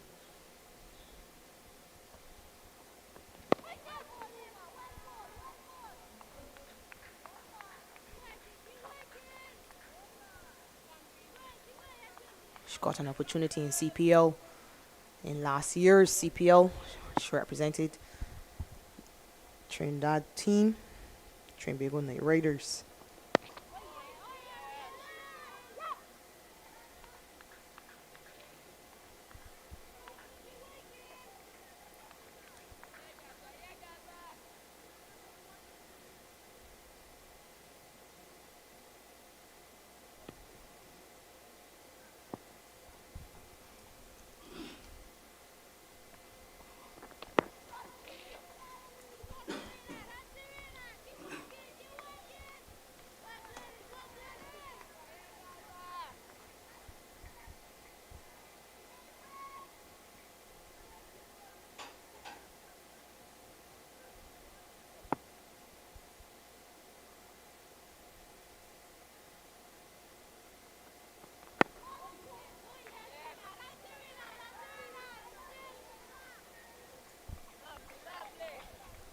End of the over, 11 completed, 55 for 4, the Leewards.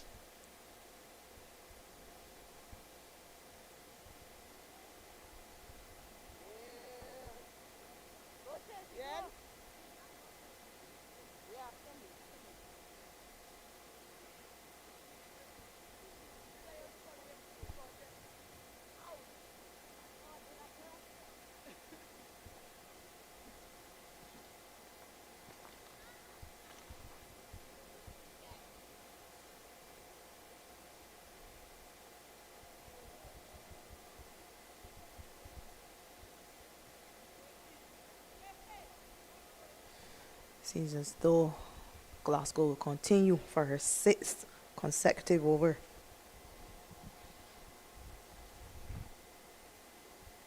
Two for 26 before this.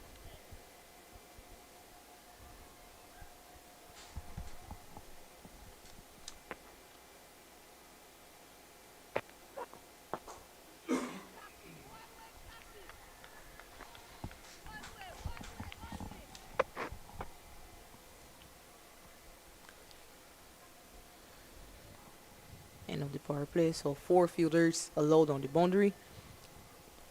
Alfie Fletcher chooses to employ all 4. At least Wayne Hector is on straight.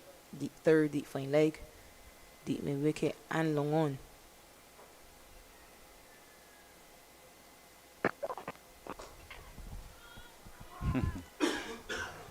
Drop shot and give him the treatment. Just placed powerfully over the head of the fielder there at mid-off, and it shows that she has such good strength. Yeah, she is very strong, Hector. It's one thing that stood out about her when she first came on the scene. The amount of strength she possesses. Partnership going to 30 now. She used every inch of her levers to slap that one over the fielder at mid-off. Leeward's a 59 for 4 in over number 12. Now the captain has decided to bring the deep third up into the circle, and mid-off will retreat to long off.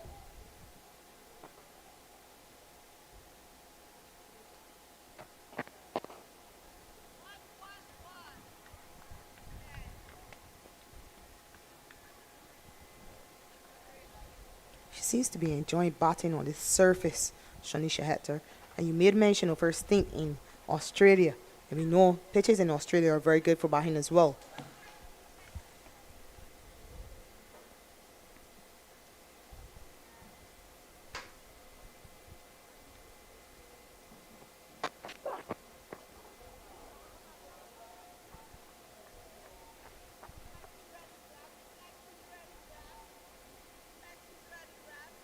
She used to captain this Leeward side and then took a break. She's back representing the Leewards. 60 for 4.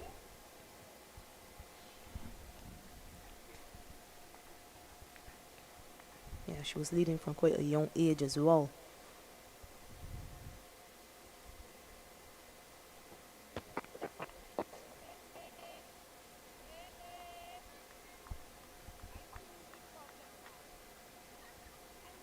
Boyce has been very patient at the other end.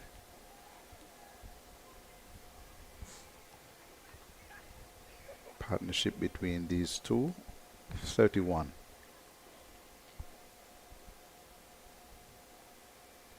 Hector 25 and Boyce 6.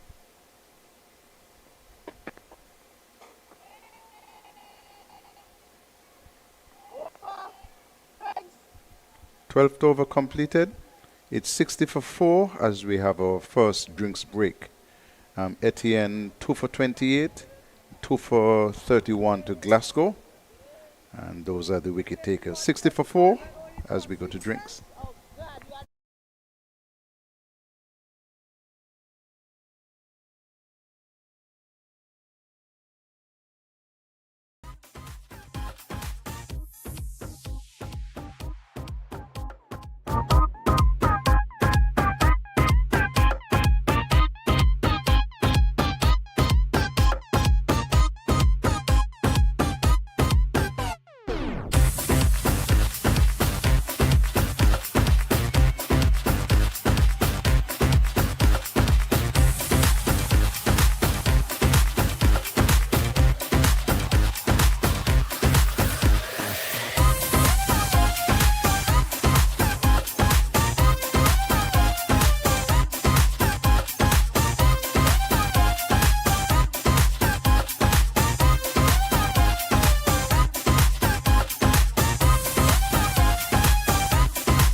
We're back with you and play is about ready to resume.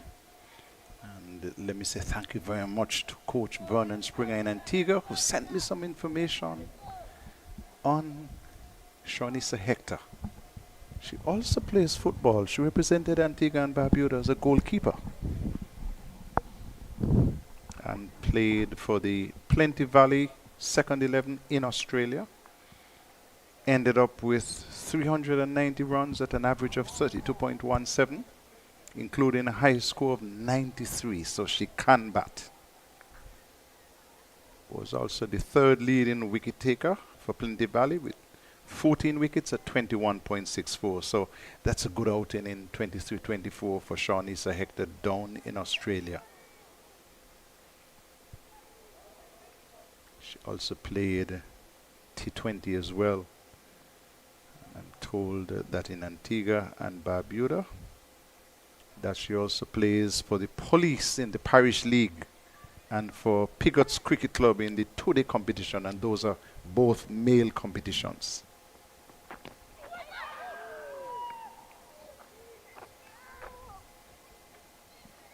Fontaine going down.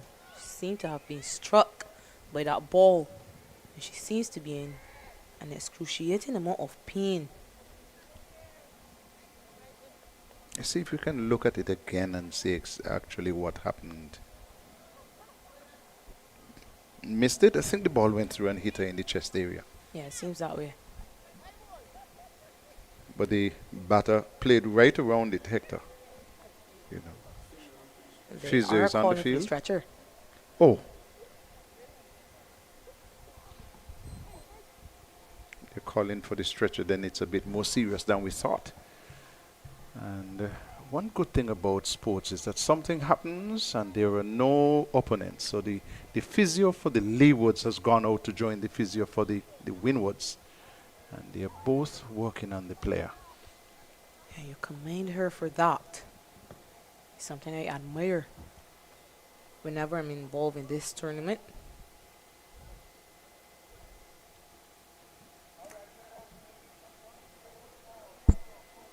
And the medical people are going out on the field now with a stretcher. So it might be a bit more serious than we thought. Now they're saying, no, it's okay, we don't need you. And that's a good sign. It is indeed. Perhaps she's recovering now, Fontaine. She's on her feet.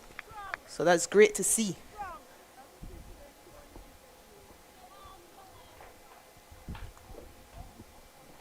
We all hope that she is going to be okay. Young Ernisha Fontaine from the island of Dominica.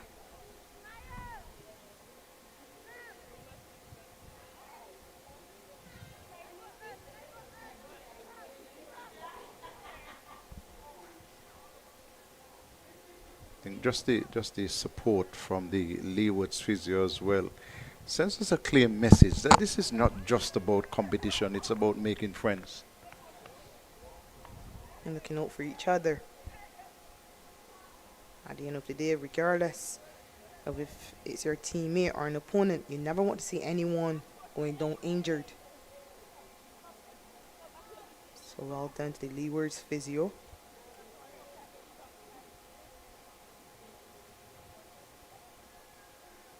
I think one of the players raced off apparently to get some wicket-keeping gear, but Fontaine has said that she's okay, she will continue.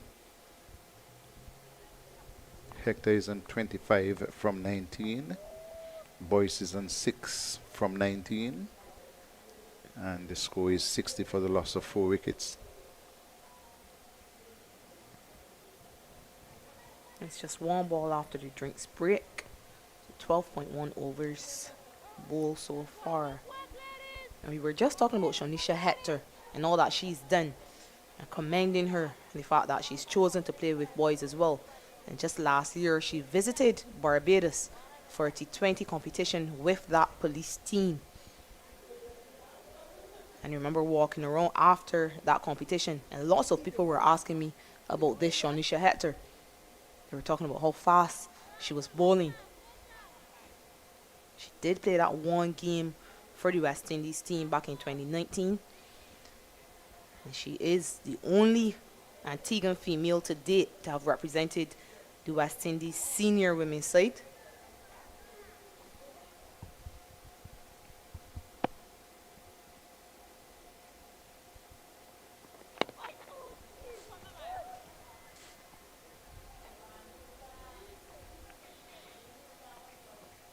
And just this week, the whole of the Leewards, indeed all of the Combined Islands, celebrated the 50th anniversary of Sir Andy Roberts representing the West Indies.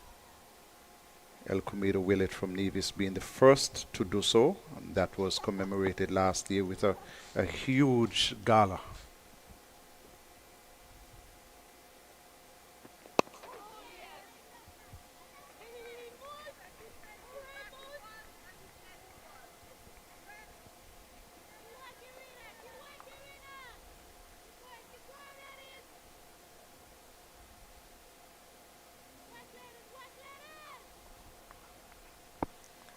Andy Roberts, a legend of the game, who is always willing to share advice with younger players.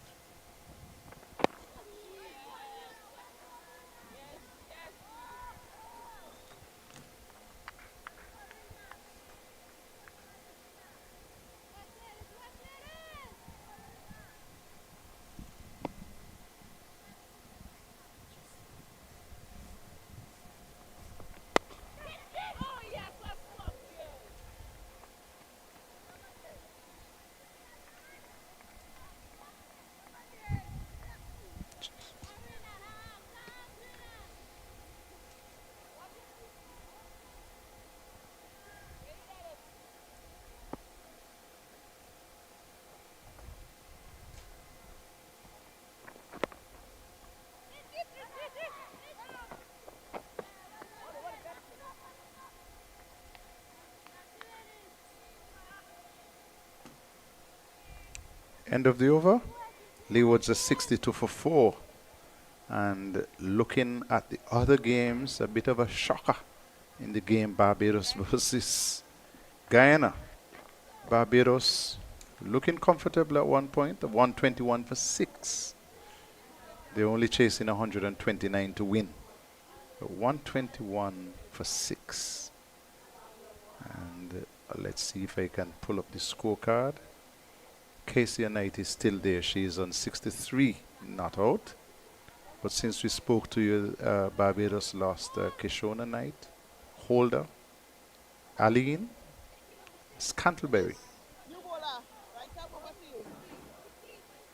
Elliott is batting with the skipper, Kishona, Casey Knight.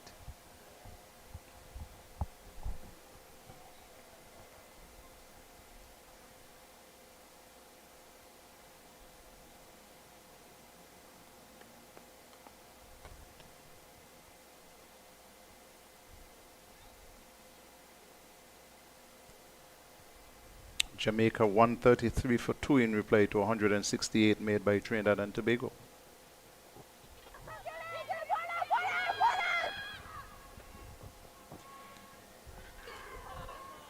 Bit of a mix-up here between Hector and Boyce. Was played backward of square behind the batter, and Hector was running to that end, but Boyce didn't move.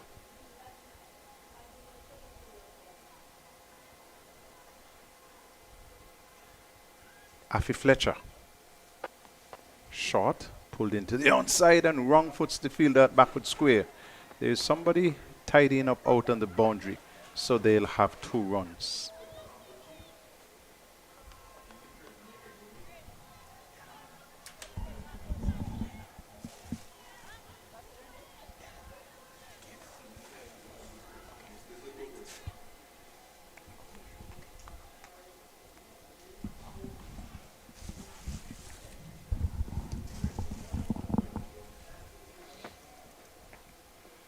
Oh, delivery from Afi Fletcher, which is stayed straight into the hands of the fielder at slip.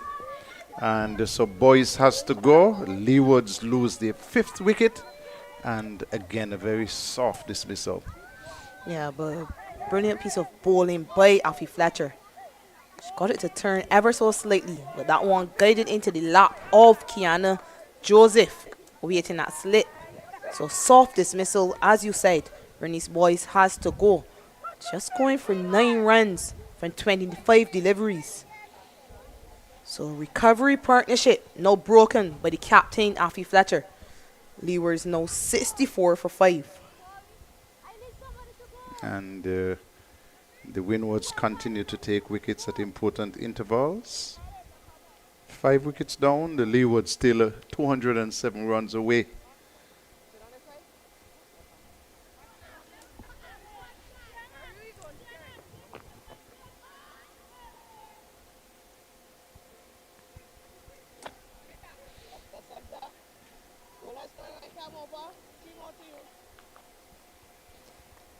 And what's the left-handed Jazara Claxton, St. Kitts and Nevis national, was made to understand she was just made an ambassador of the island. So well done to the St. Kitts and Nevis government.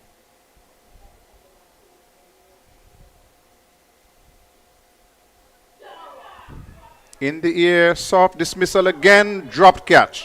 And there is a chance of a run out. Yes, somebody is going to be out, run out. Because Jazira Claxton, she set off for the single, the catch was dropped, she turned back, by which time Hector was in the crease. And so Jazira Claxton has to go out, run out. Had she kept running, she would have made her ground. Yeah, a comedy of errors almost. She first presented a chance, and it should have been easily held by the fielder coming around from square leg. But then both batters caught in the same crease. Claxton ball watching. From the time she realized the ball was dropped, she turned around, tried to get back to the striker's end. Now the umpires. And the umpires are trying to decide which one of the batters will have to go. What we can tell you for certain is that one of them is out, run out. Looks to us like Claxton, but it seems to me as if the umpires have decided it's Hector. Based on the evidence that we have seen on our screen, the umpires got it wrong. Yeah, I'll have to see the replay of that, because I'm sure Shanisha Hector was well grounded in the crease, and then Claxton tried to get back. But here we have the evidence.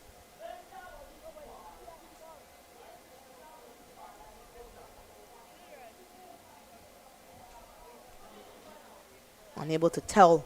Either way, Shanisha Hector given by the umpires. And it's disappointing, because if you're a Leewards fan, you would expect that Claxton will walk. Hector is the batter that's in. And she's been scoring easily. For me, that has to go down with lack of awareness and its inexperience on Claxton's side. Either way, 2 wickets in 2 balls. So 64 for 5, no turns to 64 for 6.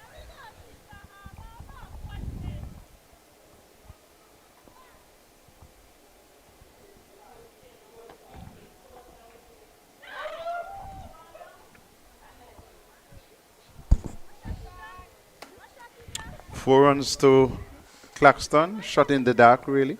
Down the leg side, she swept at it, and it took the back of the bat. And instead of ending up on the onside, ended up down at third man for 4. She's off the mark. Somehow she's attempted a conventional sweep, and it's ended up going to the third region, into the boundary. She has a 4.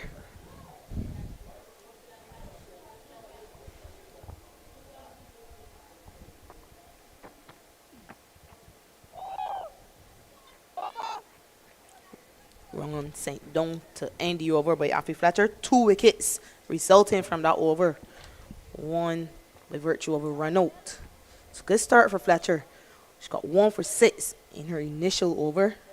Leeward 68 for 6 after 14. 15 to Bashkar. 26 to Hector. No other batter into double figures. And the 2 batters that actually got into double figures, we count them unlucky out here. Definitely.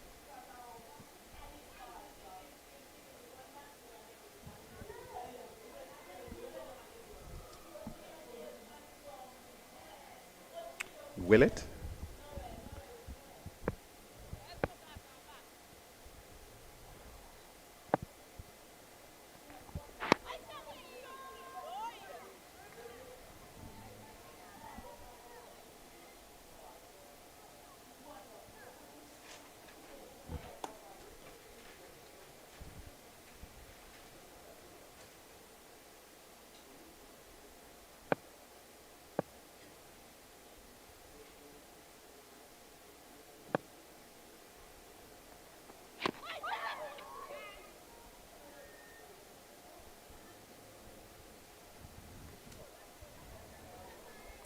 Boundary to Willett coming from the inside edge as he was driving at that delivery, went down to short fine leg and then across the fine leg boundary for 4.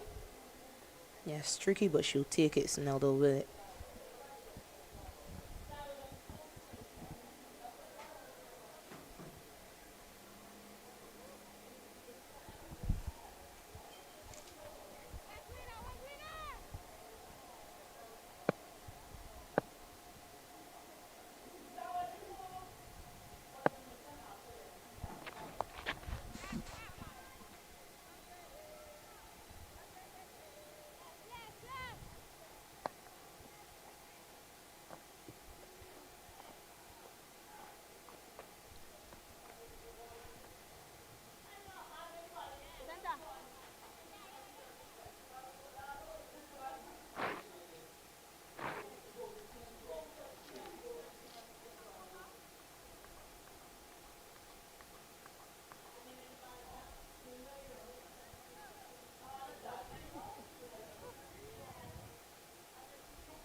Shows off catch, but well short of the fielder at cover.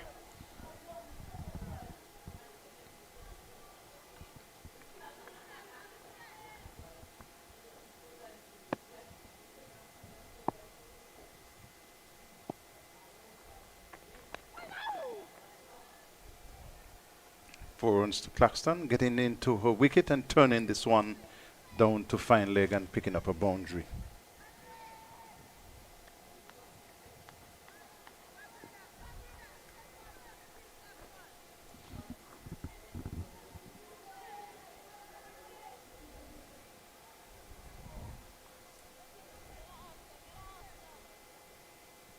Nine runs from the over so far. One ball remaining.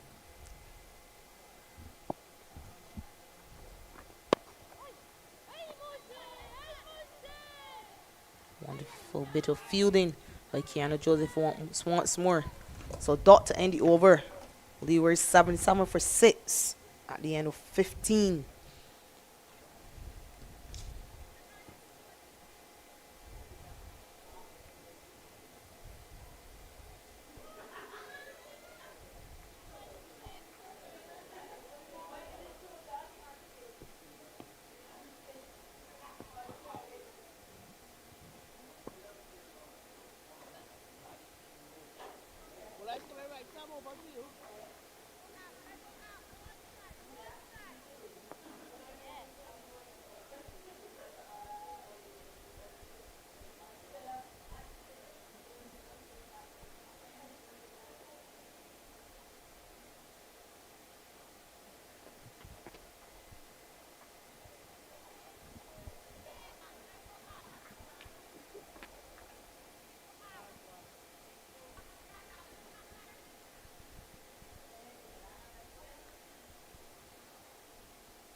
Another player down.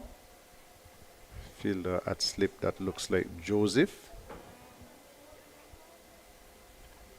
Now she's taking a while to get off the ground, Kiana Joseph.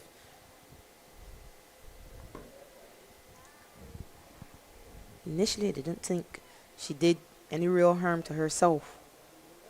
Actually, she's up.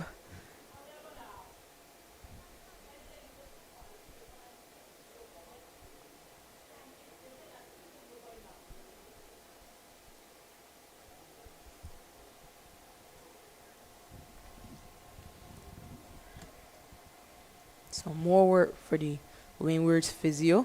He's been quite busy and only 15 overs completed so far.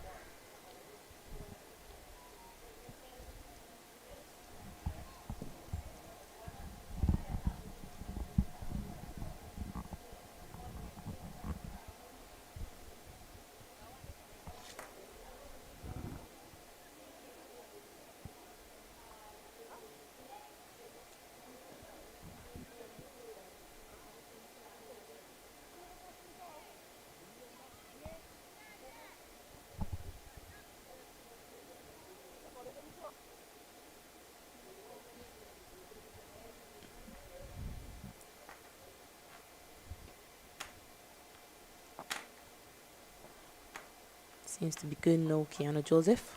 So we continue.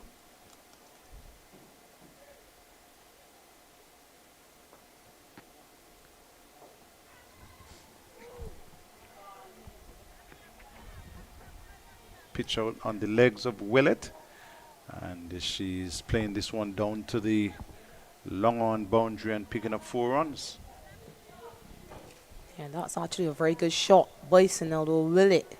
She played that one with a straight back. And the reason she was able to do that, even though Afi Fletcher sent down a leg spinner, is that the delivery was full enough for her to smother the spin. It's well played. Another welcome boundary. Second for Willett.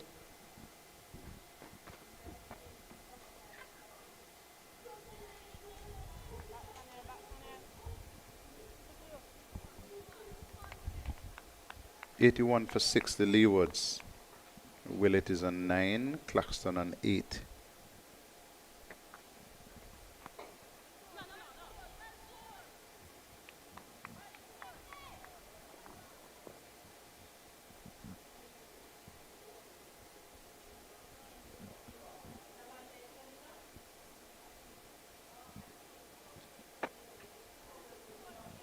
Over. You got Tracy.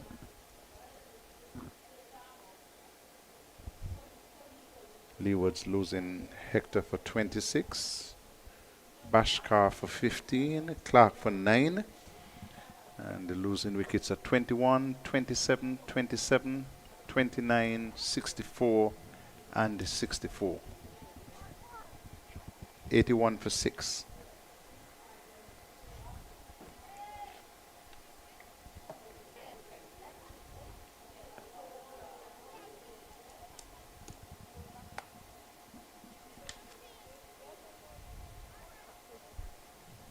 Taking a peep at the Barbados game, they're 124 for 6. Game over? Game over. Yeah, they eventually got to 129 for 6, winning that game by 4 wickets. Jamaica 150 for 4, looking for 168 to win.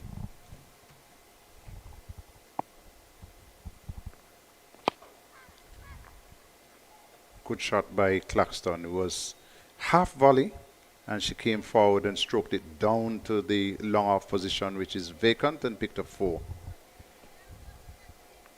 Yeah, first ball for Tracy Byron.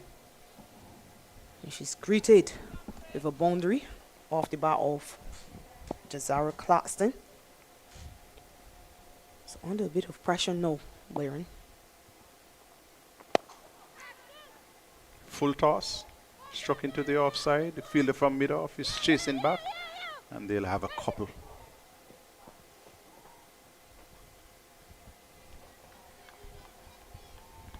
'87 for 6. Claxton is on 14.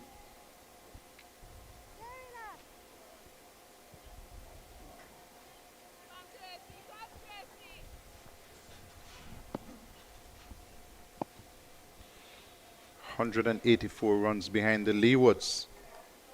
Captain has moved mid-off to long off.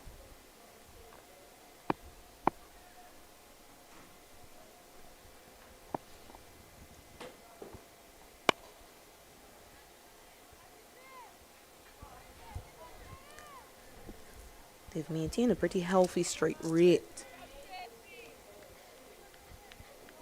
scoring at over 5 throughout the entire innings, the Leewards. But that wicket column constantly lost wickets at crucial stages.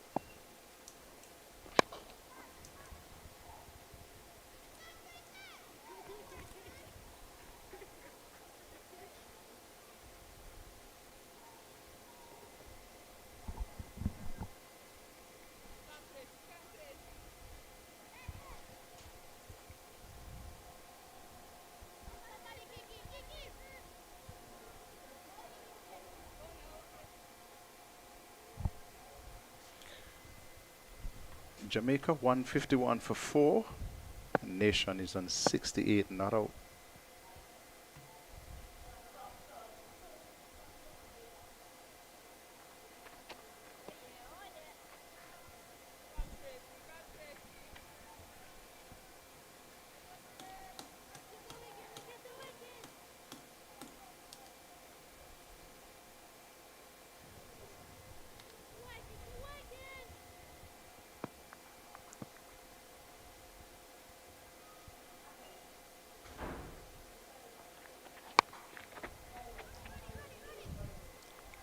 Tugged into the onside by Willett. This one will go across the boundary for 4. And the Leewards will move on to 93 for the loss of 6. So Willett, she didn't get it from the middle of the bat, but it doesn't matter. She got 4 runs. Yeah, expensive over so far by Byron. She's gone for 12 and still one delivery remaining. It's just too short. And we've seen a number of batters capitalize on the short delivery today. Remember, this pitch is pretty easy paced. And there's a fielder just forward of square on the boundary now.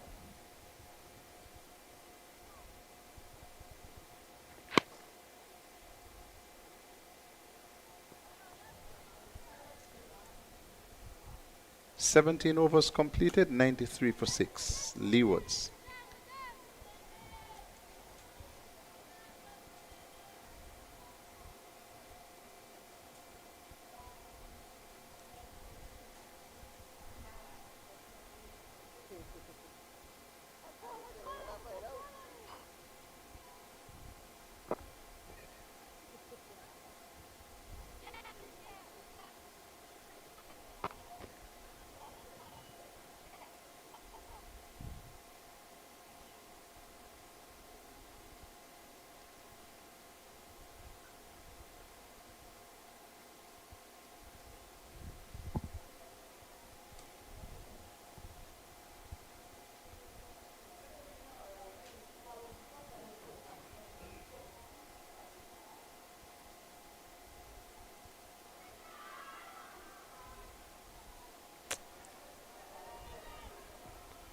Shouts for LBW, not given by the umpire.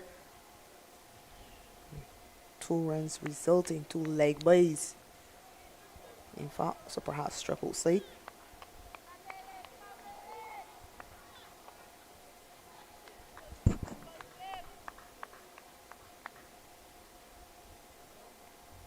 This partnership got to 31 of 21 deliveries.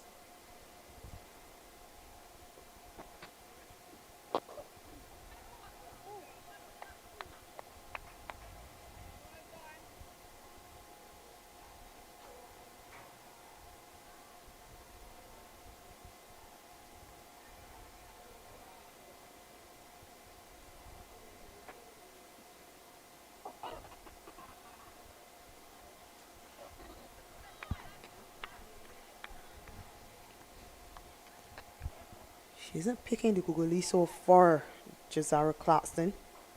Keeps playing for that one, spinning back into her.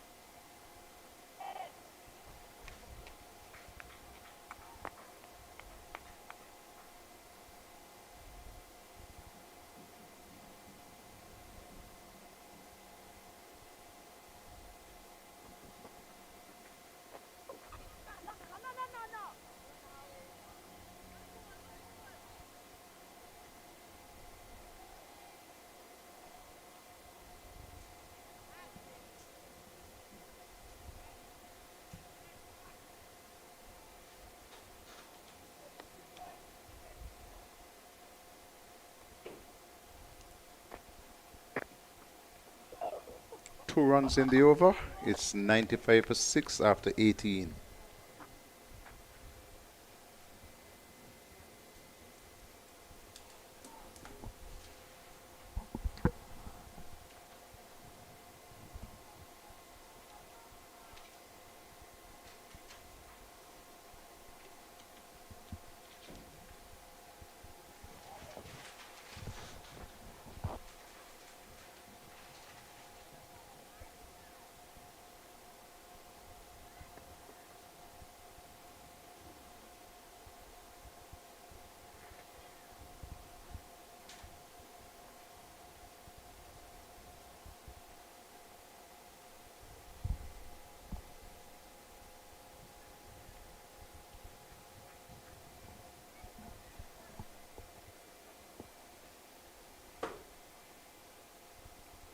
Willett is 13 from 11, and Jazara Claxton is on 15 from 16.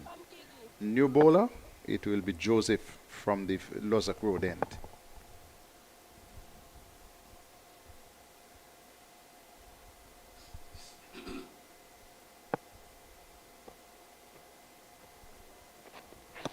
How is that? Well, come in, one second. You stop this wicket. Yeah.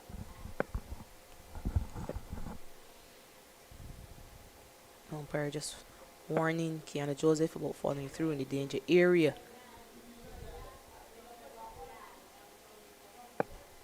The offside field is strengthened. So sits on the offside now.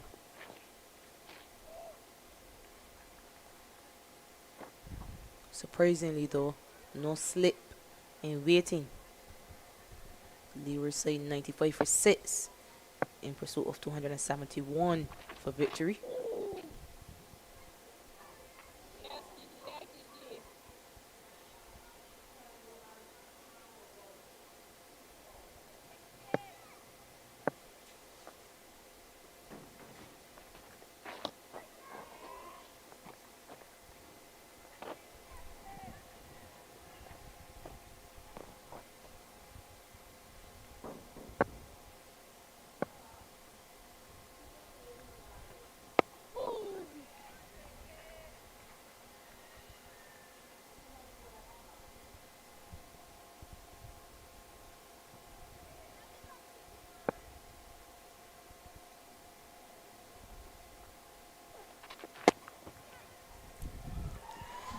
Another catch put down.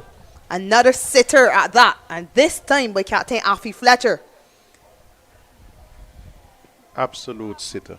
Short delivery, and Willett was never ever going to be in control of that. She hit it in the air, good waist height, and it went into the hands of the skipper and out on the ground. So, as I said earlier, the catching and the fielding has left a lot to be desired.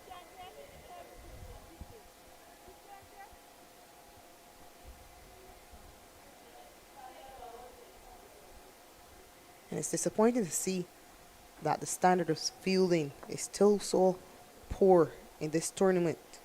We've seen a number of catches being put down across the 3 days so far.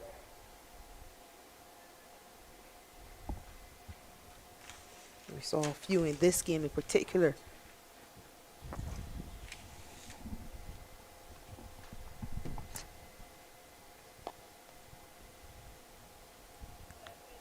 And I assure you, at the next level, if you put on so many opportunities, it's going to cost the team.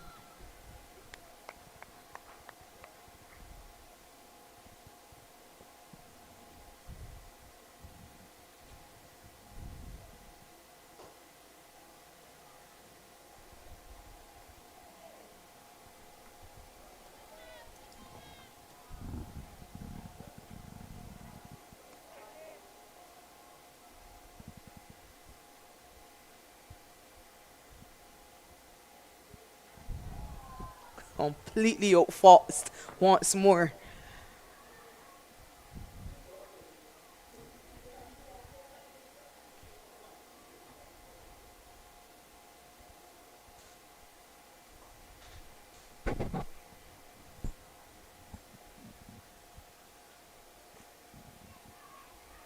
Quick single.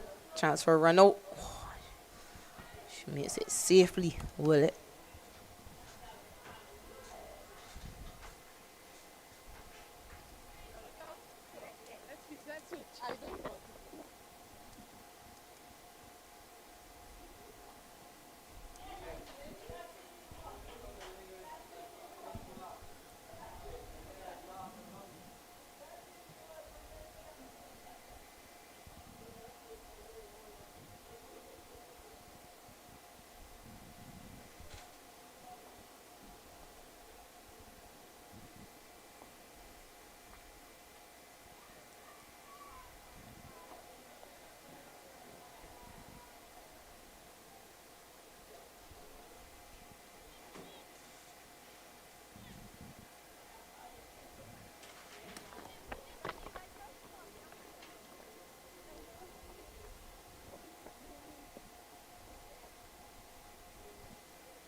Another ball falling in no man's land. Claxton being turned all around by Googly's being sent down by Afi Fletcher. The end of the 20th.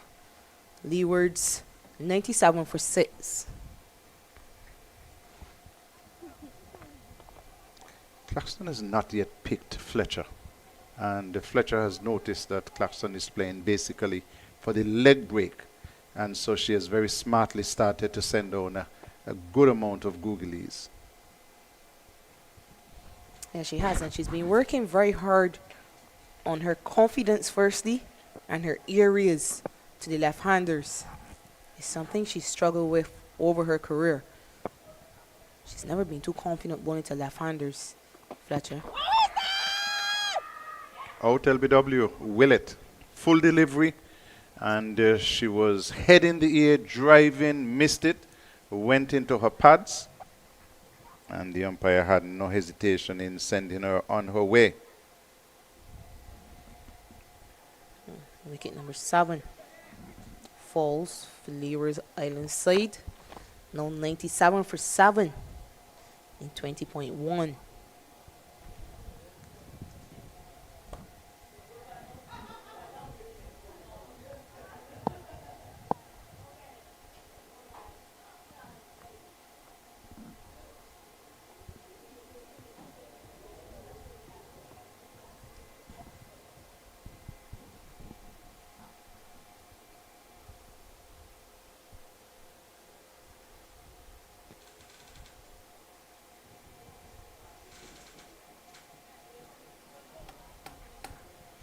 Jamaica has secured victory in their game, going to 172 for the loss of 5. Nation was eventually out for 70.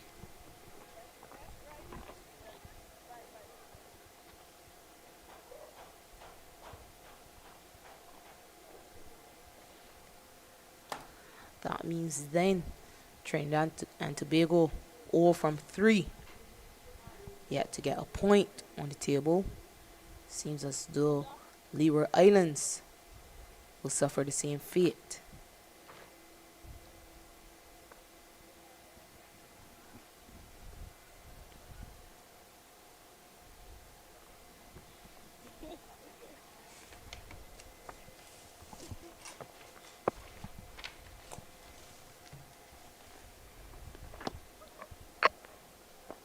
Kimberly Anthony is the new batter. Leewards 97 for 7.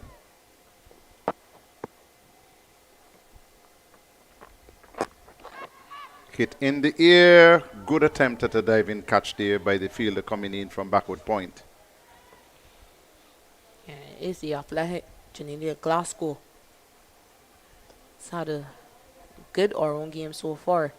And had she taken that, that would have been icing on the cake.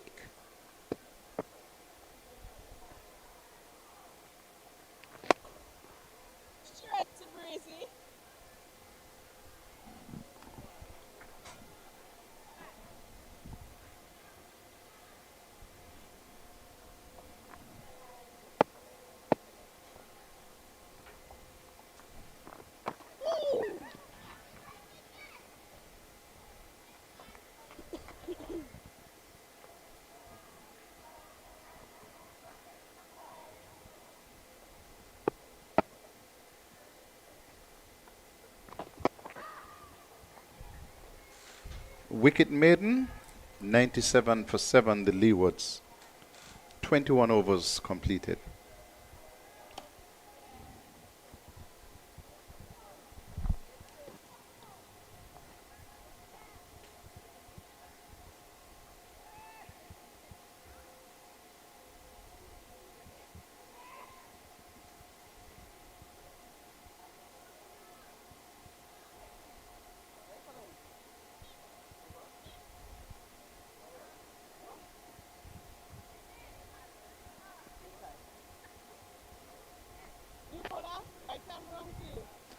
Happy International Women's Day to all you ladies who are viewing.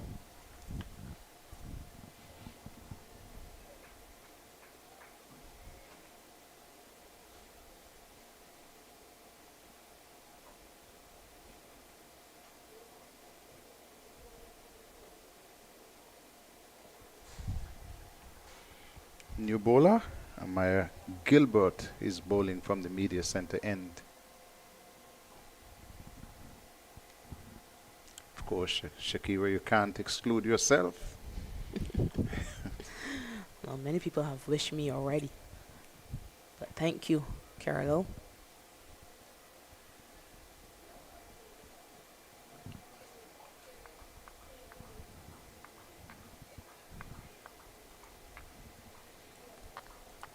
So Fletcher has taken herself off and given an opportunity to another young bowler. Smith-on is being pushed back to the long on boundary.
Single takes the score to 99 for 7. The Leewards win over number 22.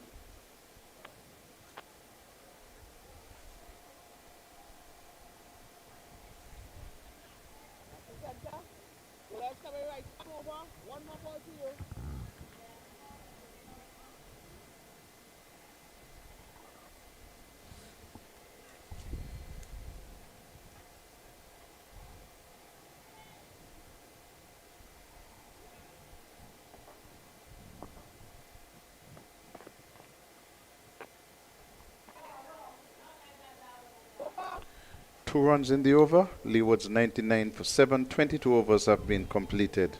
Anthony is yet to score. And with her is Jazara Claxton, who is on 17.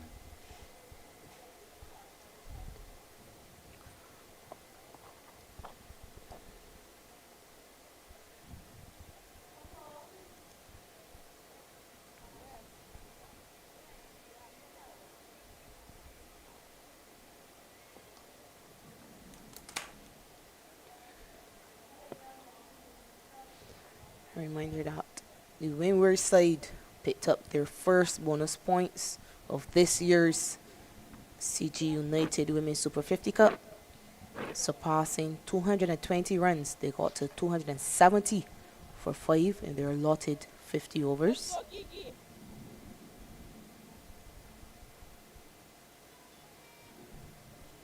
Only the second team to secure 2 bonus points, all 2 bonus points on offer. Jamaica, of course, got 2 bonus points in their first 2 games against Barbados and then against Leewards.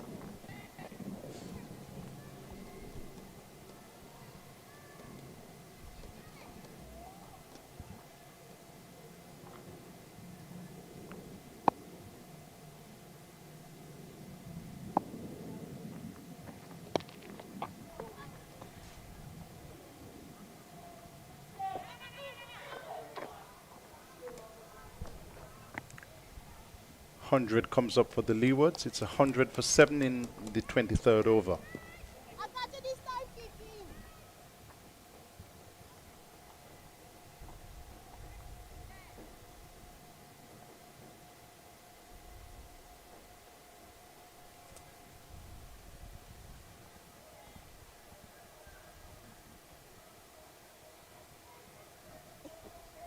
Oh Lord.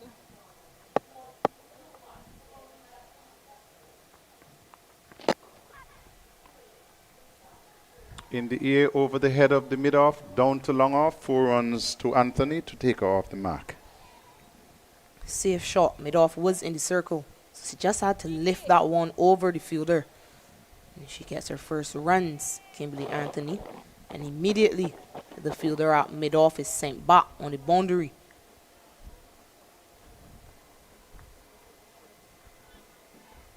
Prior to this over, Kiana Joseph sent down 2 maidens and got a wicket.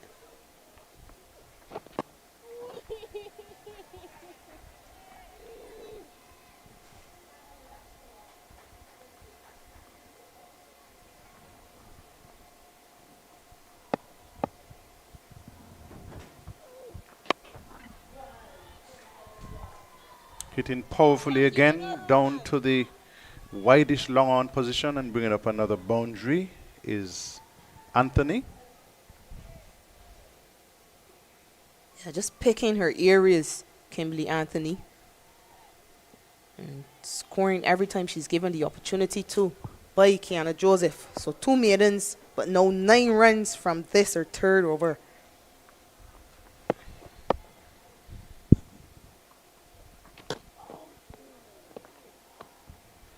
Having a waft once more, but completely missing it. So a dot to end the 23rd over. Leewards 108 for 7. 108 in 23 overs is not bad. The problem would come in the 7 wickets in that right-hand column. So as we go to break, it's the Windwards team which is a happier. They have taken 7 wickets. It's 108 for 7.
Welcome back. After the water break, Leeward Islands 108 for 7. After 23 overs, Josiah Claxton, she is at the crease, 18 from 28 with Anthony, 8 from 10, needing some 173 runs to get in 162 balls. Not a very bad asking rate at all. And another dropped catch, Carlisle. Jazara popping up, giving batting practice.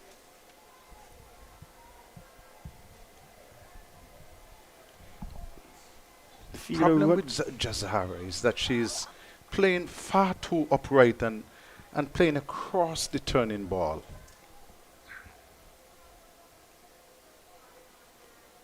And that's about, what, 3 sitters we've seen? And Gilbert, it appears as if she's just throwing them up, inviting Jazara to go at them. A few overs back, we saw Jazara not making good contact with them and a little frustrated with herself. But the Windwards, they know they have a lot of runs to play with. 161 in 162 balls, 159 balls, very gettable. However, the Leewards, having lost 7 wickets, I'm not so sure they're going to be enticed to go at the runs.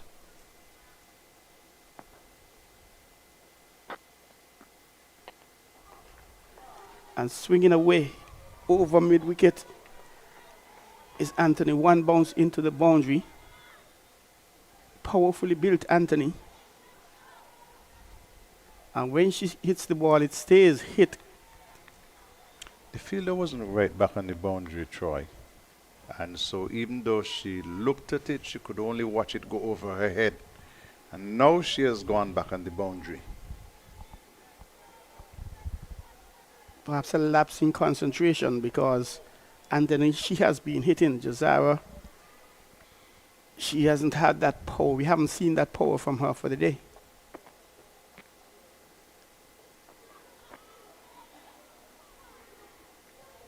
Anthony showing some signs of disgust, popping that one up. It was there to be hit again. Instead, she chose to pop it up, dropping short of the fielder. And hit it again. And there's the fielder running around from long on. Limited them to 2. To 1. To 1, pardon me. 21 for 1, 27 for 2, 27 for 3, 29 for 4, 64 for 5, 65 for 6, 97 for 7. The Leeward Islands, they are now 109 for 7.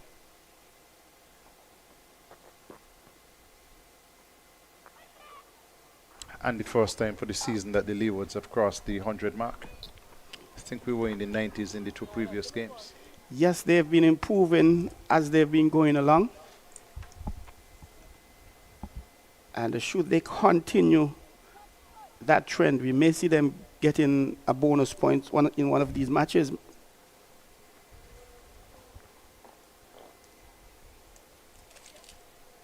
You're very hopeful and prayerful, Troy. I'm thinking the confidence will start to bubble.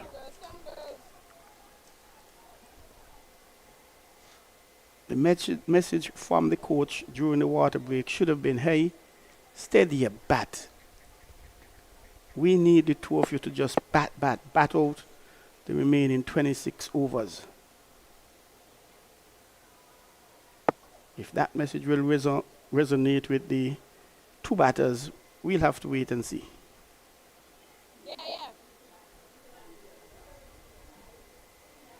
3 overs, 9 runs, 1 wicket. Kiana Joseph bowling from the Lozak Road end.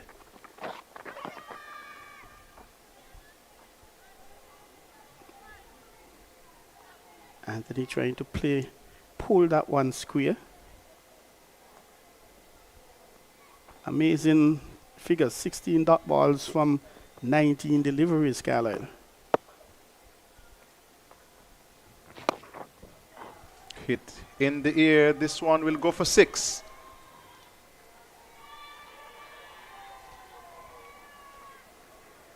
Down over the straight mid-wicket boundary by Kimberly Anthony, and picked up 6 runs. So it's now 120 for 7. Anthony has moved to 19 from 15. Powerfully built Anthony. And when she hits that ball, it really stays hit. Now there's a field at mid-wicket on the boundary. Long on and long off on the boundary as well.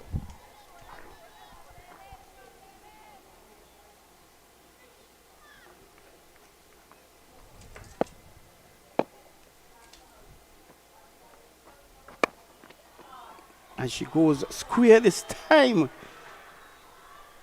Much to the delight of her teammates.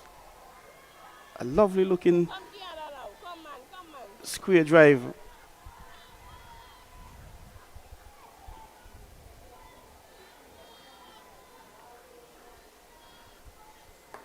She moves on to 23 from 16, 124 for 7. And all these batters have to do is just stay and bat and enjoy the cricket, enjoy some batting. We've often said there are times when saving a match or winning a match depends on the lowest order. Anthony batting at number 9. Cover has gone back on the boundary.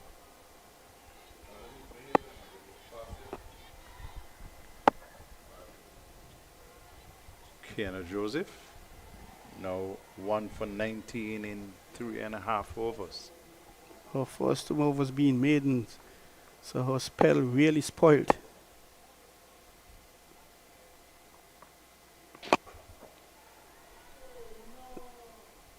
Simple catch, simple dismissal. Flighted this time closer to the leg stump. And there was Kimberly, couldn't help herself. She went through with the drive and picked out the fielder down on the long off boundary. So she has gone for 23. And the Leewards lose another wicket. It's now 8 wickets down. 124 for 8.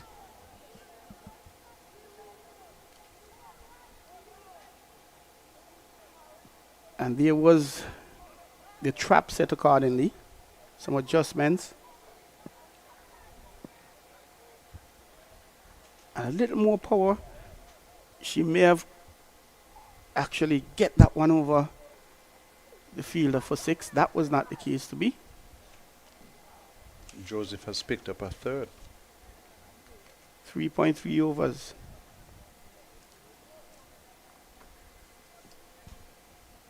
Tanya Martin has come to the crease.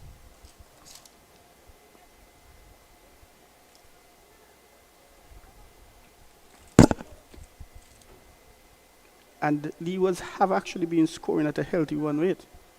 5.03 at the moment. We've also been losing wickets at a healthy rate. Indeed. 147 in 152. Purely academic. In theory, easily gettable.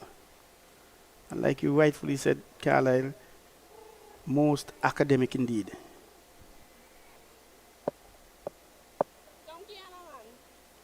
It's not a question of if, it's a question of when.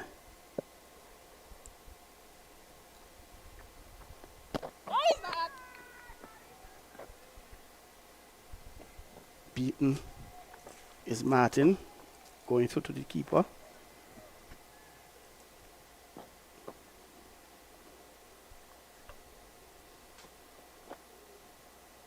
Some adjustments. First slip coming into play, Carlisle. From mid-wicket, and the backward point has gone to mid-wicket.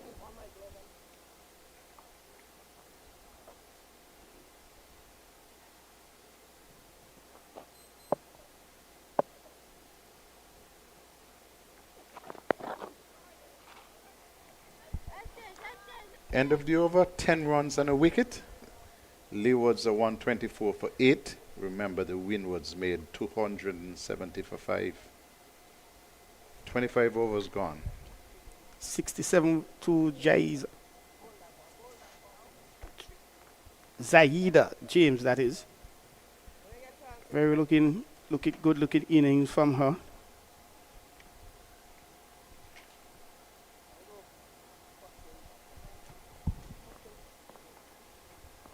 "19 from 31 is Jazara.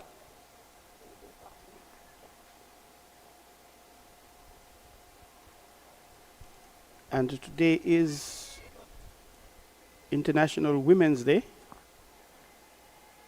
And there's a message from the president of Cricket West Indies, Dr. Shallow.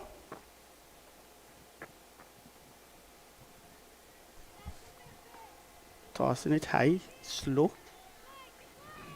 On this International Women's Day, Cricket West Indies proudly celebrates the remarkable progress we've achieved in championing gender equality and empowerment within our cricket community. Coming forward and popping that one up. Dropping a little short of the bowler.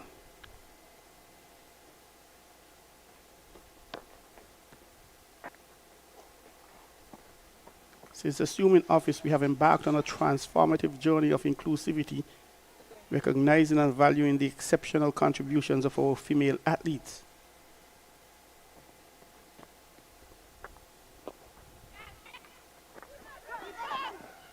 There's going to be a chance of a run out,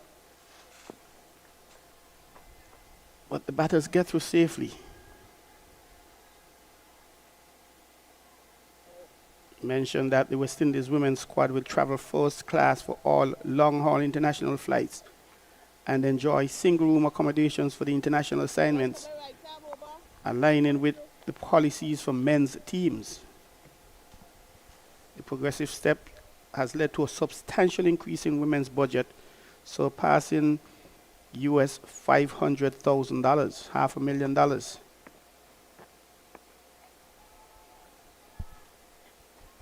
Tanya stretches looking good.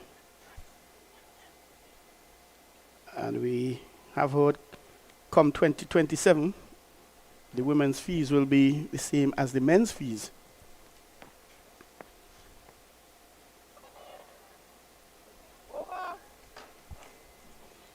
One run from that over. Leewards 125 for 8. Windwards made 270 for 5. If any time there's a time for females to get into cricket, especially in the West Indies, Carlisle, now is the time. 6 players from each franchise will be given contracts by October of this year. And so good performances here will be rewarded. $20,000 for the winner.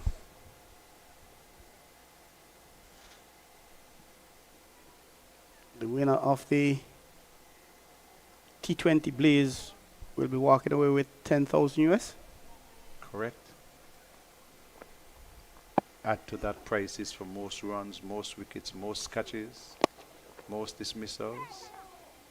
Keeper! Azara picking up a single that ought not to have been a single. Leewards, they're going to milk and inch their way to however far they could get. Windwards, on the other hand, though they may think the 145 runs needed by the Leewards would be very far off, they still have to play good, intelligent, positive cricket. The field comes in for Jazara, for Anthony, and even the bowlers, and that's Tanya. A vast adjustment from when Anthony was batting. There's basically a ring just within the 30 at the circle.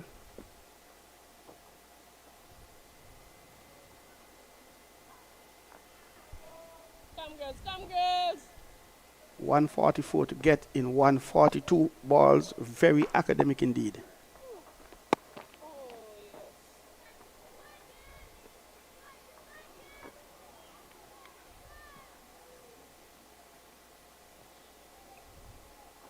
This is live CG.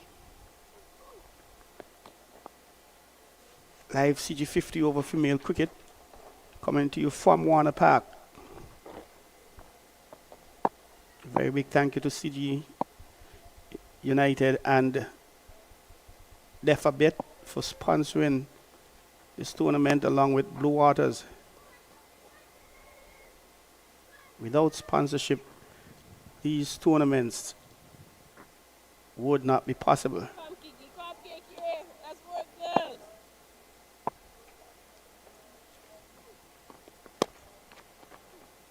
That's a lovely looking square drive by Jazara. And Tanya Martin seems a little ambitious when it comes to the running, Carly. She was going back for a non-existent second run. And we've seen quite a bit of runouts so far in this tournament.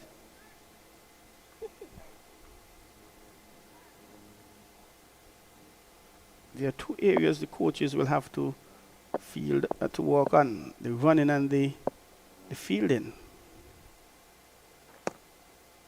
Quite a few simple drop catches going down.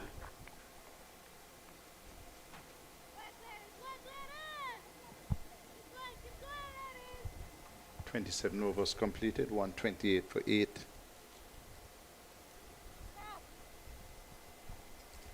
The batting, we want to see the batters getting big scores, Troy. And we haven't seen that in the tournament yet. We've seen people getting the starts and then rather gifting their wickets away. The kinds of easy catches that we see going down and the misfielding, this at the international level will not cut it. Indeed. Coming up against the bigger, more experienced teams, it will be like taking candies from children. We've seen a very, very good catch this morning. A valiant attempt, but we've seen about 4 or 5 sitters being put down. And you're also right, we've had 2 90s so far. Those 90s ought to have been turned into hundreds. And for the Windwards, Crafton, she has had some good scores, missing out on her half century. Loose bowling, that one was around the legs, and Jazara Claxton just helped it on its way down to the fine leg boundary and picked up 4. There are times you look at Jazara, she looks complete as a batter, but there are other times you're not seeing that effort from her. She moves on to 26. It's 132 for 8.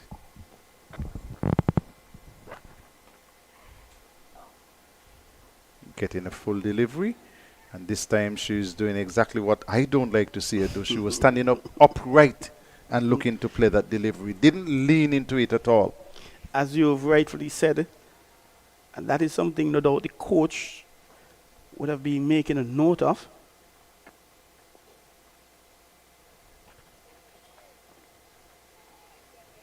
Batting at number 7, 26 from 44.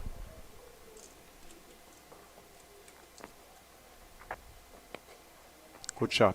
Lovely shot indeed. Through the X cover. It gets to the boundary.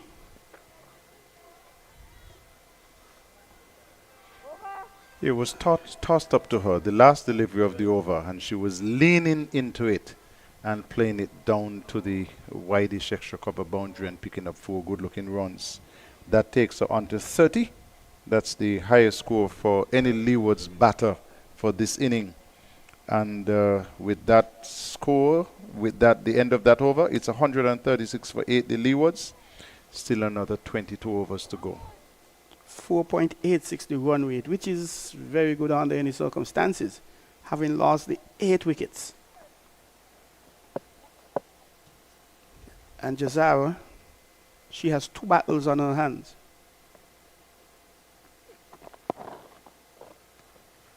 Fighting, obviously, to build the confidence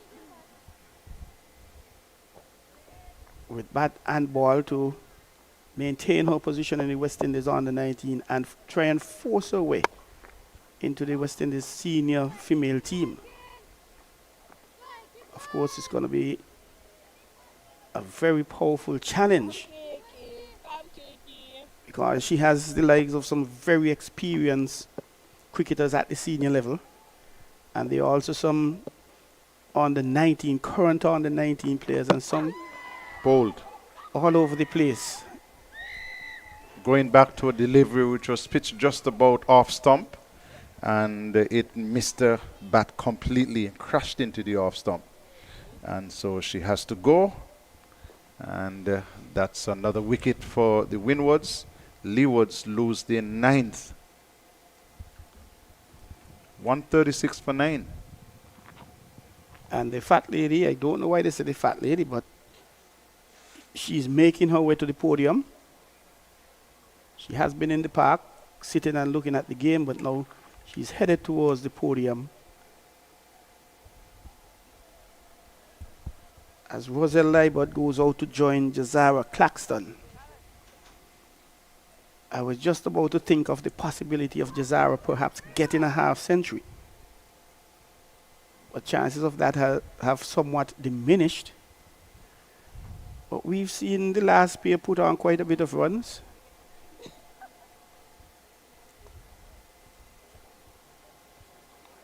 Joseph has quietly picked up a 4th wicket.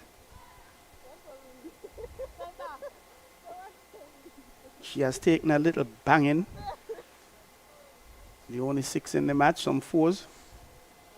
But she has come back well.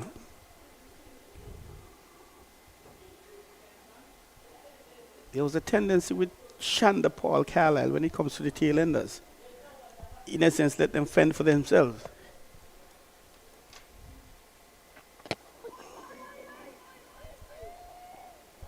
Rather than protecting, as it were, protecting them and trying to give them 1 ball or 2 in the overs that they would have faced. Oh, swinging loftily is Roselle Leeward. Getting off the mark with a boundary forward of square. Was in her hitting zone, and she played it safely down to the boundary for 4 and takes the total to 140 for 9. And the Leewards would be thinking, let's go past 150. Take it in 10s. And that's a discussion I've had with persons. Batters going to the crease. What are your targets? Some may tell you to score 50, but to score 50 you have to get off the mark first. And after doing that you have to get into double figures.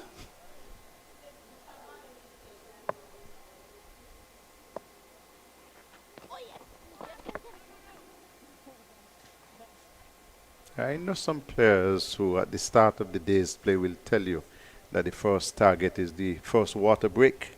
It's 140 for 9, 29 overs completed. And having made it to the first water break, lunch. The aim should be to bat for long periods. Don't particularly like to hear people say, I'd like to get 50, I'd like to get 75. I'd like to see you batting until the end of the day's play. And if you're there, you must have runs. Runs must come.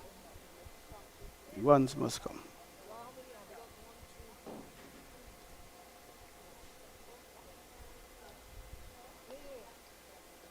Changing bowling from the media center end.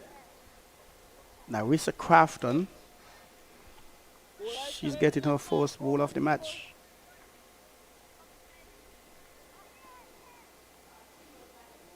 Will she be able to wrap it up this over? 2 games finishing a little earlier today. Carlisle. Jamaica, they've played 3.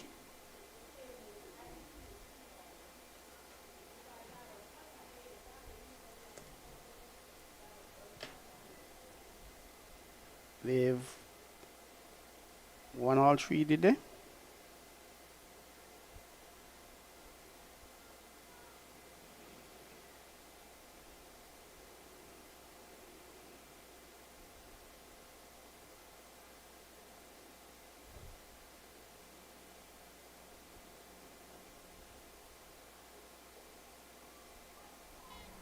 Left arm over is Crafton. Standing straight up is Jazara.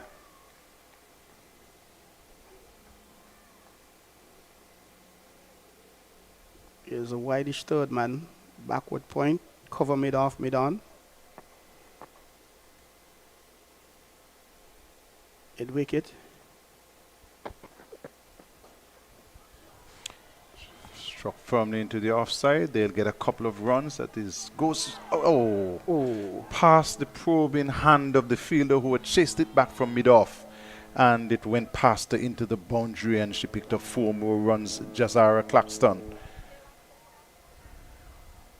She was looking to grab it with one hand. Could have played it safe and restricted them to 2. Instead, it has gone for 4. The Leewards are 144 for 9, and Claxton goes to 34. Very good chase indeed. And even with 9 wickets down, the captain has said, hey, listen, mid off, you go to long off. Save the boundary.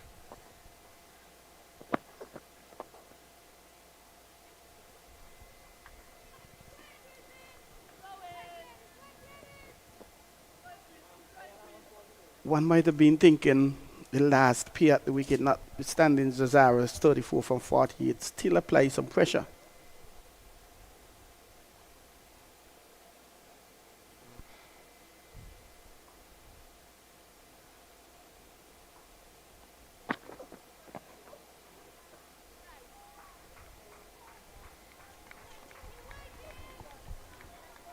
Could she get to that half-century mark, Jazara?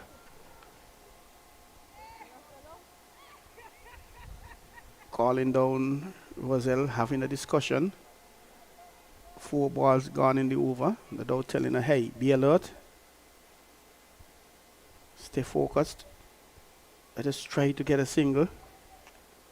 Give me the strike for the next over.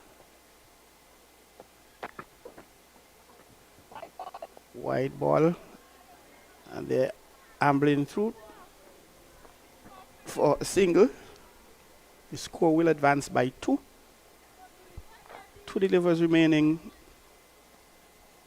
And Jazara has put herself in position to face the next over depending on these 2 balls coming up. Working towards the next milestone of 150. Carlisle. Easily the highest score of the tournament, Leewards.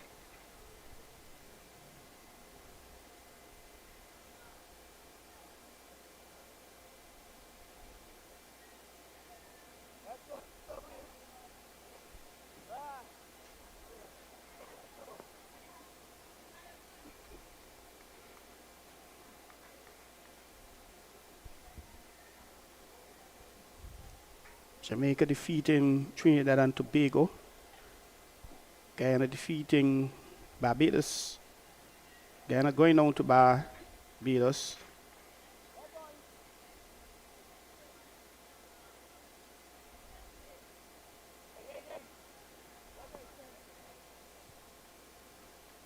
The third match waiting to be concluded.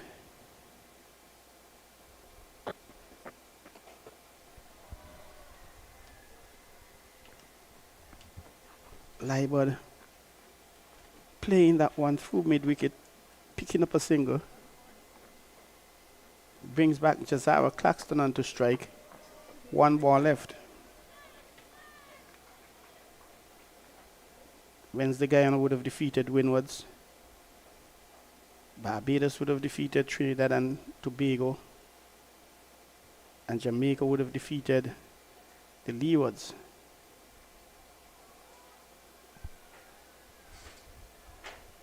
On Monday, Windwards would have defeated Trinidad and Tobago.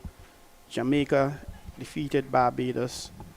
And Guyana took care of business against the Leeward Islands. Jamaica having a perfect record so far and picking up a few bonus points along the way.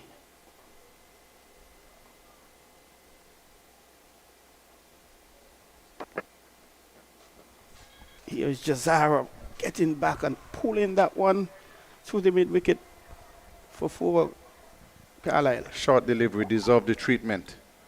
And she was not going to miss out on that. Jazara Claxton pulled it powerfully and one bounce across the boundary for 4. So the score has moved on to 152 for 9. Leeward's getting past that 150 mark. 150 coming up in 30 overs. Come, enough is enough, Key. Come on.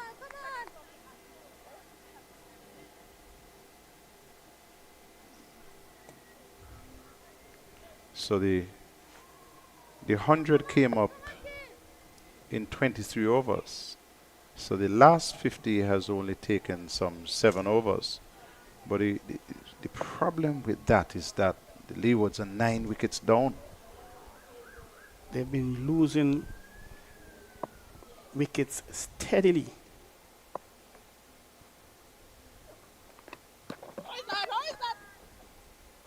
There's an appeal for stumping, but the umpire on the board not interested in that. 5.07 the run rate for the Leewards. Healthy by any standards.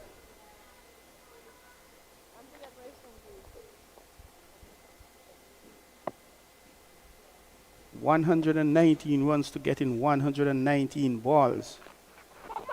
That should be easy pickings.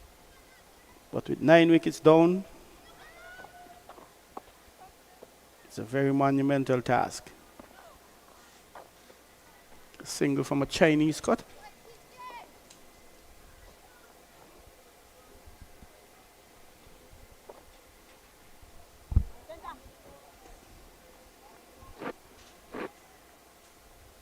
The left-handed Jazara Claxton comes back to strike.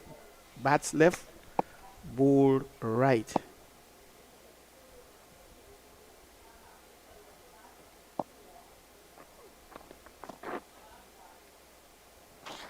Giving herself room, trying to play that square. Not making any contact.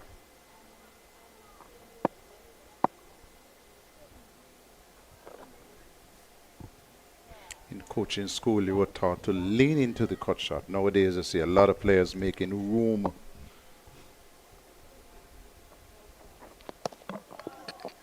And she's bowled all over the place, is she? No, it came from the From pads the of the pads keeper. of the keeper. Lucky for her, she was well within her ground.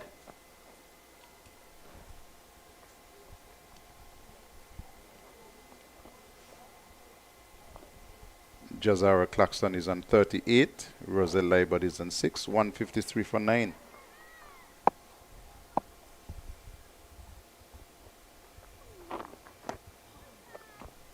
Again, backing away to make room to cut and missing it instead of leaning into the cut shot. Which, like you rightfully said Carlisle, that has become a very popular means of playing. And Jazara has been playing airishly throughout the inning. Over completed 154 for 9, 31 overs gone. Claxton is on 39 and with her was a Leeward on 6.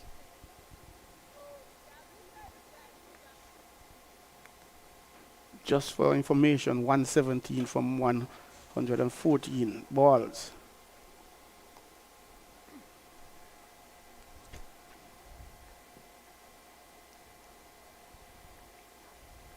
CWI's Women's 50 Over, sponsored by CG United, Daffabet and Blue Waters. $20,000 for the winners.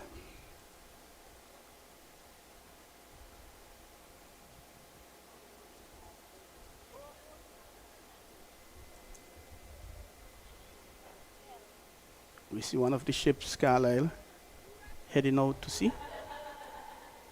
And heading west. Perhaps maybe going to St. Martin, I don't know. St. Thomas. Oh, poor bit of misfeeling. Straight back to the bowler. Afi Fletcher going straight through her. Who dropped the sitter early on. And that's an area the coach will definitely have to work on, the catching. Catches win matches. And I don't think by any stretch of the imagination they will be burned by that this afternoon, Windwards. Because they are large and in charge. 155 for 9 Leewards, 31.1 gone. It's a 50 over affair.